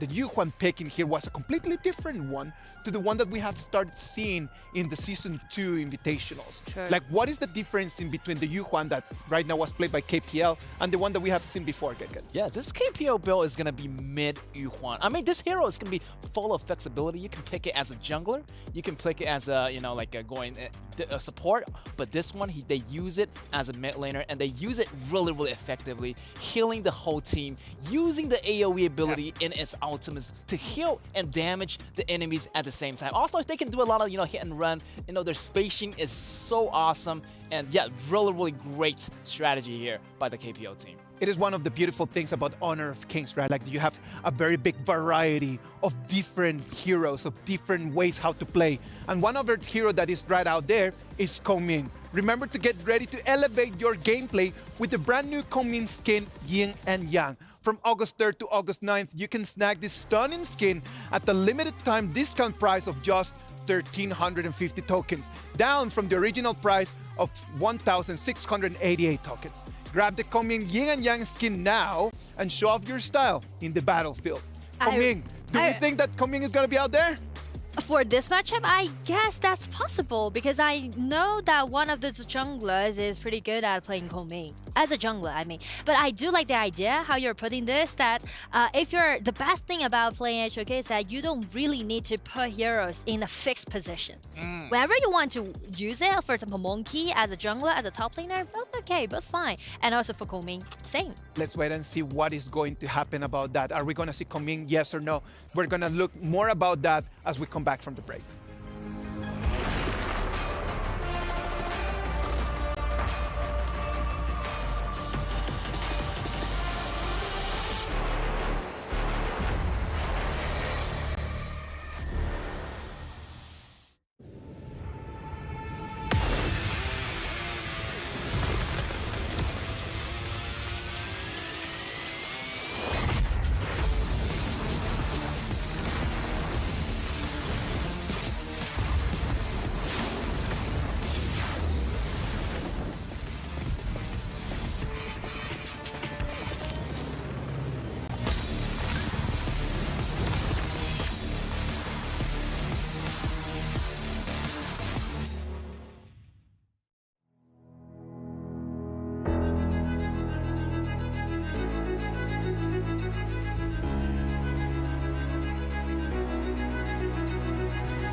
Welcome back to the Honor of Kings Invitational Midseason.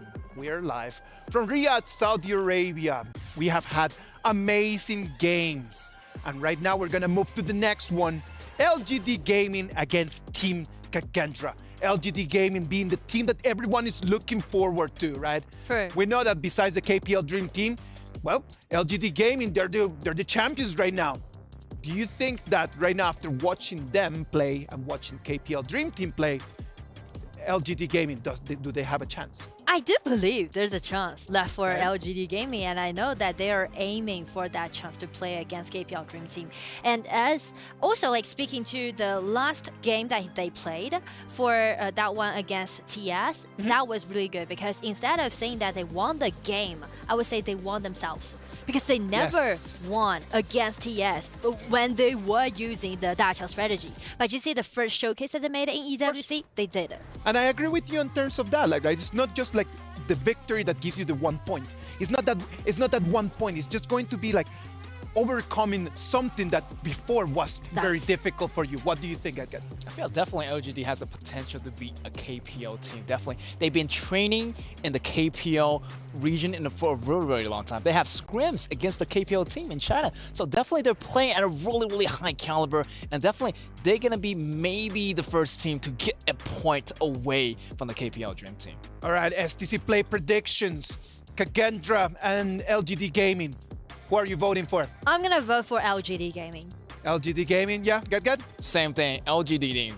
You know what? I'm gonna go Team Kagendra, and I'm just gonna go with it just because of I like when tournaments are really leveled. I love to see that, and I hope that Team Kagendra is going to bring it on. Now, let's toss the ball back to the Amazon Arena, and let's see what is gonna happen in this amazing game. And we are on it again with another match to honor more kings. Well, Sky, the honor is all yours. All right, right on the stage, let's welcome Team LGD Gaming.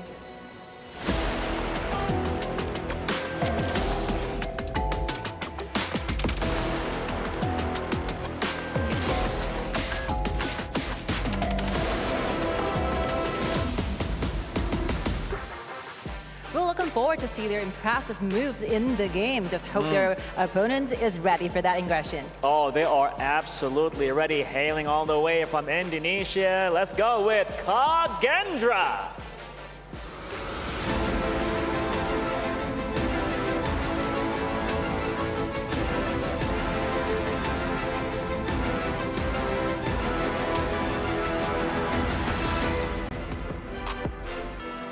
Well, we'll be seeing some youthful energy and innovative strategies taking place with this one. Of course, ladies and gentlemen, please be prepared for an unforgettable showdown. It's gaming time. Back to you, studio. Yalla.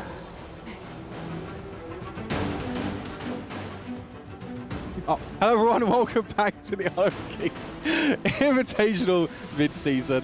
Me and Blam are a bit all over the place, but a team that's not all over the place at the moment is LGD Gaming, being able to take that first game that they were able to play in this tournament against Team Secret, which was the rematch of that Season 2 Invitational. We were lucky enough to watch that as well, and it was a super interesting game to watch, whereas Kagendra on the other side unfortunately lost their first game, so they're looking to really try and bounce back. Yeah, I mean, the Team Secret against LGD was just one of those... It could be one of those staple matchups that we're seeing quite a lot within the global scene. It's going to be a rivalry for some time, I think, Stu, especially with both of these teams being from Malaysia. And both of them always putting up such a fantastic performance as well. So when we were watching it, we were like, oh my days, like Team Secret may win here. And then all of a sudden we saw the beasts of the south, the beasts of the east themselves, LGD Gaming, managing to take the victory overall from Team Secret. So again, well, it was a fantastic job by LGD, but their next contender is Kagendra, and we are getting into the draft, and we're looking at a Musashi Prio ban. Does this mean it's a storytelling of AUGEN being picked up again? I think Kagendra need to read this like a book. This is one of the very first times that we've seen Musashi being banned in the first rotation. We know there is a bit of a counterpick to the likes of AUGEN, one of the new heroes. One other player I want to highlight as well is JR. Did play long in that first game against Team Secret, and that is going to be the priority pick. They don't want to prioritize AUGEN, they want to prioritize long, and I have to say, JR played a flawless game on long. We saw double kills, we saw triple kills flying all over the place, and we know, and I know as well from playing this hero as well, that this hero has a lot of burst damage, but it is going to be responded on the other side by the AUGEN and Dolia combo. Yeah, what a great combo we have there with the Dolia and the AUGEN. Again, Dolia with her Celestial Blessing giving over those two ultimates. But like we said at that banning phase, that the banning of the Musashi, and we honestly thought that LGD were either going to take the AUGEN or they were baiting the AUGEN over to Kagendra, because again, if you pick AUGEN too early, all you need to do is get a little bit of CC on your team on the side of LGD, and they're going for the Princess Frost and the Dune pick as well, which was a big pick within Season 2. A great jungle, very tanky, has a fantastic engage, and he could just soak up a lot of damage whilst your backline just absolutely have their way with the enemy team. For sure. I definitely feel like LGD were maybe kind of trying to predict Kagendra, trying to maybe predict that they were the ones that were going to ban Long in the end. Yes. They probably weren't expecting both of them to be open. And to be honest, I think this actually favors Kagendra more than anything, because with LGD being on the left side, it means that they only get one prio pick. Yeah. Whereas on Kagendra, they get the double prio pick, which is the AUGEN and the Dolia. We know both of these have been high priorities. And with the Dolia being picked, you're seeing the Sun being banned and a Shang Fei being banned as well. So the support pool at the moment being whittled down by Kagendra, where we see Huyi and Haino being banned on the side of LGD. I'd be very surprised if we don't see the Lian Po again come through, because it has been a fantastic counter to the AUGEN we've seen so far within the mid-season Invitational as well. So again, Zhang Sun Bin all being taken out there. Zhang, as we know, has been such a prevalent pick within the support lane throughout all these tournaments so far within the global scene. And then we see the Huyi and the Haino getting banned as well. So Haino is another great flex pick, which we normally see in the mid lane, but in Season 2 had a big priority in that jungle. 100%, and we can see that a couple of other picks has come through. Derenji being the next option normally is the prio pick when the likes of Ali are off the board, the likes of Long are off the board, they go back to Derenji. Pretty decent in the early stages, especially with that Dolia being able to get the double stun with the ultimate, if you can chain that correctly. Mosey on the other side as well, so they're really going for a lot of crowd control. You have the crowd control from the Mayin, the stun from the Mosey, the Princess Frost with the stun as well. So all this CC that they're trying to do against this AUGEN, because we know this AUGEN has so much mobility. He can go over walls. He's just super annoying when he stands really, really closely. He gets in the face of the enemy. But I'm not too sure if you want to be the face of the likes of Dune and Mayin, to be honest with you, and even the Princess Frost with the stun as well. And Shangguan being picked, I believe, for the first time on the A stream as well. Yep. So going to be an assassin in that mid lane against Princess Frost. Yeah, last time we saw the Shangguan being picked up, it was Team Vitality. We do know that Highland loves that pick, but this is about Kagendra. This is about LGD Gaming, who is going to come on top of this. But just to reiterate the point of the draft, there is so much CC on the side of LGD Gaming, which could be at the detriment of Kagendra, especially with that AUGEN pick. But as well, obviously, one of the things we didn't mention was the knockup from the Dune pick as well. So yes, again, that double knockup is a great feature, especially within those early game engages. We already see that Dune is a fantastic early game hero to do a lot of damage, to clear his waves a little bit quicker and stuff like that. But then as towards the end of the game, you kind of see him fall off and be more of an assistant tank, just being that sponge that we know he is. The only other spongy hero that is resemblance to Dune is definitely the Kaiser. 100%. Super interesting to see this mid lane matchup.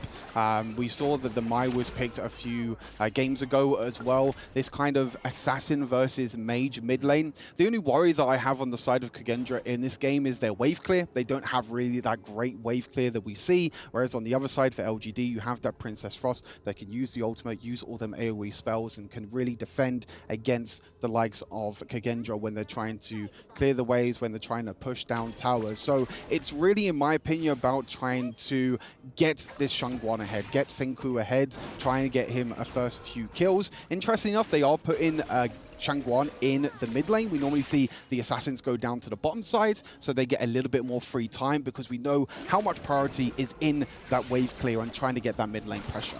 Yep, it opens up a lot of doors and a lot of opportunities for those that are able to take that priority in the mid lane and also take the T1 turret. It's because it just opens up a huge buffet for whoever claims that T1. But again, this is a very coy early game. There is no sort of aggression, no massive engages. So this could be the difference here, but I feel like the Motsu pick here is definitely denying the AUGEN being access into the back line of the side of LGD. I think it's probably a really, really good draft here on LGD for taking the Motsu rather than going for something a little bit more practical that we've seen recently, which is like the Lian Po. Yeah, I mean, with that Dune pick as well, you know that you have that front line already, so you don't really need that front line from the support role that we've seen for Lysa Shang Fei, was obviously got banned this game, and also Lian Po. So getting going for that support, there's a little bit of damage in the mid lane there for Princess Frost.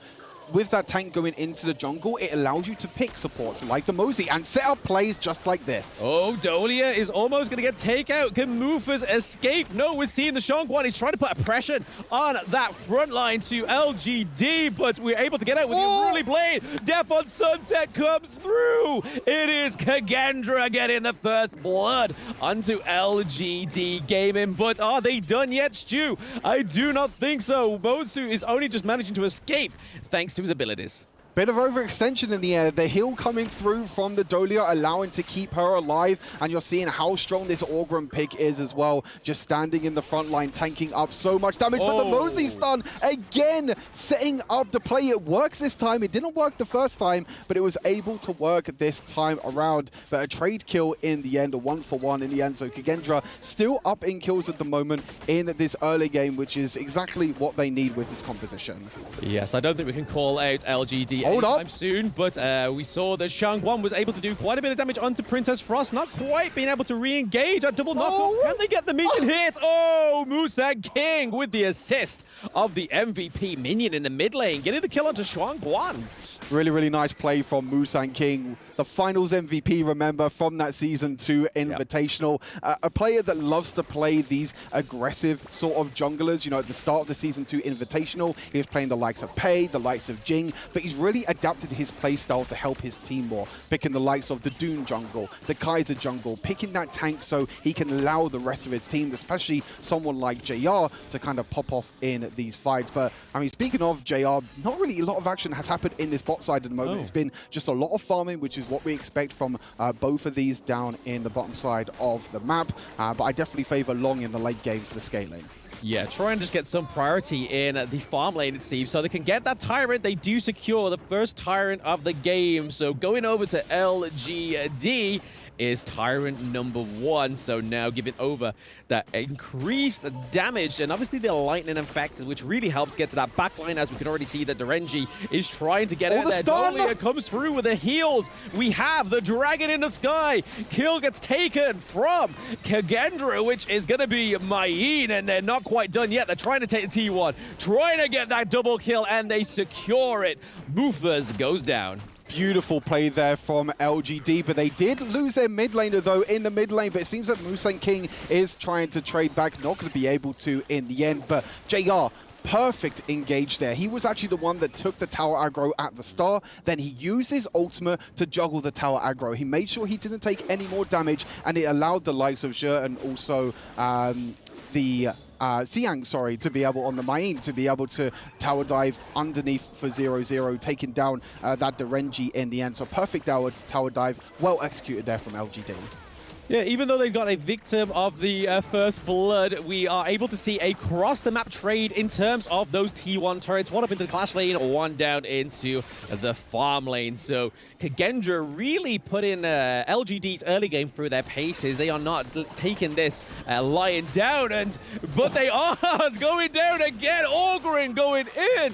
The goes down. Senko as well. So that's 2 high damages coming through from Kagendra that they don't have anymore. And speaking of not having, that is a 3-0 trade for LGD right now, and Long is not quite done. JR, fantastic play. That is a 4-0. Stu, LGD, they let them get their foot in the door, and they was like, no, let's slam that door shut and let's get a 4-0 trade. And you're seeing what we were talking about in the draft. There's just so much crowd control on the side of LGD that Rira is having a really, really bad struggle here on the Orgrim, not really being able to do too much in these fights. The Shangguan as well also struggling, because Shangguan wants to combo all of her abilities to be able to get her ultimate in the end as well, to jump up, become untargetable, and do all this damage. But the setup play at the moment from this LGD squad has been so perfect. There was one little hiccup that we saw, that they overextended a little bit, but other than that little hiccup at the moment, LGD are looking incredibly strong in this game.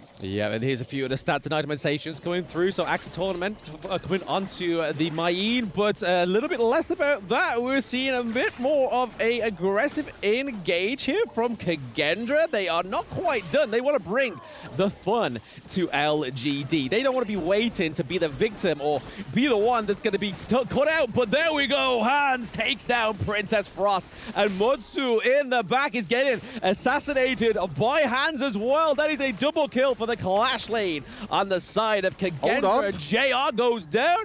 Ooh, what a trade. 3-1 for Kagendra, answering back pretty nicely. I said that there was one hiccup from LGD. That's the second hiccup right there. You're seeing the LGD are having a few moments in this game where they're kind of struggling a little bit. They have maybe too much setup play in the end, that they're following every single engage that they're looking for. You can see the Mosey with that long-range stun and the setup, but they need to be extremely careful because the side of Kagendra can also counter-engage really well with the likes of the AUGEN and the Shangwon. As we're going to see here, there's just so much AoE damage at the moment from the AUGEN and also from the Elaine as well in the Clash lane. And even though JR was trying his best to do enough damage, he goes back in aggressive, but he's so low on HP that he's not able to do enough burst damage in the end. It does mean that Kagendra get that little bit of gold back that they really needed.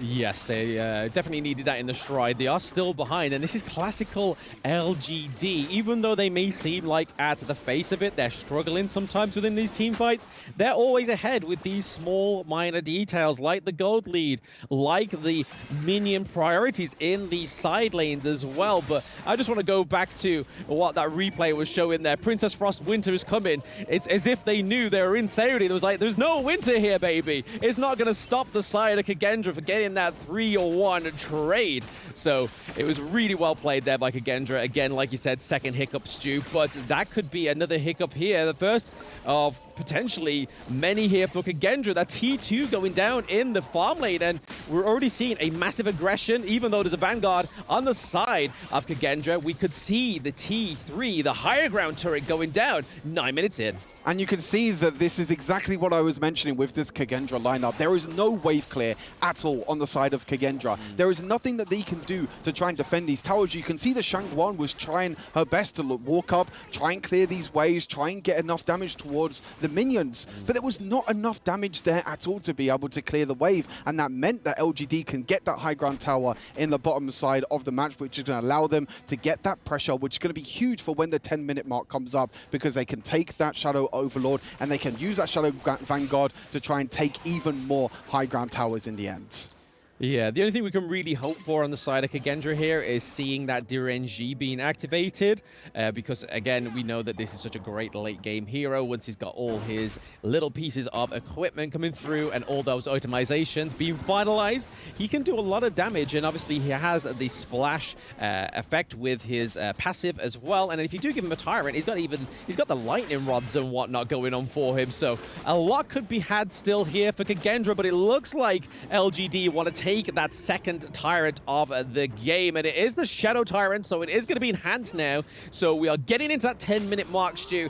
This is pretty much considered, for those that have not watched any Honor of Kings, this is getting into the late game for these two teams, and this is definitely not a KPL Dream Team game, because it would have been over a minute ago. But none of that. We don't want to undershine the LGD right now, as they're looking to try and take their second higher ground turret from Kagendra. There is plenty of effort from the backline here, trying to deny and take down that minion wave. But going in. Still going for it. Death on Sunset comes through. We see that all grain is already gone down, and then another Death on Sunset, just trying to push away the LGD. But Musang King takes down Hans. He's like, I'm sick of the Death on Sunset. Just give it a rest. JR takes down Mufa. It is another 4-0 trade. Down goes one, but this could be the downfall of the Crystal for Kagendra. Again, LGD taking in the second victory today from Kagendra. Both LGD and the KPL Dream Team looking incredibly strong in this tournament. Very, very strong victory there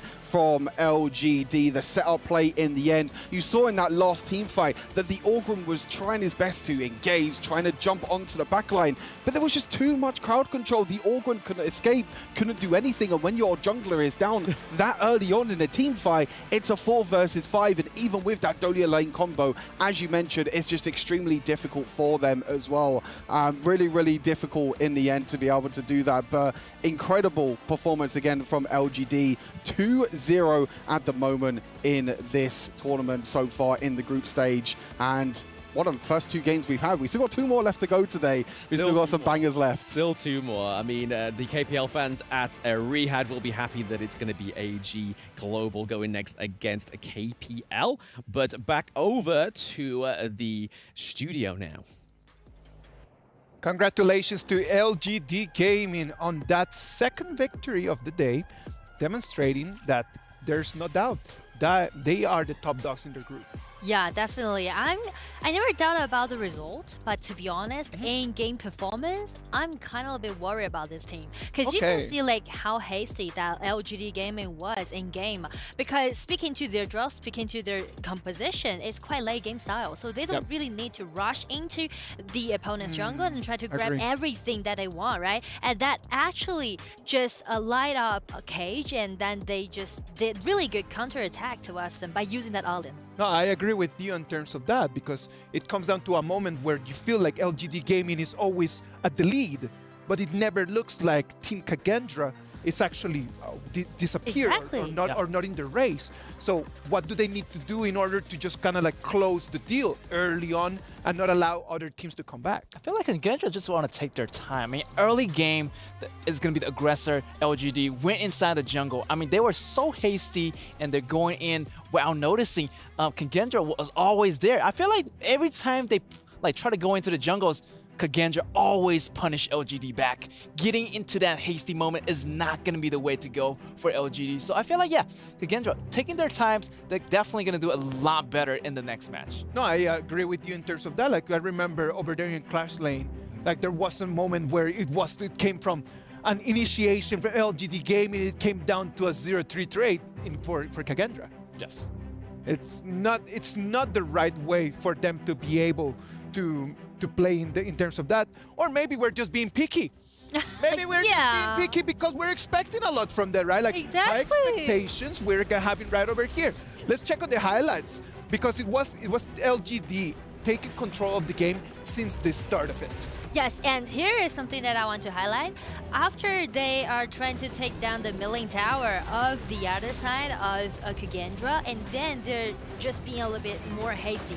Trying to do a lot of tower damage, you know. They just couldn't just kind of wait for the right moment just to jump in. Yeah. They saw an opportunity and they were always just willing it needs to be right now. It must be right now. And that might be a little bit of those mistakes that if you want to play to the next level, you cannot be allowing yourself. I mean, the result seems to be very optimistic since we are watching the highlights, right? It's only the clips. But to be honest, in game, the advantage is not really stabilized. Yeah. And this one right over here, man. Like, check on that guy. Yeah, definitely is going to be a really good. Also, I want to put an emphasis on their top lane of Kagendra's Hans. Played the island so well in this game. Really, really well. Also, I noticed their coach. They're the youngest coach in the season too. So yeah, this coach from Kagendra, he has a lot of creativity and he put a lot of faith in his top laner. I love to see when young coaches are just being very, very, very courageous, very confident, and just making these calls, right? Allowing their players just to play to the heroes that they believe they can be best and the ones that they can excel. And also speaking to the coach, I really want to mention about Joker, the coach from LGD Gaming, because I know that for the lineup, as for LGD Gaming, Xiang, Jihong, and JR, they were at another team called BSE. And also for Musang King and Zhe, the jungler and the support, they were at another team called Moss Tigers. As long as they transferred into this team, LGD, they're actually sharing with the same coach. Okay. So Joker, he built up 3 different teams and all had great achievements. And right now he's leading this LGD, putting all of those best men he has and trying to aiming for this game. Trying to aim for this game, they were able to take the victory, but it's a team of 5. At the end of the day, there's going to be one that is going to be our MVP, that's for sure. And the MVP for this game, for LGD Gaming, is going to be Zhe in that mods. I'm going to tell you something. when that Motsu pick came at the beginning, it took me about 5 to 10 seconds to really understand what was going on. But then when it actually started the game, it just came to me. It got to be that. That Motsu, it was so useful just for the stun. It was just so useful just for the poke. It was so useful just to kind of like allow Princess Frost to be able to use the AoE in a completely different manner. Yeah, I know that where the hesitation comes from because it relies a lot on the accuracy that the player has.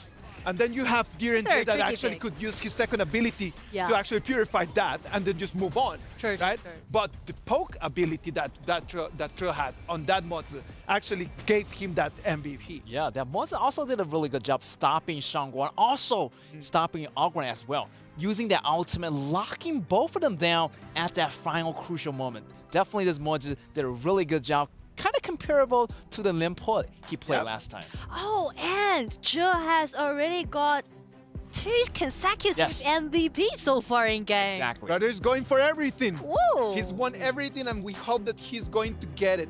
Hopefully, Cho is going to keep performing at the same level as he has been doing up until right now, because it has been a great feast for our eyes.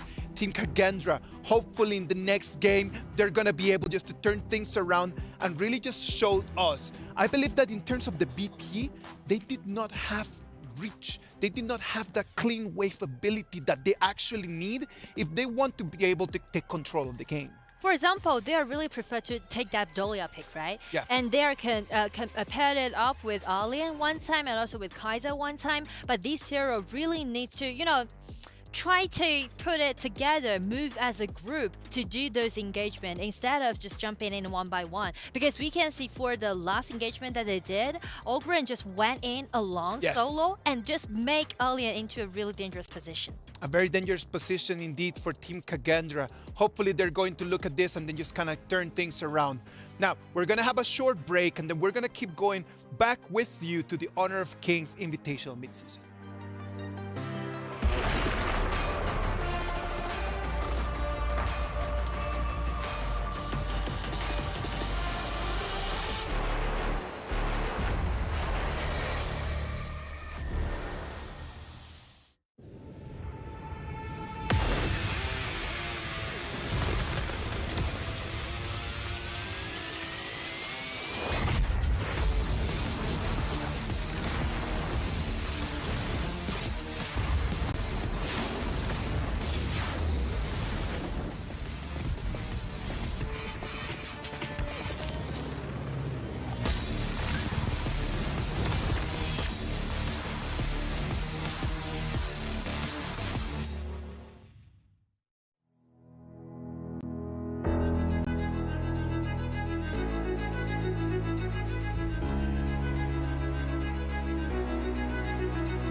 It's the EWC and you want to play like a pro. Well, we've got a lesson for you. Axe on. You're fresh, ready to fight and grind those long hours. It's how it should be. Axe off. You're slow, unfocused, and lagging. Do you get it? Let's go again. To unleash your best game, you must freshen up first. Get your axe on. Spray, play, repeat. Axe and Esports World Cup.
AUGEN commands the immense power of the Divine.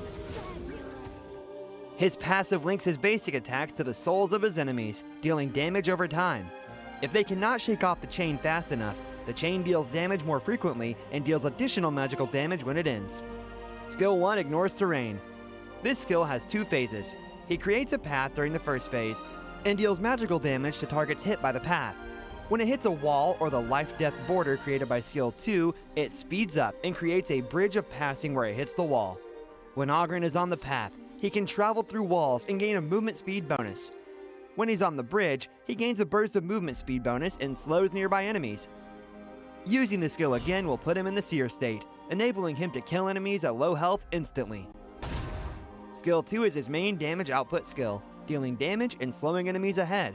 It creates a life-death border that deals damage, slows, and marks enemies that touch it. His next basic attack also deals additional damage to up to 3 nearby marked targets and restores health. His ultimate has crowd control and recovery, knocking back nearby enemies, dealing damage, and restoring his own health. He also creates spirits to aid him in combat. He enters Seer state after casting, killing enemies at low health instantly. This is his common combo. Use Skill 1 to go through walls and enter the fight quickly. Then mark multiple enemies with Skill 2, and poke enemies with the enhanced basic attack.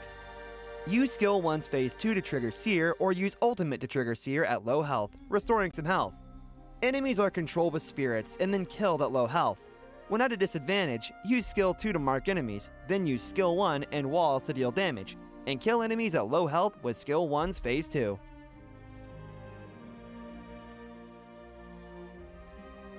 Learn Skill 2 at level 1, because using that during jungling will attack 2 monsters at once. After level 2, increase jungling speed with Skill 1's Terrain Ignore and Grievous effect on monsters. After unlocking the ultimate at level 4, his survivability and cleaning up prowess are increased, so he can use Skill 1 to support teammates and invade the enemy jungle. During teamfights, he should enter after enemies use their key crowd control skills and use the recovery effects from the ultimate and Skill 2 to poke enemies, then kill them with damage output from teammates. When being chased, use Skill 1 to ignore terrain and flee quickly.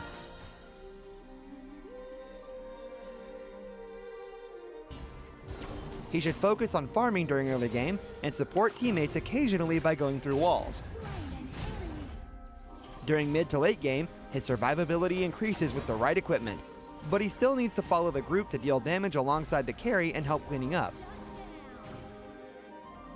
A journey through life and death. Wash away the darkness. Life is but a journey, and death but a return.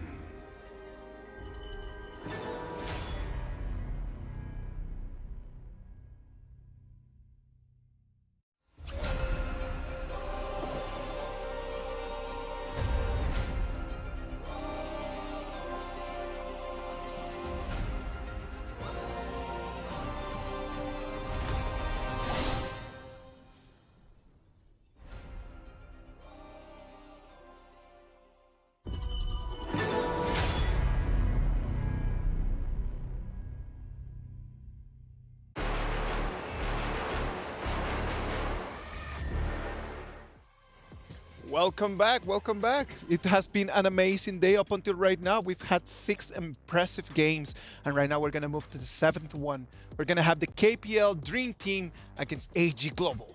Wow, this is one that I'm looking forward to see, because for KPL Dream Team already, they have got 2 wins right now, right? Yes. 2 scores in their hand, and first thing first, I'm wondering what's gonna be the lineup for this time.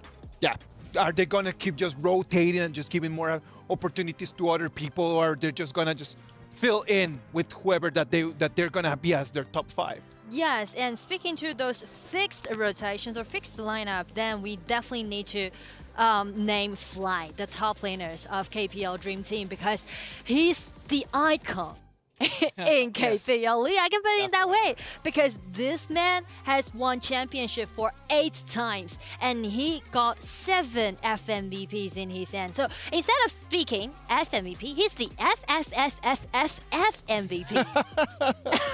Can you imagine just one of a kind? Being on 8 finals and 7 out of those 8, you've been the best player on the field.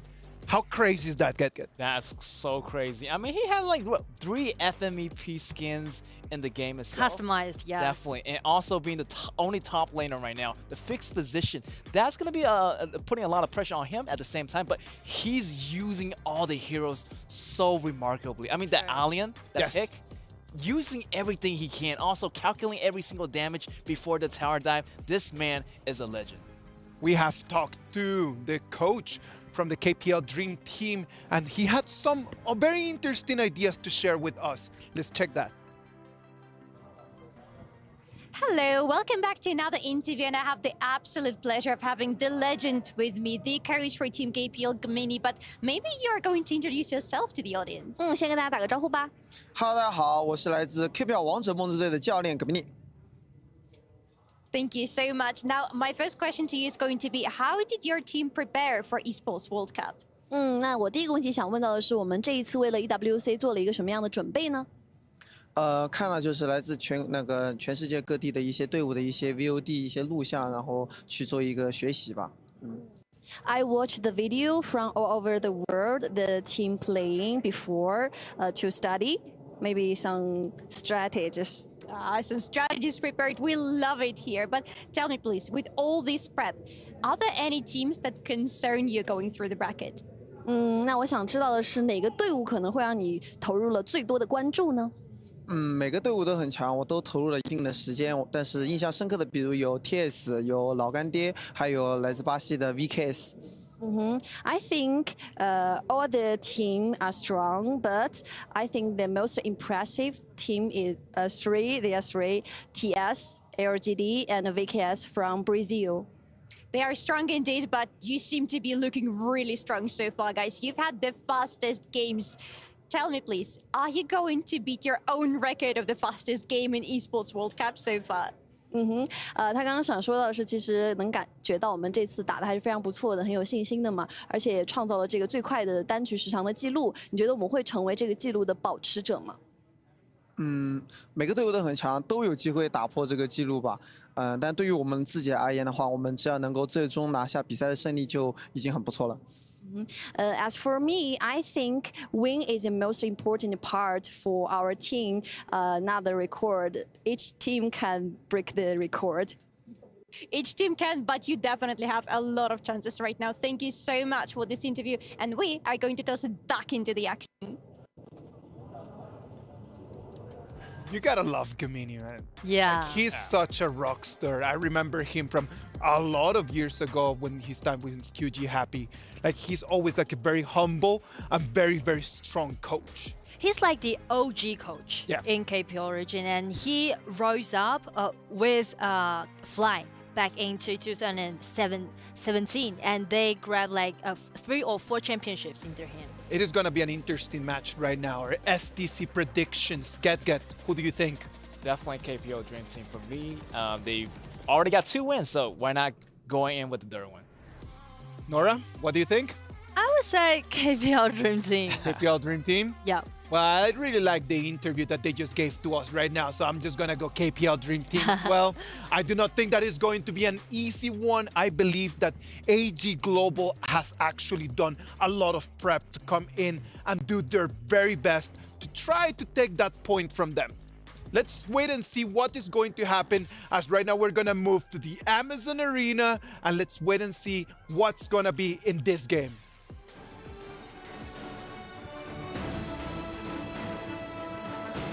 And we're back to reality. Oh, there goes the gravity for this coming battle. Let's go with the next clash. Come on, Sky. All right, one more time, the one and only KPL Dream Team. Let's hear it one more time for the crowd.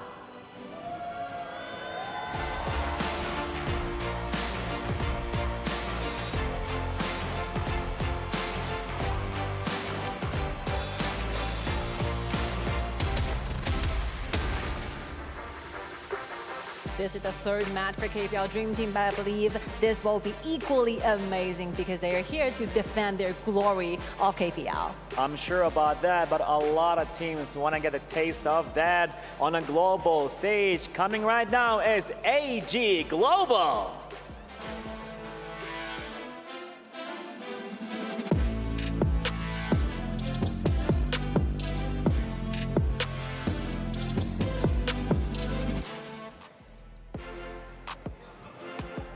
Hailing from Hong Kong, China, and they are right here in Saudi Arabia to make sure that pretty much their name will be remembered. We are ready. Of course, let's waste no time. Let the epic clash begin. I think it's about to happen. To give it to the studios. 3, 2, 1, Yalla!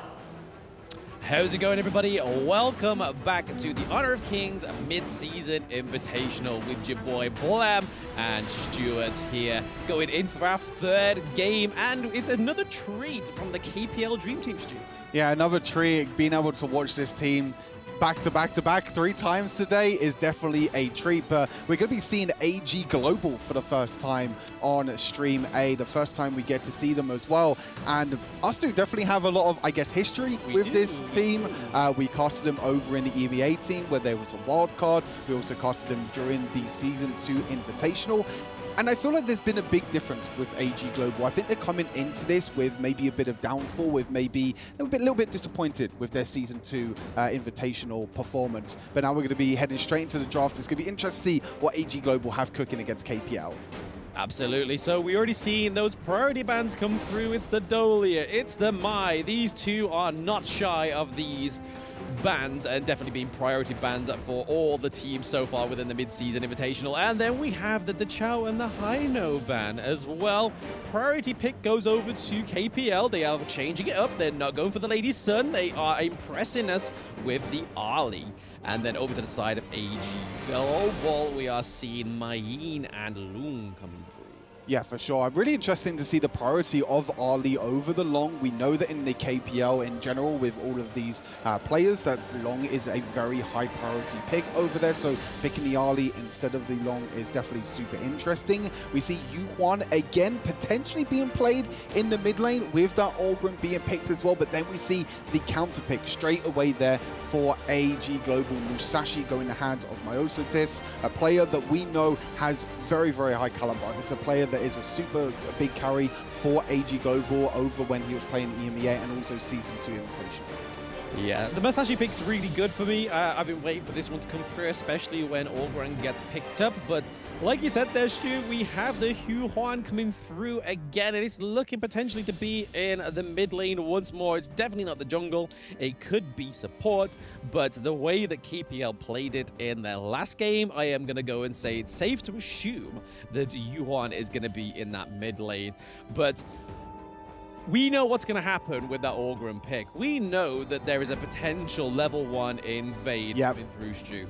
Yeah, especially with Pang coming back in as well. We can see both Pang and Yunyo coming back into it. So it seems like the KPL are rotating their jungle and also their farm lane, because they brought 2 players over from China, 2 junglers and 2 farm laners. So Pang, second game on Orgren. We saw how well he was performing in game number 1 against Falcons, going for the crazy level 1 invades. And it's a hero that can do that, because with his first ability, as we saw in the intro, you know, during the break, with the strategy with Orgren, you want to use that first ability to go over terrain, to ignore terrain.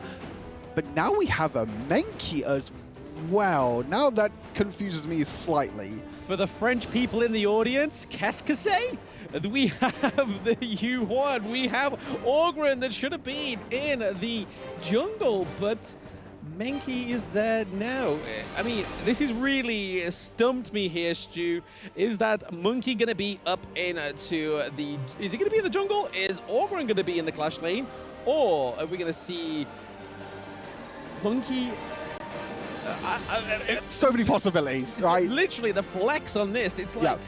a flex in the gym. Yeah, exactly. I think there's so many possibilities. I feel like, you know, we can maybe see that possibility of AUGEN going up into the Clash lane. We can also see like Liampo going up in the Clash lane. AUGEN goes to, not AUGEN, sorry, U1 going support. But there's so much flexibility, as you mentioned, for the KPL. And you can see AG Global rounding out their composition with the Angela and also the Mosey down in the support role as well. So we'll have to wait and see until we get into game plan to see where these heroes are going to be played. But it just shows you how much flexibility this KPL Dream Team has with how the scene works over in China. So many different picks, so many different possibilities. We'll have to wait until we get into game.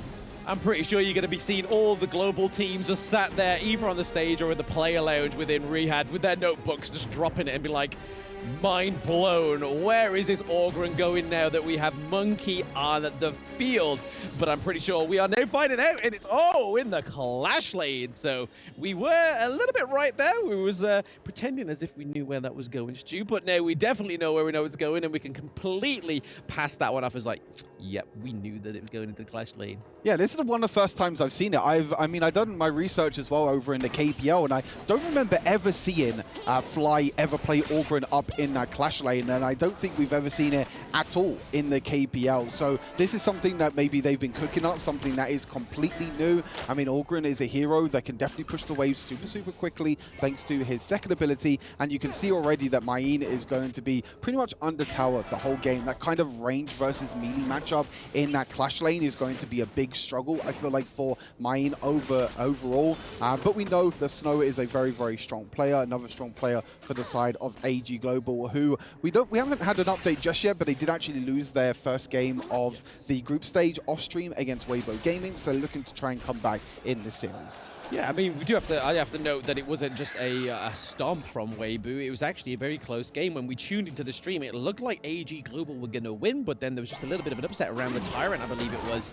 But yes, this is showing that AG are definitely trying to claim at least one of the top 4 spots within their respective teams, but KPL, no fear on this Zhongfei is pretty much what it's saying on the tin. There is no fear when it comes to this player. He is constantly engaging. It doesn't matter that AG Global have the Mutsu or the knockback from Loom. So again, we are seeing another cooking of the KPL Dream Team.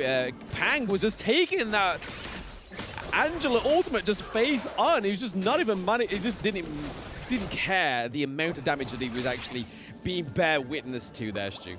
Yeah, for sure. We're definitely seeing a different side of KPL here again. You know, 3 games have definitely been 3 different styles of game. This game as well, they definitely looks like they're playing a little bit more passive. I feel like AG Global are actually doing really well at defending their own jungle. You can see every single time Liampo leaves the lane, you can see both the Mosey and the Long leaving the lane trying to defend that invade from happening, which Menki at the moment, a jungler doesn't normally invade, you know, wants to scale up, can scale up and get that extra HP, can get the extra damage over time. So definitely a hero that wants to kind of upgrade as time goes on. Not really anything crazy happening in this Clash lane either. You know, both of these just trading back and forth. No real fights. This might be the slowest game we've seen from KPL so far. No kills in 3 minutes. What's this? Yep, this is definitely a little bit more of a tamed KPL, but I feel like this is just fizzing up. This is going to be the pre-pop-off moment at any time, and with the Tyrant and the Overlord already coming up to a 50-second cooldown timer, I feel like this is where it's all going to start to make sense, is if we get a clear priority in that farm lane from KPL, then we'll see them absolutely aggress the Tyrant to obviously give more damage over to the Arlie, give it over to the AUGEN as well. But I think the thing that really threw the spanner in the works was knowing that the Mustache was still open in that draft, and that's probably maybe why AUGEN goes up into the Clash lane. But we see that KPL is pretty much low on the side. The Arlie is pretty low, sorry. Almost getting caught out there. That could have been a first blood for AG Global, which would have been tremendous. Yeah, really taking a lot of risks there, Yinyo. just trying to step up, trying to clear the wave, but just kind of knowing how much damage this Long can do during the early game. This is really the difference that you see from the KPL Dream compared to other teams, is they know their limits. They know how much damage all these heroes do in the early game, in the mid lane. They know when they can step up. They know when they can play super aggressive. And with that Tyrant spawning right now, we might get our first fight here with Menki jumping straight in. Yeah, we saw AUGEN with a very nicely timed teleport mechanic down to that T1 mid lane turret to be here for that Tyrant, because it's looking pretty balanced in the farm lane. And who's going to get it? Pang gets the smite onto the Tyrant right now, but the brawl is only just begun. Zays gets first blood, so AG Global taking a first blood. And it's like, this is probably the first time it's happened between these two teams that first blood has definitely gone over to the opponent of KPL Dream Team. This is shaky. Yeah, even with the Tyrant going down there, I think KPL will be okay with this if they can use that Tyrant and take that advantage. They only have about 60 seconds to kind of make use of that advantage. But you're seeing the power of Long, the burst damage in the end as we take a look at the STC replay. You can see in that bot side, just Arlie stepping up a little bit too far, not being able to get that little kill. We can see that little celebration, little fist bump in the end. I mean, honestly, against a KPL Dream Team, you have to take these little wins. You know that they're going to be an extremely strong side, but I feel like AG Global have done an excellent job so far in this early game, as I mentioned, defending that mid lane, but unfortunately looks like Lived is going to get caught in the mid lane. The tower dive is going to go even more to Mosey as well, and just when I praise AG Global, the caster curse comes in, and they might even lose more as well. The mid lane tower goes down, another kill for Fly. It doesn't matter where this AUGEN's played, the jungle, the clutch lane, you can play it mid lane, it's always going to secure kills. I want everybody to know that Stu's caster curse came through very strong there for AG Global. That's what I'm known for. That's what I'm here for. That's it. You've basically been hired to be like, yeah, the team that's doing well, let's just curse them. But it's not clearly working against KPL. It's definitely giving them more hype. But to lose your T1, to lose your T2, and then 3 kills in the mid lane, that was a fantastic play by the KPL Dream Team. But it's all being set up by the different bits of functionality from their team. Like we saw that Liam Poe just wasn't letting the Mai escape, and obviously Zays was the only one to survive, and Angela pretty much got slowed to the point that she couldn't get out of the actual team fight. And KPL really showing that, yes, they may be caught out with first blood, but they will make you pay for it. Yeah, I mean, they have a super tanky team in the end of it, you know, with that Menki, with that Liam Poe as well. You're seeing No Fear going straight into the back line. The double knock-up in the end. Lived goes down, Zays goes down as well. The little advantage that AG Global had in the early game, a really strong early game to be able to go toe-to-toe against the KPL, seems to be going back. Tries to dive onto Liam Poe. Not going to do anything nothing at all, unfortunately. And it was looking so good for AG Global in the early game, but one little misstep, that tower dive in the mid lane, kind of what I mentioned before when we were casting KPL, is that you give them that little bit of an advantage, and they know how to accelerate that so quickly. And now we're looking at a 5,000 gold lead within the space of a couple of minutes. Yeah, it's as if, like, looking at this replay, they kind of thought, they were saying to AG Global within that, just no spoken words. It was just like, let's see what you can do. They got first blood. KPL Dream Team was like, wiped the blood off their chin and then just completely decimated them in the mid lane, up into the clash lane now, that both of these lanes are pretty much at that high ground turret. And looking at that gold difference, Stu, we're seeing that Pang is way ahead of Mysotis there, almost by 1k, but then also the same down into the farm lane between Eno and Zays. So a lot of gold difference bearing on the rung lanes. Yeah, for sure. AG Global. Yeah, for sure. I feel like just in general, these junglers as well, both Pang and also the other jungler, just know so well how to rotate and how to be able to get as much farm as possible. They know the jungle camp timings. They know when they can go to a lane and take it. They know when they respawn, so they can make full advantage of every single second. They can get that gold per minute up as quick as possible. And now it looks like KPL are looking to try and take down that high ground tower. Yep, the high ground tower in that farm lane does fall, but we are getting a few little falls here for AG Global, but it's soon been turned around. I thought that was going to be another 2 kills over to AG Global, but that is a triple kill by KPL Fly. He just flew over that wall and taken a triple kill right into the base of AG Global, putting them up 8k gold difference, 8 kills.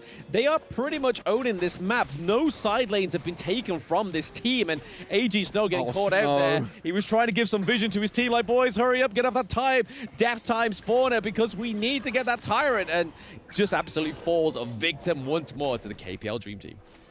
Yeah, a bit of a mistake there actually from Rong, which is going to be very, very rare to see as we take a look at the replay. This was just after Rong got caught underneath the high ground tower, but you're seeing the power of this hero, AUGEN. Even against 5 players of AG Global, he goes right into the middle of all 5 of them, uses his knockback from his ultimate, uses his extra damage and the healing as well, and he's just unkillable at this point. There's 5 players on the side of AG Global trying to take down this AUGEN, and because you're playing in this clash lane, you can have a bit more time to go into lanes to take that farm and also look to try and invade jungle camps as well. And this is why Fly has so much gold at the moment and he's just building into this super tank. Hey, I mean, AG Global right now, the small victory that they've had is they probably had more kills than any other team that played against KPL Dream Team right now. And they're going into the 10th minute as well. That is a Hail Mary plays for themselves. There's no play involved. It's just surviving. It's like just surviving a horde within some sort of game. But there we go. KPL Dream Team do take the Shadow Vanguard, as that is the pretty much the signal to be like, right, guys, let's stop playing with our food. Let's not let it get any further away from us. We're known for the 9-minute games. Let's clean it up now. We see so much minions in all 3 lanes, so there's a lot to defend here on the side of AG Global. And already we have Lee and Poe going in with a fantastic engage. We have the Seismic Smash coming through, and we already have lived down, and it looks like Myosotis is the next victim, and then after that is the Crystal, looking like it's going to be a pre-11-minute game match for KPL. Not quite that 9 minutes we're known for, Stu, but still, we get a short game once more from the KPL Dream Team. 3-0 to start the group stage for KPL, looking incredibly powerful. They came up with a new strategy, some new picks this time around. I say new picks. It's actually AUGEN going in the clash lane for one of the first times I have ever seen over into the KPL. So Fly have an incredible performance in the end as well. It doesn't matter what jungler they pick, what farm laner they pick. It doesn't matter which one actually gets played. They're going to be able to do an incredible job. But props to AG Global during that early game. That first 5 minutes, I feel like they performed incredibly well. They were defending off against the end phase. They were doing incredibly well. But in the end, KPL Dream Team just a level above the rest. Absolutely a level above the rest, but it's the KPL Dream Team, right? They are pretty much a solid team. Like you said, 3-0 currently at day 1, so great standing for the team.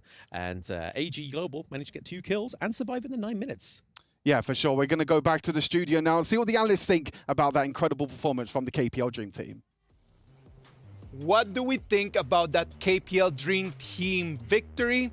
I'm gonna say it out loud. It was a very good victory, but I want to talk more about AG Global. They did actually take the first kill over there. They took the first blood. It was a great opening. AG Global actually performing at a great level. The farm lane, the marksman of AG Global, Zai Zai, he was once the member of One Team Esports, which got 10 wins in a row, if I'm correct, right? Yes. Being the undefeated back into 2023's KIC. So he already been played against those teams before, and also the bottom duo is really solid for AG Global. The bottom duo was amazing, right? Because I had that on the early game.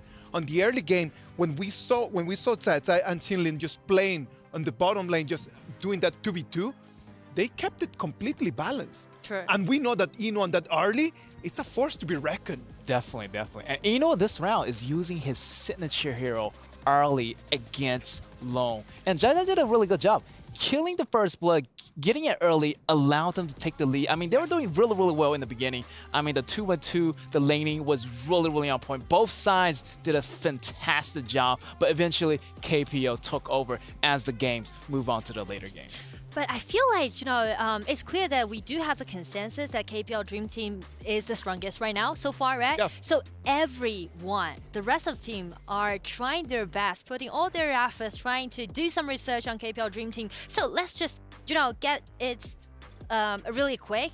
So far, for Game 1, we've seen the operation that down by KPL Dream Team. But Game 2, we saw another team get invaded into KPL Dream Team's blue buff side, right? And for this game, we saw another team, AG Global, take the first blood. So what's going to be the next? I believe that the teams are just, as the time is passing, they're getting a lot more familiar and that they're actually understanding better how to actually face the KPL Dream Team, right? You need to understand that it's not a matter of trying to come up with a strat on like, how can we beat them? It's just about taking those little small victories. That's those small victories, just being able to invade, being able just to push till 4 or 5 minutes without a very big goal difference. That's why I'm saying, like, AG Global right now, the best performance against the KPL Dream Team that we've seen today. Agree. And with this upward trend, it just makes me more curious about who's going to be the one to take the point. Oh, yeah. That's for sure. As we can see the highlights right over here, Fly on that AUGEN, just allowing us a completely different understanding of this hero. A lot of people thought that it just could be only used as a jungler, but right now, that AUGEN over there on the crash lane is going to be an option. Yes or no, Get? Definitely it's going to be a great option. This hero has so many flex picks. You can play as a top laner. Definitely is going to be a really, really tough opponent to take down. I mean, Mai could be a little bit formidable in the beginning, but once Fly, get that hero, get that HP to a really, really high standing point. Later on in the late games, there's nobody can contest to this AUGEN. Such a high HP hero, great offense, at the same time, great defense. It was just so difficult for Mayin because we start in the first 2 minutes and we could see that Mayin had no opportunity to clean the wave. It was just AUGEN's ability just to be able to clean wave so quickly that put Mayin in a situation that we normally don't see that much, which is just like waiting and camping under the turret. And I do believe that AUGEN actually was a trap made by Gemini in the draft because they showed it out first. So that's the reason why AG Global was taking out Musashi, remember? You mentioned about the ulti that Musashi has can just count that recovery that AUGEN can have. But the problem is that at the end of the draft, they just taken out Monkey to be played as a jungler, and Monkey is the best counterattack towards Musashi. So it's totally turned over at the last second about the draft. That's the most fantastic part I want to say about Gemini's draft. And that is one of the beautiful things about the game, right? It's not only about the mechanics, it's not only about the heroes, but the BP can always just give you the upper hand in that game. True. A great victory by the KPL Dream Team. Let's see who's going to be the MVP. Who are you guys going to pick? I would say Fly. Also, I would say. I believe he's playing the I mean, netball. 3010 KDA. And I remember this guy, like, he has this flash every single time, and he uses it to get an engagement going on. Every single time he flash into the back row, starting the engagement and starting it off right. Always taking down one of their centers like Yuhuan or taking out their back laners so fast and no hesitation at all. This guy is really, really connected with the whole team. I am loving what I have seen today. In all these BO1s, I have seen a majority of the MVP picks to be the supports. And I'm gonna tell you something, when I see support just getting that MVP, it makes my heart race because I love when people can just understand that it's not only about just taking the kills, it's not only about just being there and just being the last person standing. Sometimes it's about just sacrificing yourself for the team. Don't you think so? And usually the support, I would say they are the brains of the teams to be the shot caller. Get, what is your take on that? Oh, definitely, man. That support, man. The crucial engagement on that last wave. Taking out Angela and ending the game just like that. definitely the MVP is going to be in the support hand. And look at all that damage taken, all that damage absorbed for the whole team. 59.3k, that is a really substantial number right there. Like if we will be able to see just the way that the goal difference just started happening, it was just a matter of like, when I counting here in the mid game, it was only a 2,000 goal difference. It comes down to the late game that we had not seen before against the KPL Dream Team, and it's already 10,000. There's no way to defend Fly's AUGEN in that moment when you have a 10,000 deficit. And I always say the reason why they can accumulate the goals so fast is because they're always aiming for the towers, for the vision control, and also definitely for those mutual monsters. Yes, exactly. Like they know exactly how to snowball their ability, how to snowball the goal difference into something that is gonna be just unable to catch from the other team. Yeah, definitely. Once they open up that middle tower, that's going to be the jungle is going to be opening. And every time when they get into a fight, they capitalize on those fights, getting those resources away from AG Global. So AG Global is like losing their resources, but at the same time, they're killing them, also taking their goals, taking their objectives. So everything pretty much was taken here by the KPL Dream Team. It has been an amazing game. AUGEN has been extremely dominant. Let's enjoy this.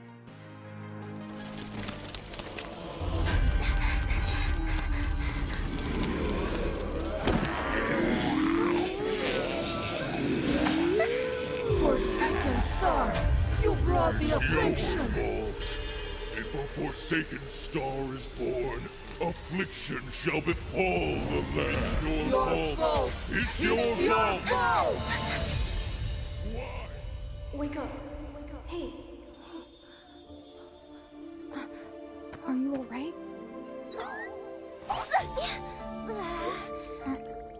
Your wounds haven't healed. Take it easy.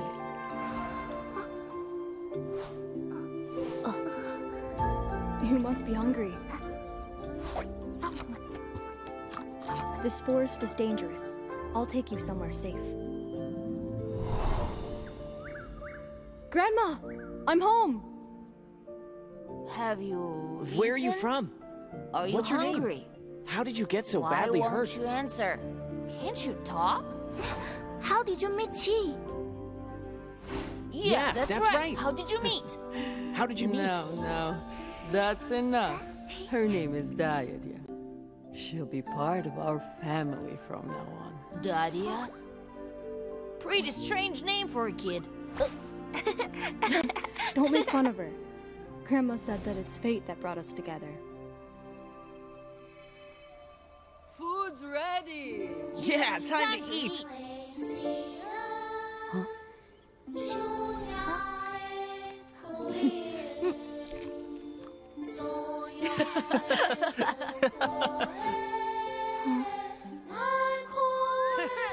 Nice song. Encore, Chi. Come, Dayadia. Let's sing together. It's a paddle shower. Huh.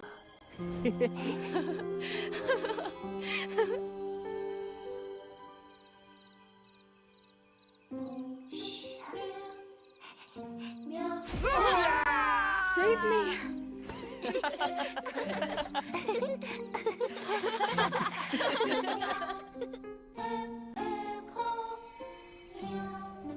Dayadia, hurry! Coming! Quick, the amulet needs to be in place before the ceremony starts. I'm here. All right, let's set out. Huh? Something strange about the forest today. The animals are all running away. Over there. Huh? What's that? No, don't get close. It's the affliction. Everybody run! Run! The affliction is here. Run! Run! Lila, are you all right? Forsaken star, you brought the affliction.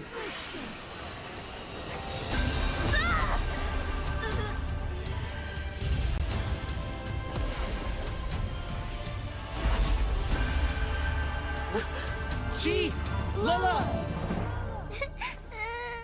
There. You're safe now. Let's go home.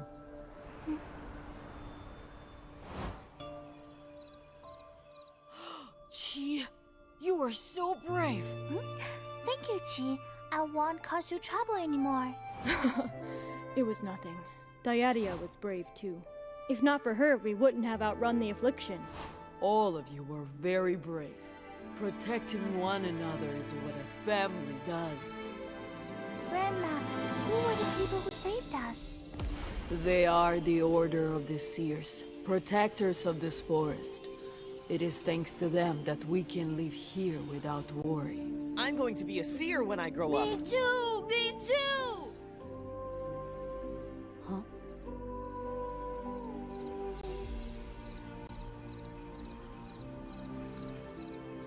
Dyadia? Huh? Dyadia? What's wrong? It's my fault. I'm a forsaken star. Wherever I go, the affliction follows. You're not forsaken. You have me, Grandma, and everyone else. We only escaped the affliction because you warned us. You don't have to be alone anymore. From now on, we'll always be here for each other.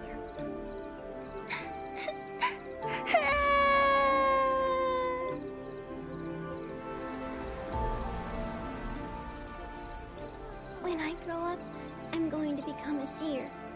I won't allow the affliction to come again. Me too. I'll be with you all the way. Please take this amulet. I carved it myself. Let it be a symbol of our promise. Pinky swear, we will always protect each other. Huh? What if we have to part ways? We'll say a proper goodbye. That way, we'll be sure to meet again. Yes. When we part, we have to say goodbye.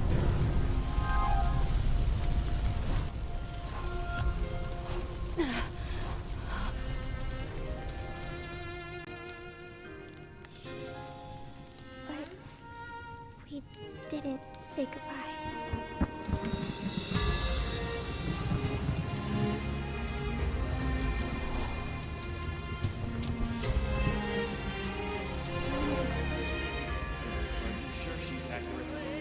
Mine too.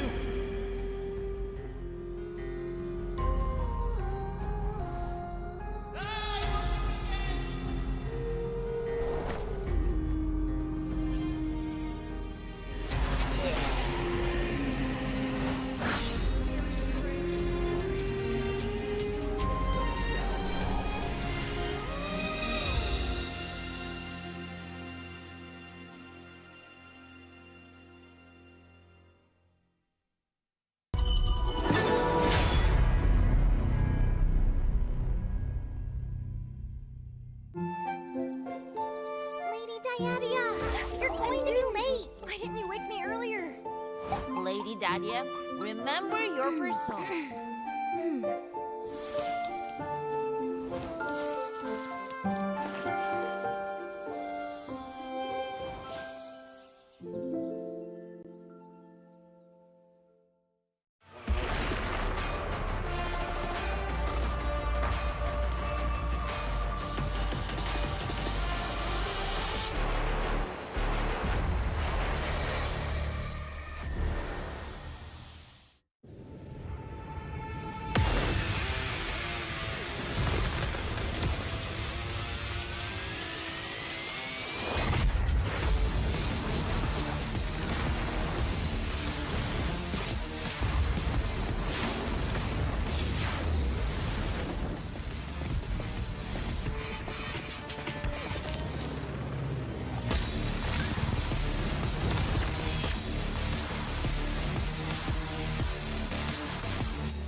Ready, set, go.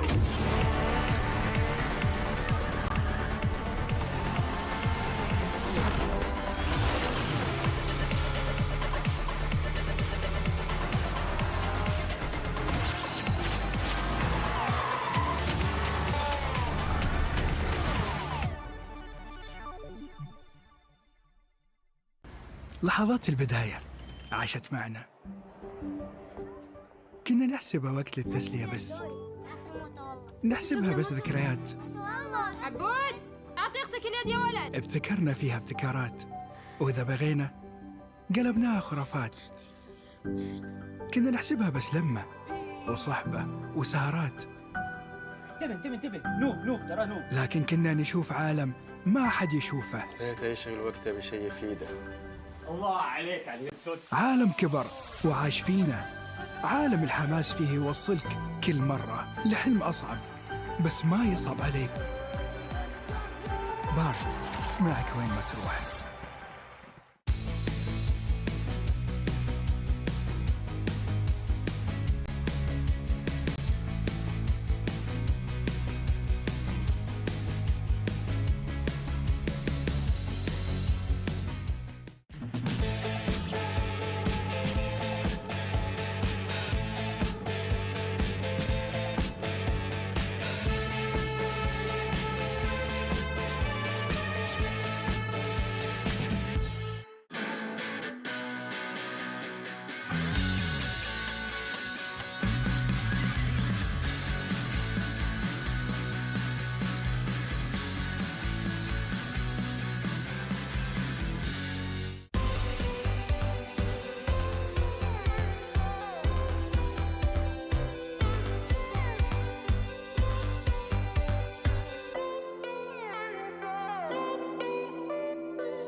Welcome back to the Honor of Kings Invitational Midseason. I am Isaac Peña.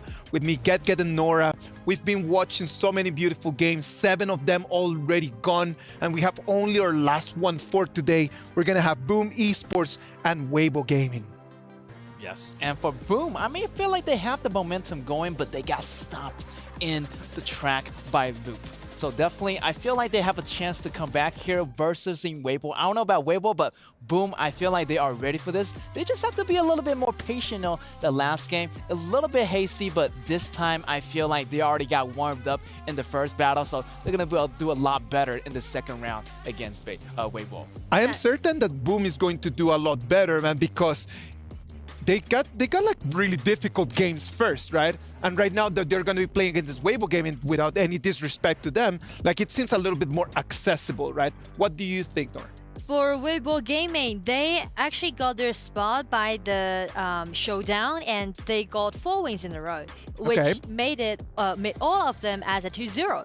So definitely they are very dominating, but this is their first showcase in the Stream A. So I was wondering that is Boom ready to do their homework against Weibo Gaming?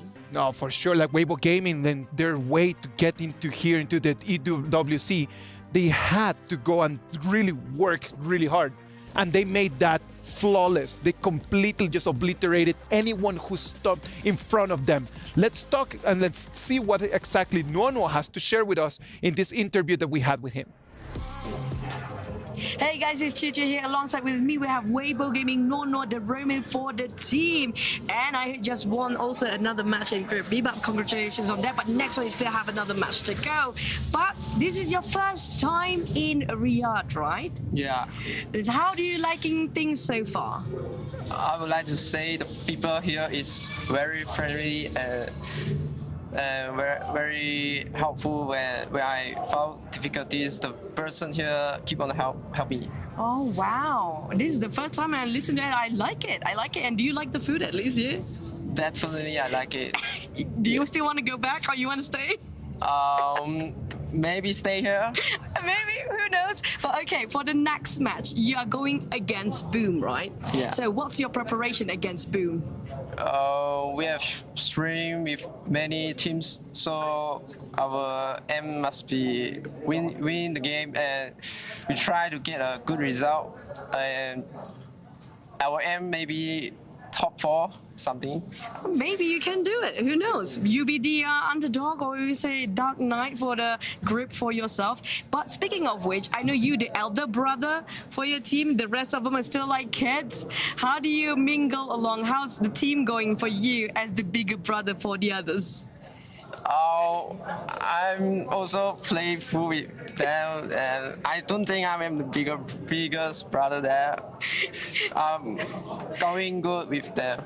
So you're also the kids in the group. Yeah, definitely. So basically, all the others are in their teens. He's the only one that actually in the adult area. But he's saying that he's also the children there. But last but not least, do you have anything for you to say to your fans out there, whatever language you feel comfortable with? Terima kasih kepada sokongan peminat-peminat Weibo Gaming. Thank you very much. 謝謝你，多謝你。Thank you. Ada lagi tak? Malaysia boleh. Yeah, very good. Thank you so much, Nono. That's amazing. Good luck for your next match. Thanks. Lovely to see Nono over there just showing us that there is no actual age limit in here. And now we're gonna see what he can do in the next one. Now, our STC play predictions. Who are we going for in this game? Well, this is really hard. I would say Weibo Gaming then. Yes, for me, Weibo Gaming, they had a good stat. I feel like Boom lost a little bit of mojo in the beginning, but hopefully they can bring that back. Let's wait and see what's going to be as the players are already in the Amazon Arena. Let's go there. And we're back to the battlefield taking place right here, the Amazon Arena, for the last match of Honor HoK's Invitational Midseason for the first day. So we are ready to call in our warriors. Let's go, Sky. Let's get ready. Shout out to Team Boom.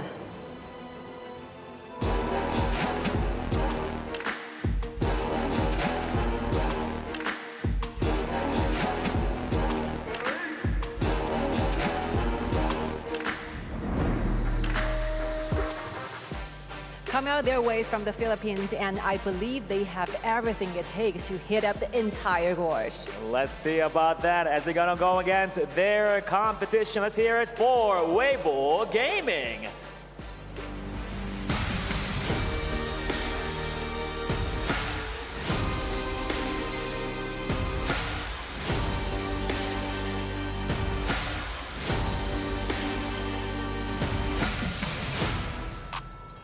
Well, they got the mechanical skills combined with their in-depth knowledge of the game. They're here to dominate, but we'll be seeing about that in a few moments in the match. Once again, ladies and gentlemen, please be prepared to be amazed by their amazing performances in the real game. With no time any longer, let's get our time back to the studios. Yalla. Let's go. Thank you very much to our amazing stage hosts there at the Amazon Arena. Boom Esports against Weibo. Myself, Stuart, joined again by Blam for the last best of one for today. Blam, I want to dive a little bit more into Weibo Gaming. First time that we're going to be seeing them on the main stage. They've had a really strong day, though. 2 games on the B stream, and they won both of them already. And we've had the luxury of being able to talk to some of these teams, backstage. And they're saying that Weibo Gaming are looking incredibly strong in scrims. Absolutely. I mean, I've been very excited for this team ever since they took a 4-0 in the last chance qualifier. So they've had not an easy road, but a phenomenal road so far to get into Riyadh. And so far, in day 1, they're already up 2-0, already beating Loops. So Loops was, before this game, they were top of the leaderboard 2-0. Now Weibo are now 2-0, potentially at the top of the leaderboard. But we are now into the draft, and we are seeing that the Mai once again and AUGEN being prio bans here. And they ban out the Athena stew, which some of these teams didn't do against Boom. Yeah, for sure. We saw that Boom Esports already tried that Athena kind of distraction strategy. It didn't work very well for them. They weren't able to win, unfortunately. But Weibo Gaming don't want to risk it. Maybe they don't know how to really play against that. And again, we're seeing a really interesting kind of adaptation, I guess you can say, throughout the tournament. A lot of players coming into this have been saying Long is a very high prio pick, but Ali seems to be the one that's being prioritized over the Long so far. So maybe it's more to do with comfort, because we know that some of these players have not had that much experience on Long. Obviously, a hero that's only come out in the last couple of weeks, but it is going to be picked up here by Weibo Gaming's JD. So it is going to be that trade of the Ali and the Long with the likes of Dolia, who can give that double ultimate over to Long. You know, if you thought one dragon was scary enough, they get two dragons for Long in the end, with Dune, Lady Shen, and Liempo rounding out the first picks here for both sides. Yes, I mean, Liempo, again, this has really surprised me because in Season 2, this is all that I was begging for. Liempo is probably one of my favorite heroes. The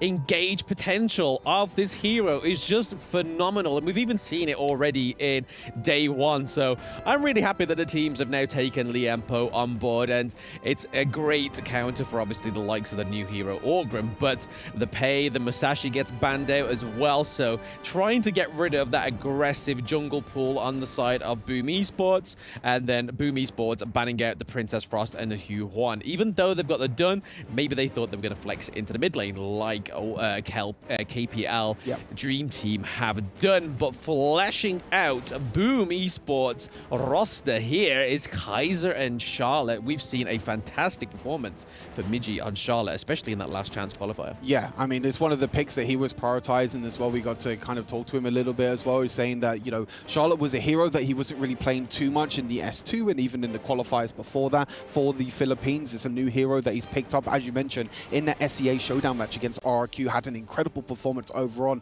and really needs to step up even more in this because Boom Esports at the moment are 0-2 in this group. So they need to try and find wins for somewhere, because if they go 0-3 after Day 1, it's going to be a mountain to climb really at the end of it. But we're going to see the comp round out with Haino again. And it looks like it might be Haino mid lane again, which is super surprising for us. We were talking about this a little bit backstage. Obviously, we were watching the games in the studio, the first 4 games. We've been seeing a lot more Haino in the mid lane than the jungle, which is completely different to what we saw at S2. You know, S2 Invitational was all about the tank Haino in the jungle, but it seems like more players are starting to pick him up in the mid lane, playing him more as a carry.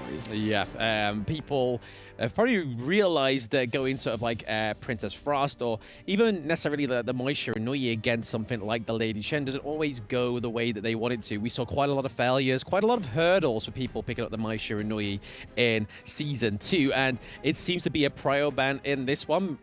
We clearly they have some insight that we don't. Maybe it's a huge thing in scrims, and it's probably something that the teams like Weibo Gaming or the KPL Dream Team could be superior on. But Boom Esports, I feel like they have a great team comp. They have got a very strong front line. They've got the Kaiser, they've got the Liempo, and then we've seen it quite often where having that strong front line only enhances the Charlotte's playstyle in these team fights, and her being so aggressive, fast attacks, being able to dash out of team fights, being able to dash in, kind of pick off that back line, which you're going to try and hope for with the likes of the Loon on the side of Weibo Gaming. Yeah, for sure. We're seeing the Lady Shen being picked up as well, or still in the mid lane, even though we saw that there was a couple of nerfs to Lady Shen a couple of weeks ago. Still, players prioritizing this pick in the mid lane. Just shows how much presence she has in terms of wave clear, in terms of crowd control. She also can use her first ability on herself to become invulnerable. So there's so many ways in which Lady Shen can set up the team incredibly well. As you mentioned, you know, the setup is super important for the likes of Charlotte and even Ali as well. But already Boom Esports looking to play aggressive. This is exactly what they were doing against the KPL Dream Team, and it backfired. But can they do something this time around? No, it looks like Kong Ling is still into the thick of it with that Dune pick. He's able to sponge damage, even at such a low level, but he's able to actually give out a lot of base attack damage at that early game. But no kills been taken here. We see a flash go over for Impressive, playing a little bit too aggressive because Toshi was seen in the middle part of that lane, so no way for Toshi to get in there and try and take on JD. I think it's worth the trade in terms of flashes because you actually burn the flash of JD, and Long is a hero that can be very immobile before the ultimate comes through. So maybe Impressive just playing super aggressive. You know, again, we talk about that SEA showdown match. Impressive with a crazy performance on that Liam Poe, so Boom Esports definitely going for a lot of comfort. But I feel like with a hero like Long, you kind of want to burn that extra mobility in the early game, and maybe you can catch them out like they're trying to do here at the moment. But the extra damage is coming back onto Toshi, and the first blood might be going on to Long. In the end, it is JD with the first blood on Long. No flash, no problem for JD, but it's trying to get traded back here for Impressive. Really nice knockback by JD, and he's going for one more kill. Can it get traded? It can. JD on Long, 2 kills in the early game, and if there's any hero that you don't want to give kills over to, it's definitely the Long. Yes, it's long overdue. The kills coming through in that game. We are up into the 2 minutes, almost 3 minute marks here. Boom, Jixix is looking a little bit scarce here. We get the knockup from the Dune, but they aren't able to get that little bit of poke that they needed from the Hino there. We see that Impressive is trying to stop the takedown of this red buff, but we see that the Golem goes, the Crimson Golem, sorry, goes over to Dune. So still a successful invade in that jungle. Didn't quite able to get the kill onto the Kaiser, but able to take some of his farm. Yeah, we're seeing the picture at the bottom of the screens as well. Charlotte going head-to-head with the Dharma at the moment. Both of these players extremely well. Such a super skilled matchup, I feel like, in the Clash lane. You know, both Dharma and Charlotte have so much playmaking potential. You know, during the laning phase, this is a pretty even matchup. It's all about the skill of these two players. At the moment, so far, Miggy is actually one that had to burn the flash early on. Guyi still has the flash on the Dharma, so he can still try and set up plays with his ultimate as we take a look at this replay. Yeah, so all that power, all that damage coming from JD there, but we're not going to be seeing that replay for much longer because Impressive does get taken down for going a little bit too overstepping into the farm lane with such little health. Migi also obviously fell in the Clash lane as well, so again, we are seeing 3 kills up to 0 on the side of Boom Esports. First Tyrant going over to Weibo Gaming. They are not messing around, Stu. We are getting into the 4th minute. Tyrant taken, 3 kills up, and almost that 2.4k gold difference. And it looks like they're not stopping here. For sure. I mean, this is a team that is also from Malaysia. We have 3 Malaysian teams here in the Invitational Midseason, and this is just showing how strong the country is and the region is in general, right? We know the power of LGD. We know the power of Team Secret. Weibo was the big question mark that we had coming into this. They did play that last chance qualifier against the teams the likes of Tribe Gaming and Virtus Pro, and they were able to wash out every single team there. But we were kind of questioning ourselves coming into this, like, have they actually had the testing? Have they had the right scrims to come into a bigger competition like the Esports World Cup? And it seems like they are doing incredibly well as the engage coming through from Liam Poe. Yep, impressive engage there from Liam Poe. We getting the kill onto Dragon as well. That's currently a 1-1 trade. We see that Haido is able to take down Lee and Poe, so it is still all to play for. There we go. There is so much damage. 3-0. No, 3-1 trade, sorry, onto the side of Weibo Gaming, looking to freeze this Vanguard from trying to take any minions in that mid lane, and this could mean that JD's able to take this T1 now that the armor plating's taken off as well. Not quite as Boom Ejix and Toshi gets through though.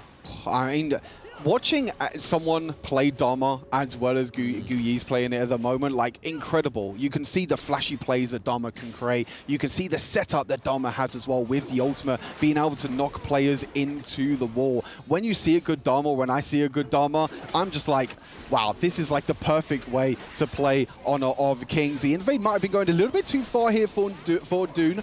Just getting knocked up a little bit there from Liam Poe. You're seeing the crowd control there, so a little bit of mistake there from Kong Ling in the jungle. But as I mentioned, Dharma, haven't really seen too much of him being played today. He's been a lot of the Byron, a lot of the Elaine as well. But Dharma again, even 2 versus 1 against Yali, still going in. And we have a pause. We have to wait and see what happens with that. But yeah, going back to my Dharma point, right? We haven't seen too much of Dharma today, but I think as a hero in general, super flashy hero to play in the Clash lane. It requires so much skill, but if you're able to perform super well, then you're able to make these crazy plays at the end. I mean, we say we haven't seen Dharma so much, but the last team that we saw play Dharma was Team Vitality. We know how that went for them against VKS, so it's clearly something that some of these teams have been practicing the Dharma. It's a pick that we like to see come through, especially on those players that can make the flashy play style of Dharma really shine through, like you were saying, Stu, being able to link his ultimate, bashing people into walls, getting the CC, and then just either allowing Dharma to get the kills or allowing somebody like JD on the lung just to kind of clean up and get some more gold into its pocket. But yes, currently on the pause there.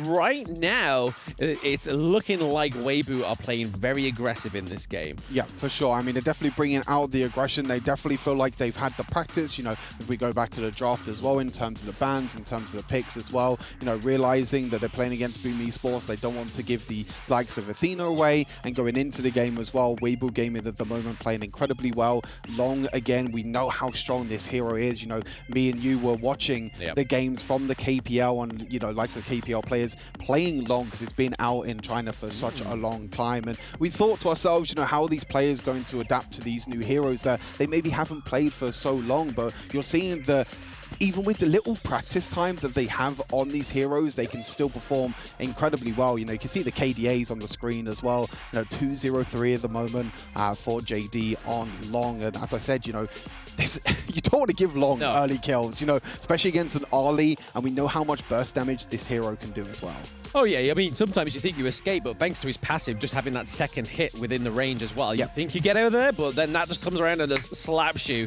But back onto the point about us thinking that Lung wasn't actually going to get picked up within the mid-season invitational, just kind of like Luara, because when that hero came through, we was hoping that the next tournament was going to see some Luara come through, and we was probably thinking, if it weren't for having the intel on the KPL teams, that maybe Lung would have that same treatment, because like you were saying, some people still prefer to go for the early Stew, and again, it could be down to comfort or the fact that you know it's going to be not a guaranteed victory, but it's definitely going to aid you in the late game with the hero Harley.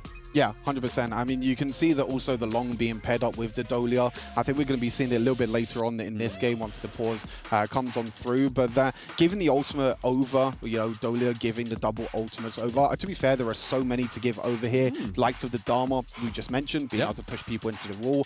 Dune as well, being such a strong tank with that knock-up with the ultimate. But Long, I think, is one of the best heroes that you can give that double ultimate towards, because him turning it into that dragon makes him untargetable, which is crazy strong if you think for someone like in the farm lane. Normally a farm lane hero, super squishy, can get caught out.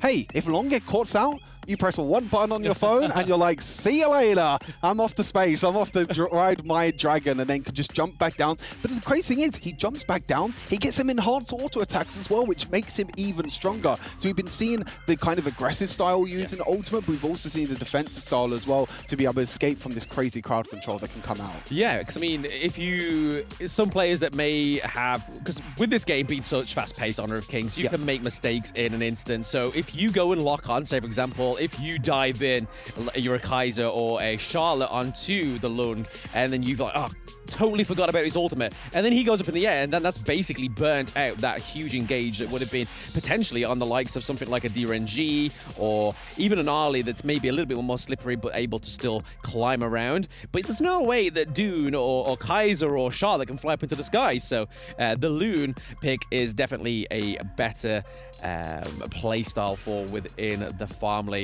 Just like you say, having that escapability, but being able to use it for an aggressive playstyle, but also a defensive playstyle is also a really good thing.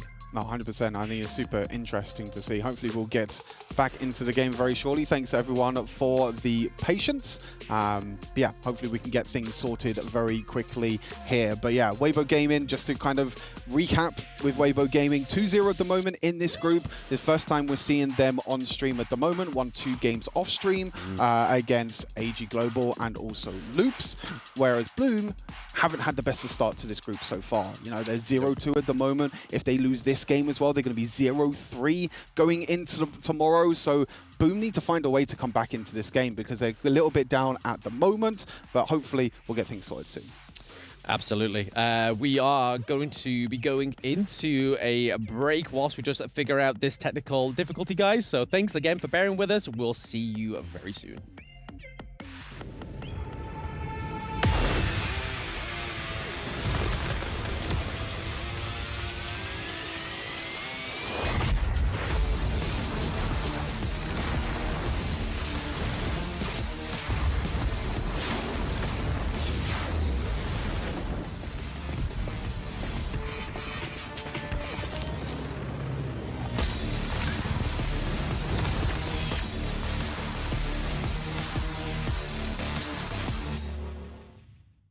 Honor 200 series, the best portrait phone AI empowered.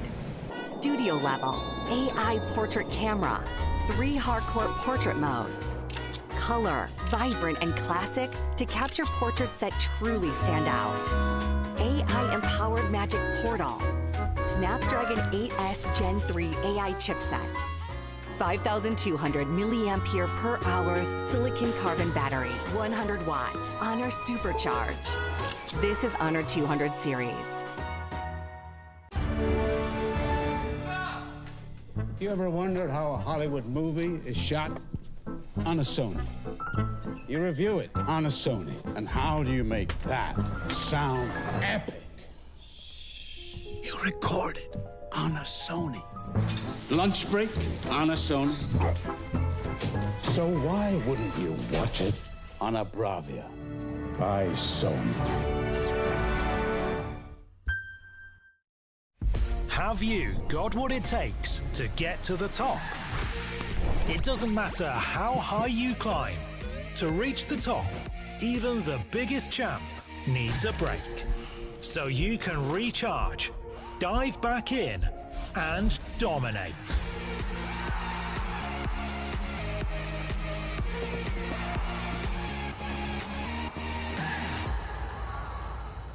Have a break. Have a Kit Kat.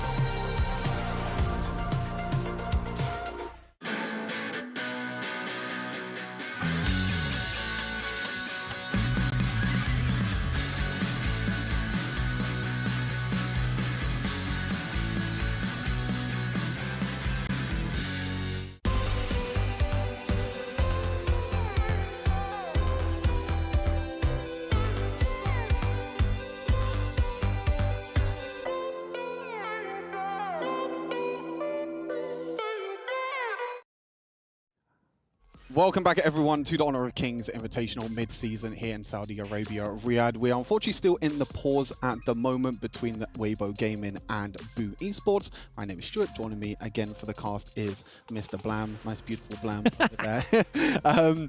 Yeah, going back to the game itself, I think that, both these games, both these teams need to be, performing to their top standard in this competition.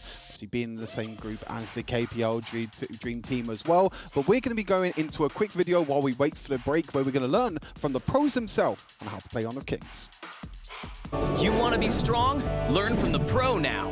When you choose a long-range marksman to take down enemies in the distance, only to find the enemies constantly staying at the edge of your attack range. When you enthusiastically pick a high-burst mage, planning to crush the opponents, but the enemies keep sneaking outside your vision. The professional players have long been using the small tricks in their settings for smooth operations. Let's take a look at how the pros set up their game. Change the setting from fixed camera to camera shifts with skill direction. Your vision will move with the direction of your skills, allowing for a broader vision range. This not only enables more accurate targeting, but also gives you the upper hand to anticipate incoming enemies in advance. Come and try this practical secret that professional players are using. Play like a pro to dominate the enemy team effortlessly. Learn from the pro. Learn more from Honor of Kings Global Esports. Well, there you go, learning from the pros itself, learning how to land them skill shots, but sometimes I can't do. That's for sure. Sometimes skill shots can be a little bit difficult to land in the end. I feel like, the HoK ultimate, as a farm laner myself, sometimes that HoK ultimate is just you feel like it's just moving, even though it just goes in a direct straight line. So sometimes extremely difficult to pick. But what's your chances on hitting skill shots? So yeah, I know I'm convinced you played like this, Stu. Like, press the ultimate button. Let's go. Let's hope for the best. I know we were playing some games as well. Obviously, you were playing the jungle. You're playing the likes of Dune and things like that as well. I was playing the farm lane. What's your kind of favorite role at the moment when playing Honor of Kings? To be honest, I do like the jungle. In solo queue, I would much rather go into the farm lane because I feel like with Honor of Kings being a little bit more different to what we're used to, it's a lot more fast-paced. So knowing that you can actually control what's going on, because I feel like a lot of people don't know how to macro play. So having that in my stride is much better than giving it to a random. Hey, for sure. Speaking of farm laners, we're going to be taking a look at a quick video of Long, who's been an extremely powerful hero at the moment in this tournament. The world descended into conflict during ancient times. The dragons perished from protecting the lives of the world. The last soldiers standing exhausted their life force to secure the final hope. Their hair turned gray overnight. They went into seclusion, and dragons became nothing but legends. What does the dragon's home look like? It was beautiful. There was always a nice breeze, and thunder roared during spring. He was right. There still existed dragons. You're so weak. What can you do?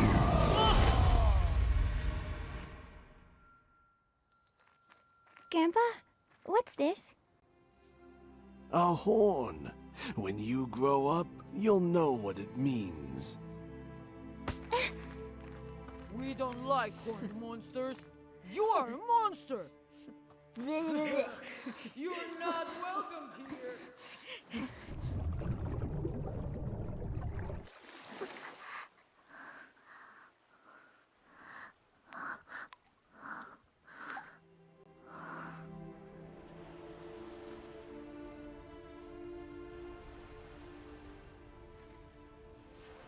What's wrong? Something on your mind? No, I just fell. I don't like the horns on my head anymore. Why am I different? You don't have to live the same life as they do. You have your own fate. Did we tell you not to come here? I'm not a monster! Beat him up! Get rid of him!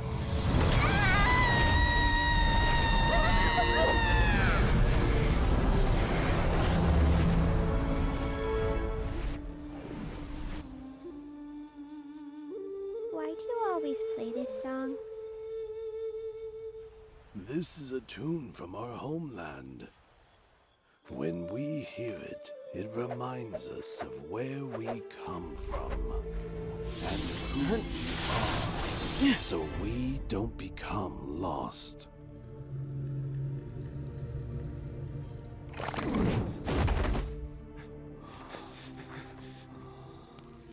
Grandpa. Grandpa. You must keep walking. The road ahead is long.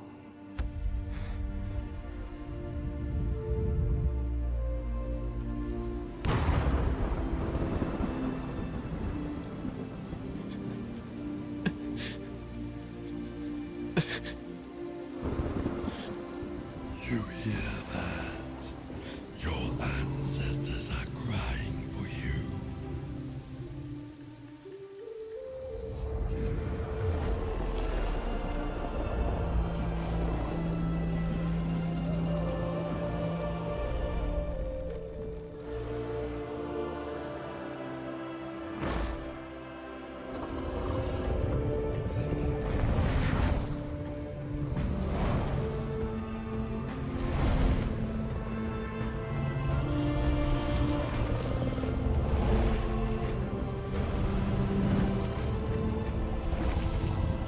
My child, we are not crying. Dragons don't cry. This is our war song. Our war song.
From this moment on, wherever I go, the dragon shall roar, for it will become their home.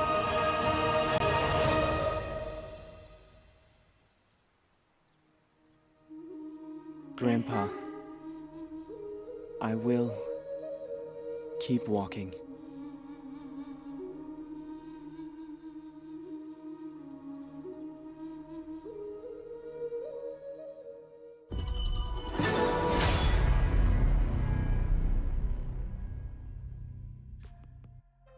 Welcome back to the Honor of Kings Invitational Midseason. I'm hearing and I'm seeing right now on the other screen that we are ready to go back into games. Here we go. Thanks so much for bearing with us, to all the fans in the Amazon Arena, also the fans watching at home as well. We are getting back into the game here between Boom Esports and Weibo Gaming. Just to give an overview of this game at the moment, you can see Weibo Gaming currently 6 kills to 2 up, about a 3,000 goal lead at the moment. The eyes are all on JD in this game, Blam on long with so many kills early on.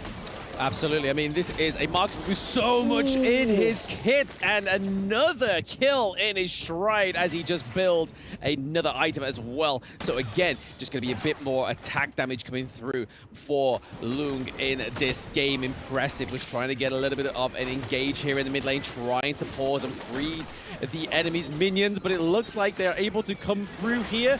They're going to have enough potential to get the T1 in the mid lane. We are still waiting, but Jizzix is able to keep those minions off, but there we go. Conling manages to do the inevitable and take that T1 turret in the mid lane. But whilst all that's happening, Dharma is pushing that T2 into the clash lane, Stu. Yeah, it looks like they're losing momentum in this game of Boom Esports. You're seeing that they're so worried at the moment about JD. We saw that burst damage potential that was able to go over to Lady Shen. The crazy burst damage that Long provides.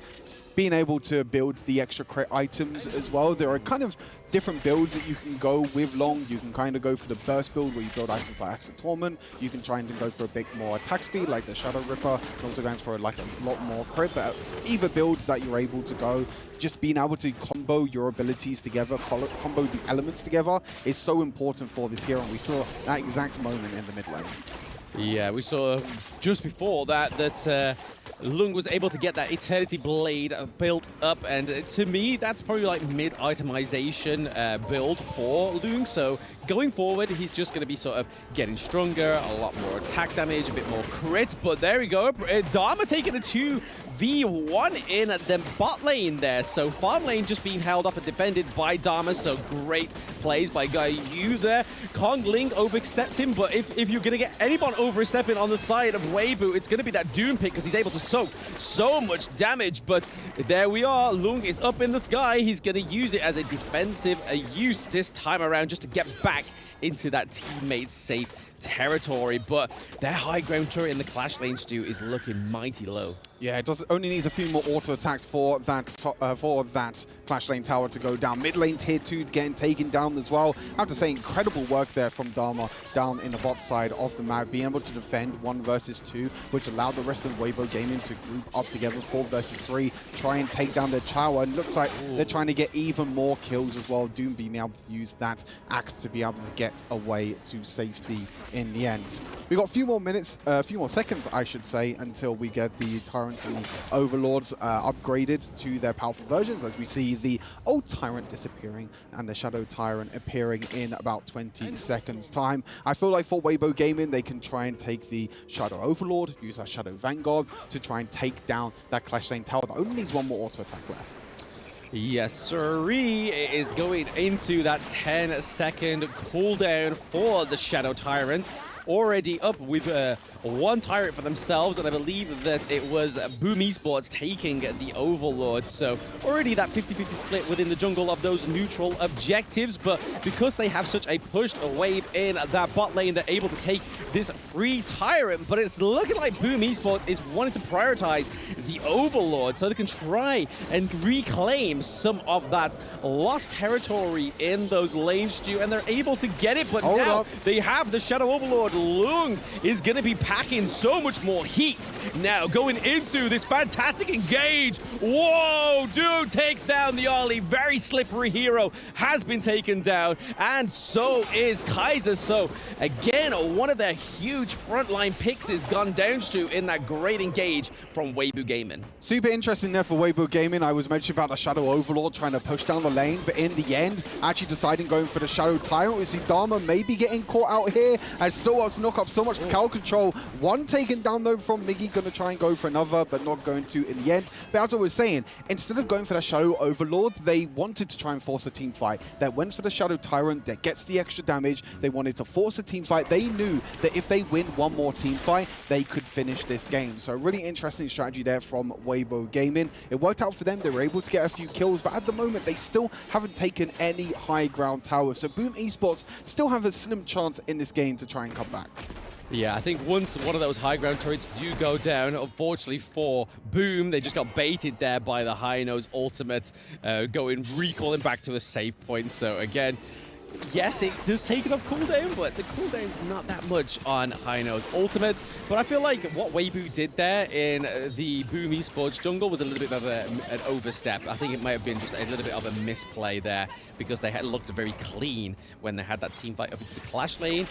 Lung down into the farm lane, looking to try and clear up that T2 from the side of Boom Esports, which would then mean that they are pretty much backs against the wall as soon as that T2 falls, because they then only have the high ground turrets. For sure, we're going to be waiting and see here. Long going down into the bot side now, just waiting for the minions to crash underneath the tower, just allowing you to get 2 minion waves pushed in. You got the mid lane wave pushing in, you got the bot lane pushing in. You can see the rotations at the moment for Weibo Gaming, being able to get 2 sources of minions pushing in the top lane, the bot lane. Now you can see Dharma up into the top side as well, being able to push in that way. So Boom Esports are going to have to defend from all entries into their base, which I'm not too sure they are able to do, and they need to make sure that they're just on their last legs at the moment. They need to do everything they can to try and stop this high ground tower from going down, but Charlotte can only do so much. That's going to be a walk up there for Dune. The first high ground tower is going to be taken down, and then the mid lane is going to be next in the cards here to be able to do that. So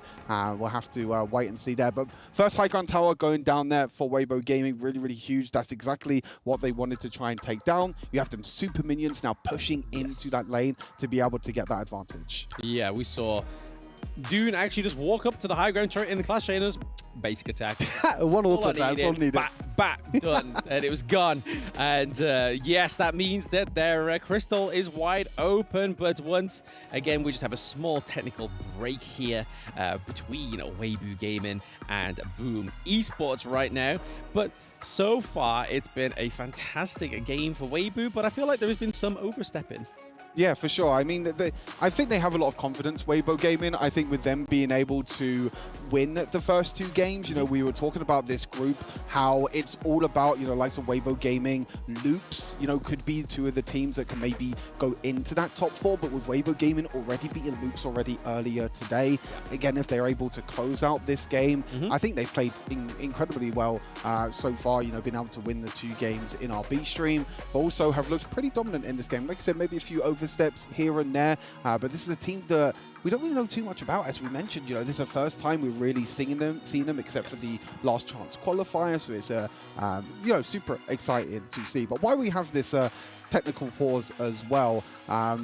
Another great thing that you can do, and for everyone at home as well, even if you're in the crowd, you can go onto the HoK camp, as mentioned at the start of the day. If you just search HoK camp, you can actually see some stats from this tournament as well. So you can see stats from the players, from the heroes that are being played as well. You can also learn about all the heroes as well. So if there's a new hero that you wanted to learn that you've seen the pro players game, you can just search the HoK camp on the browser, and you'll be able to find it. But Lady Shen at the moment is actually the most picked hero in this tournament. This is both a stream A and stream B, which for me is a little bit surprising. We did get a little bit of nerf to Lady Shen, but we also got nerf to Princess Frost as well. So it seems like both these mid laners, I think in mid lane in general, is still very high priority for these mages compared to the likes of the assassins. Yeah, I mean, I'm going to go on to the coin flip argument and say I expected it, to be honest. But like you said, it's because of the nerf, then yeah, maybe. But with it being mid lane, if it was say for something like, I don't know, a farm lane hero that got nerfed to the ground or nerfed to a point where it's kind of like, maybe we won't pick it. That's a fair point, yeah. But the Lady Shen, as we know, most mid laners, when they go for mages, they aren't necessarily getting the priority gold anyway. It's either going up to the jungler, or we see the farm lane rotate up into the mid lane first thing. So again, it's just because once she's got those 3 skills, she's pretty much got her utility there for team fights, for freezing herself. She's literally got a Splendor in her pocket. She doesn't need to build Splendor. So I think it's no surprise. So we're just waiting for a few minutes here. We're just getting a phone swapped out as we are playing mobile games over here. But we're going to toss it to another video where we're going to learn from the pros about Honor of Kings.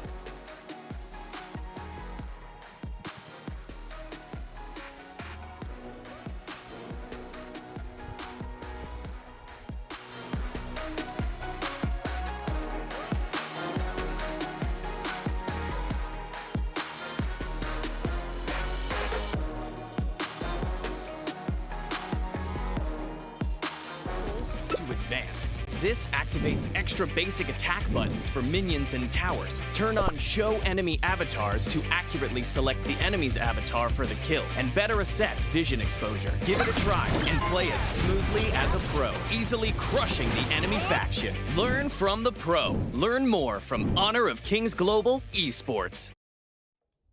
Back here, we shouldn't be too much longer now. As mentioned, we're just swapping out our phone.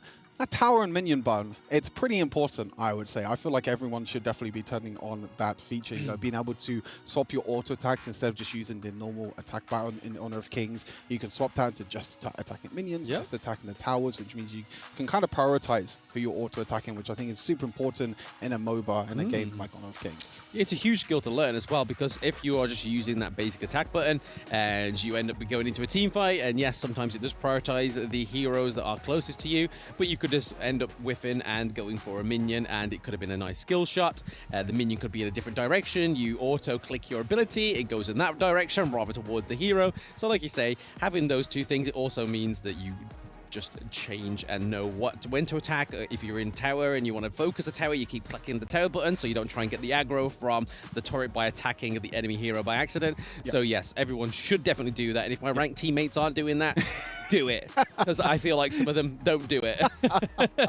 Hey, you heard it here first. If you find a Blam in your ranked games and you don't have it, then you're not going to be able to do that. But we're going to be taking a look at a high note cinematic, which I'm super excited to see. As we're waiting for, as you can see, we're waiting for the phone to be swapped out. Has anyone seen my cat?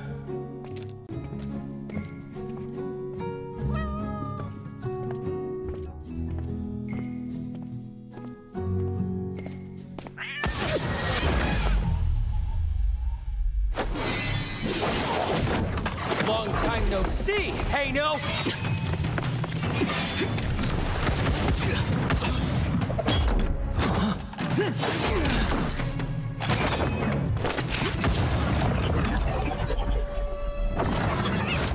Oh no!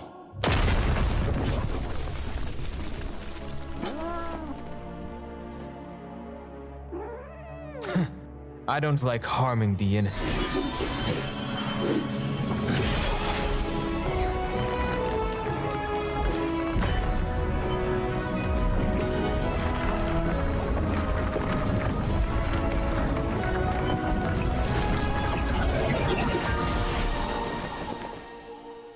This again? Did fate give you an answer? Where the heck's my cat?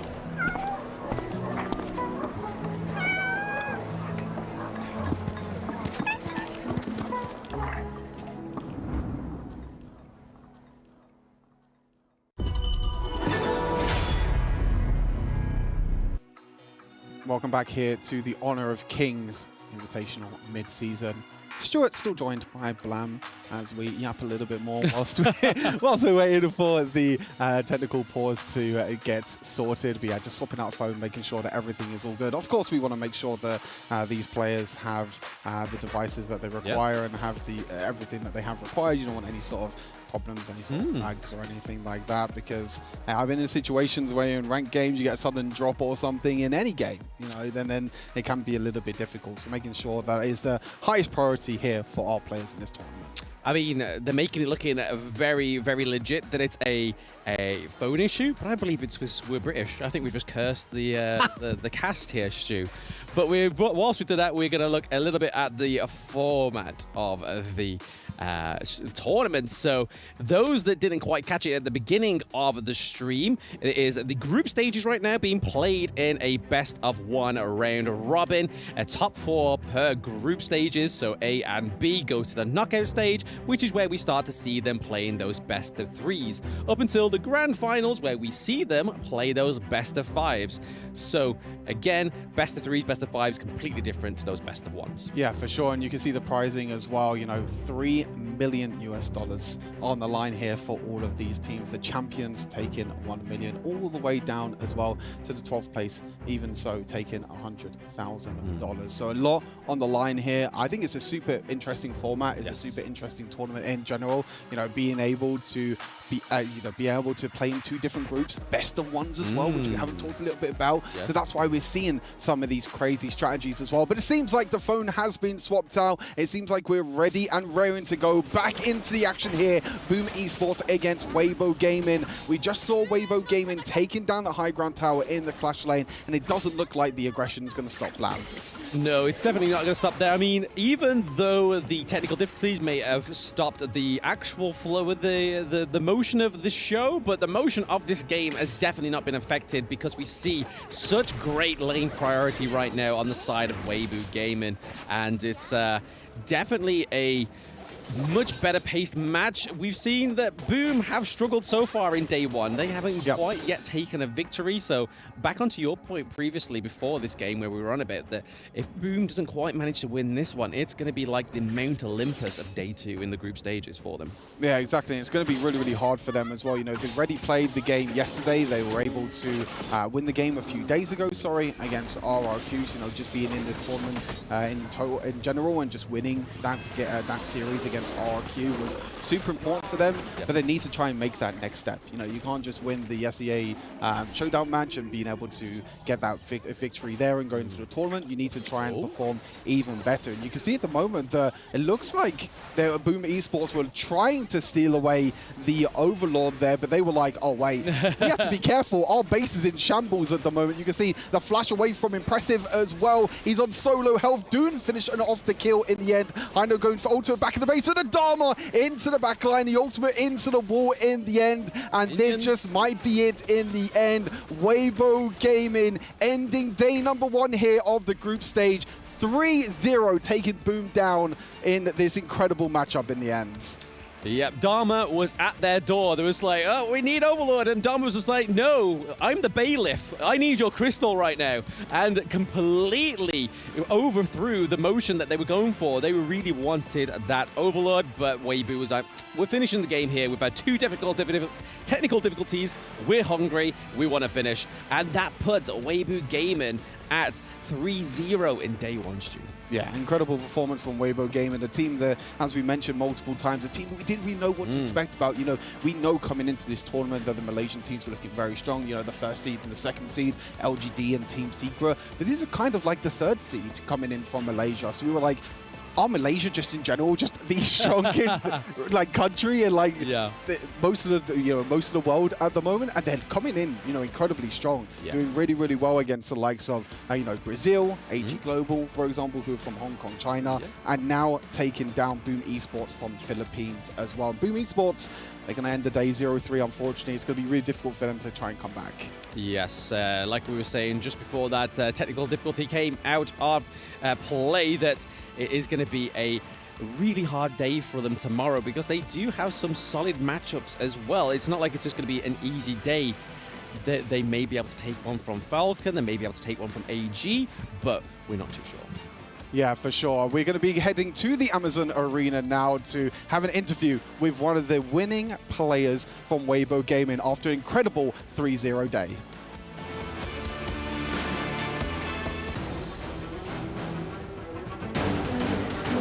And ladies and gentlemen, viewers around the world, what a match that was taking place right here for the last match of the day. How do you feel pretty much being victorious?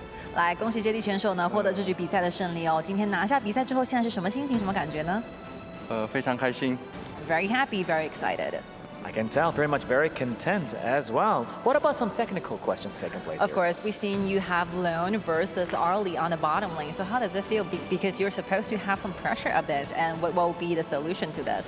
我们看到在对线期呢，其实你是all in嘛，打对面的公孙离。前期对线会比较难呢，在对局当中是怎样去把握这个制胜的关键的呢？狗先等队友。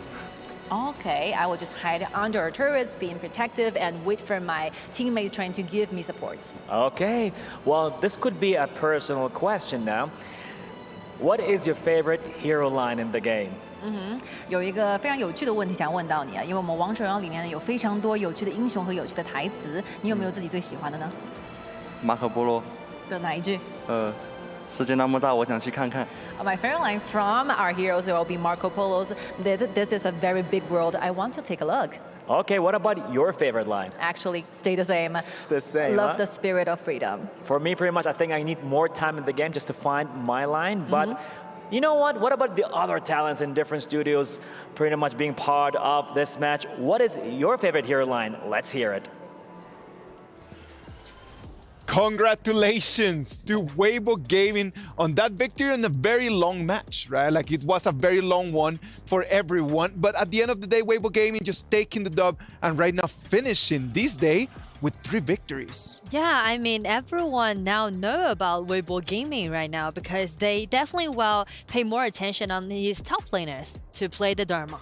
Yes, exactly. That Dharma pick over there, right? Like, and then in the mid lane, the flash, and then straight up just with the stun. Amazing. That was a great highlights. Yes, and I always say that K, he just kicked the door for Weibo Gaming being such a nice position.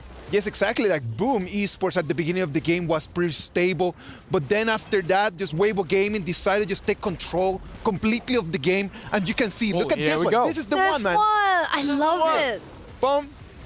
And then done. Oh, the positioning, the timing couldn't be better here. The top laner, the Dharma, the combo coming in. And that's pretty much the turning point. After that, Weibo Gaming definitely put the doors on Boom. Boom couldn't really stop them. And now they're going for the final push. And yeah, eventually everything came in better for Weibo today, and they got the 3-0. Yeah, congratulations for them for that. Oh, come on, like, look at this. Like, it was them all over the place right after that, right? Like they just turned it around, and then there was no way for Boom Esports to try to respond to that. True.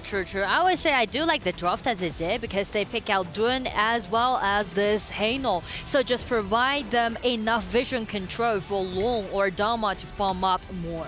Yeah, the BP for sure was for Weibo Gaming.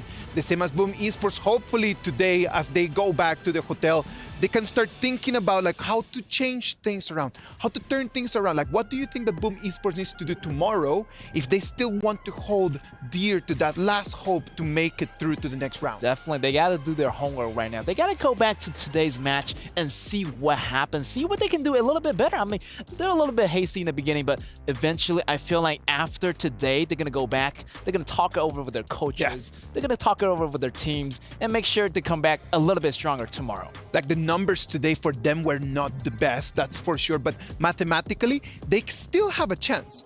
Yeah. Like we can still just look at the standings in their Group A and Group B. If you talk about Group A, LGD Gaming, 3-0, and then you have a tie for second place, Team Secret, Vitality, and VKS, all tied in second place. That's going to be fire for tomorrow. And Group B, on the other hand, KPL Dream Team and Weibo Gaming just over there, 3-0, still perfect performances. Loops, a 2-1, and AG Global, Team Falcons, and Boom Esports still trying to get their first dub. And clearly we can see it went very even in Group A, but there seems to be a gap in Group B. So I would say tomorrow will be the last day for these teams to compete for their points because most of the team actually just down with 3 games today. Yeah. So they really need to hurry up and just made up their points to let them to be the top 4 out of the team, the group. This has been an amazing day full of amazing performances. What about if we move forward to our Kidia Place of the Day?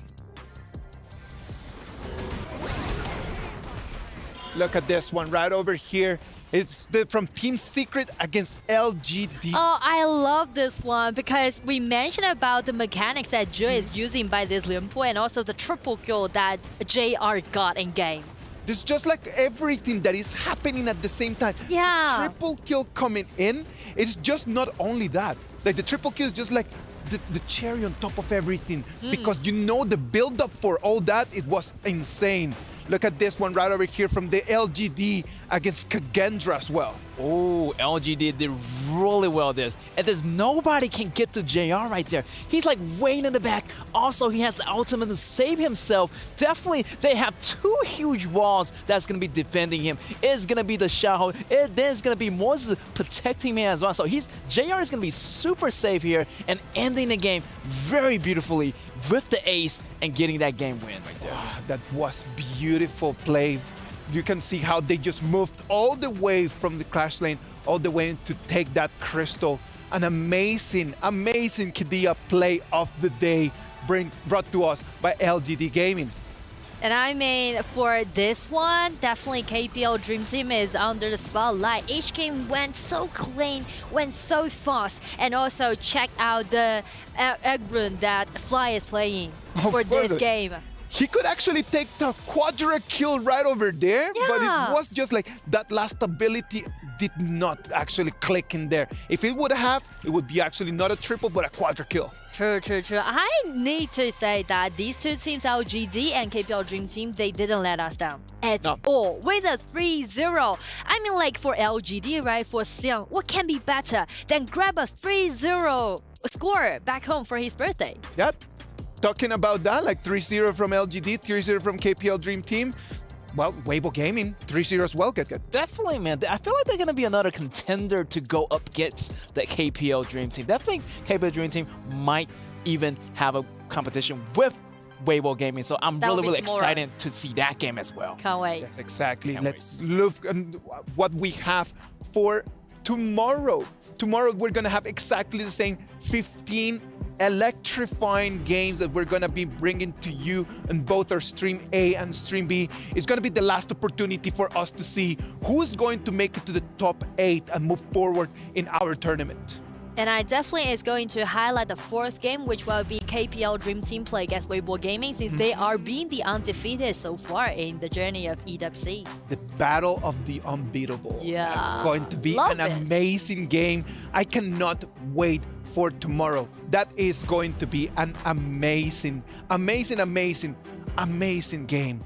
Now, ladies and gentlemen, remember that the championship in-game mode kicks off this Saturday evening at 8 o'clock. Join us to unlock the brand new Wuyen skin for free and immerse yourself in the battle for your region and claim the glory of a champion. The championship is coming in. I hope that everyone at home, it is really going to try their very best just to prove your skill. Yeah. Prove everything that you have been learning. Definitely. Well, it has been a lovely day. It has been a very long one, but it has been a great opening for this amazing tournament. I hope that tomorrow morning, everyone is going to wake up and is going to be looking forward to see us again right over here. Get, Nora, Isaac Peña here, and I hope to see you tomorrow for day 2. Thank you very much. See you guys tomorrow. See you guys.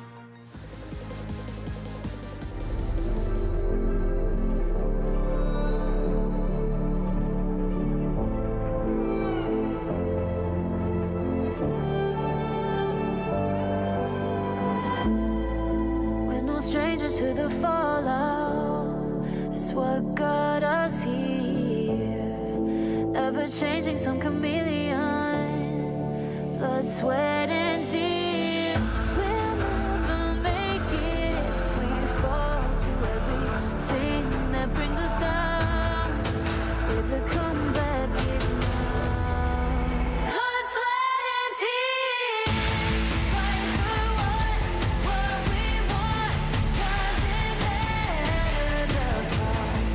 Every day, put in work. Sweat and tears. Nothing comes overnight. Strength in numbers start to line.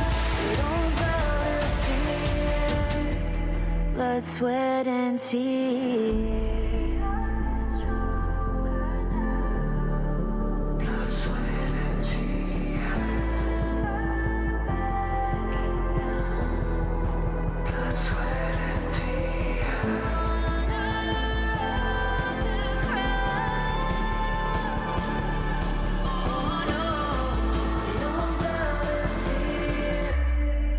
Blood, sweat, and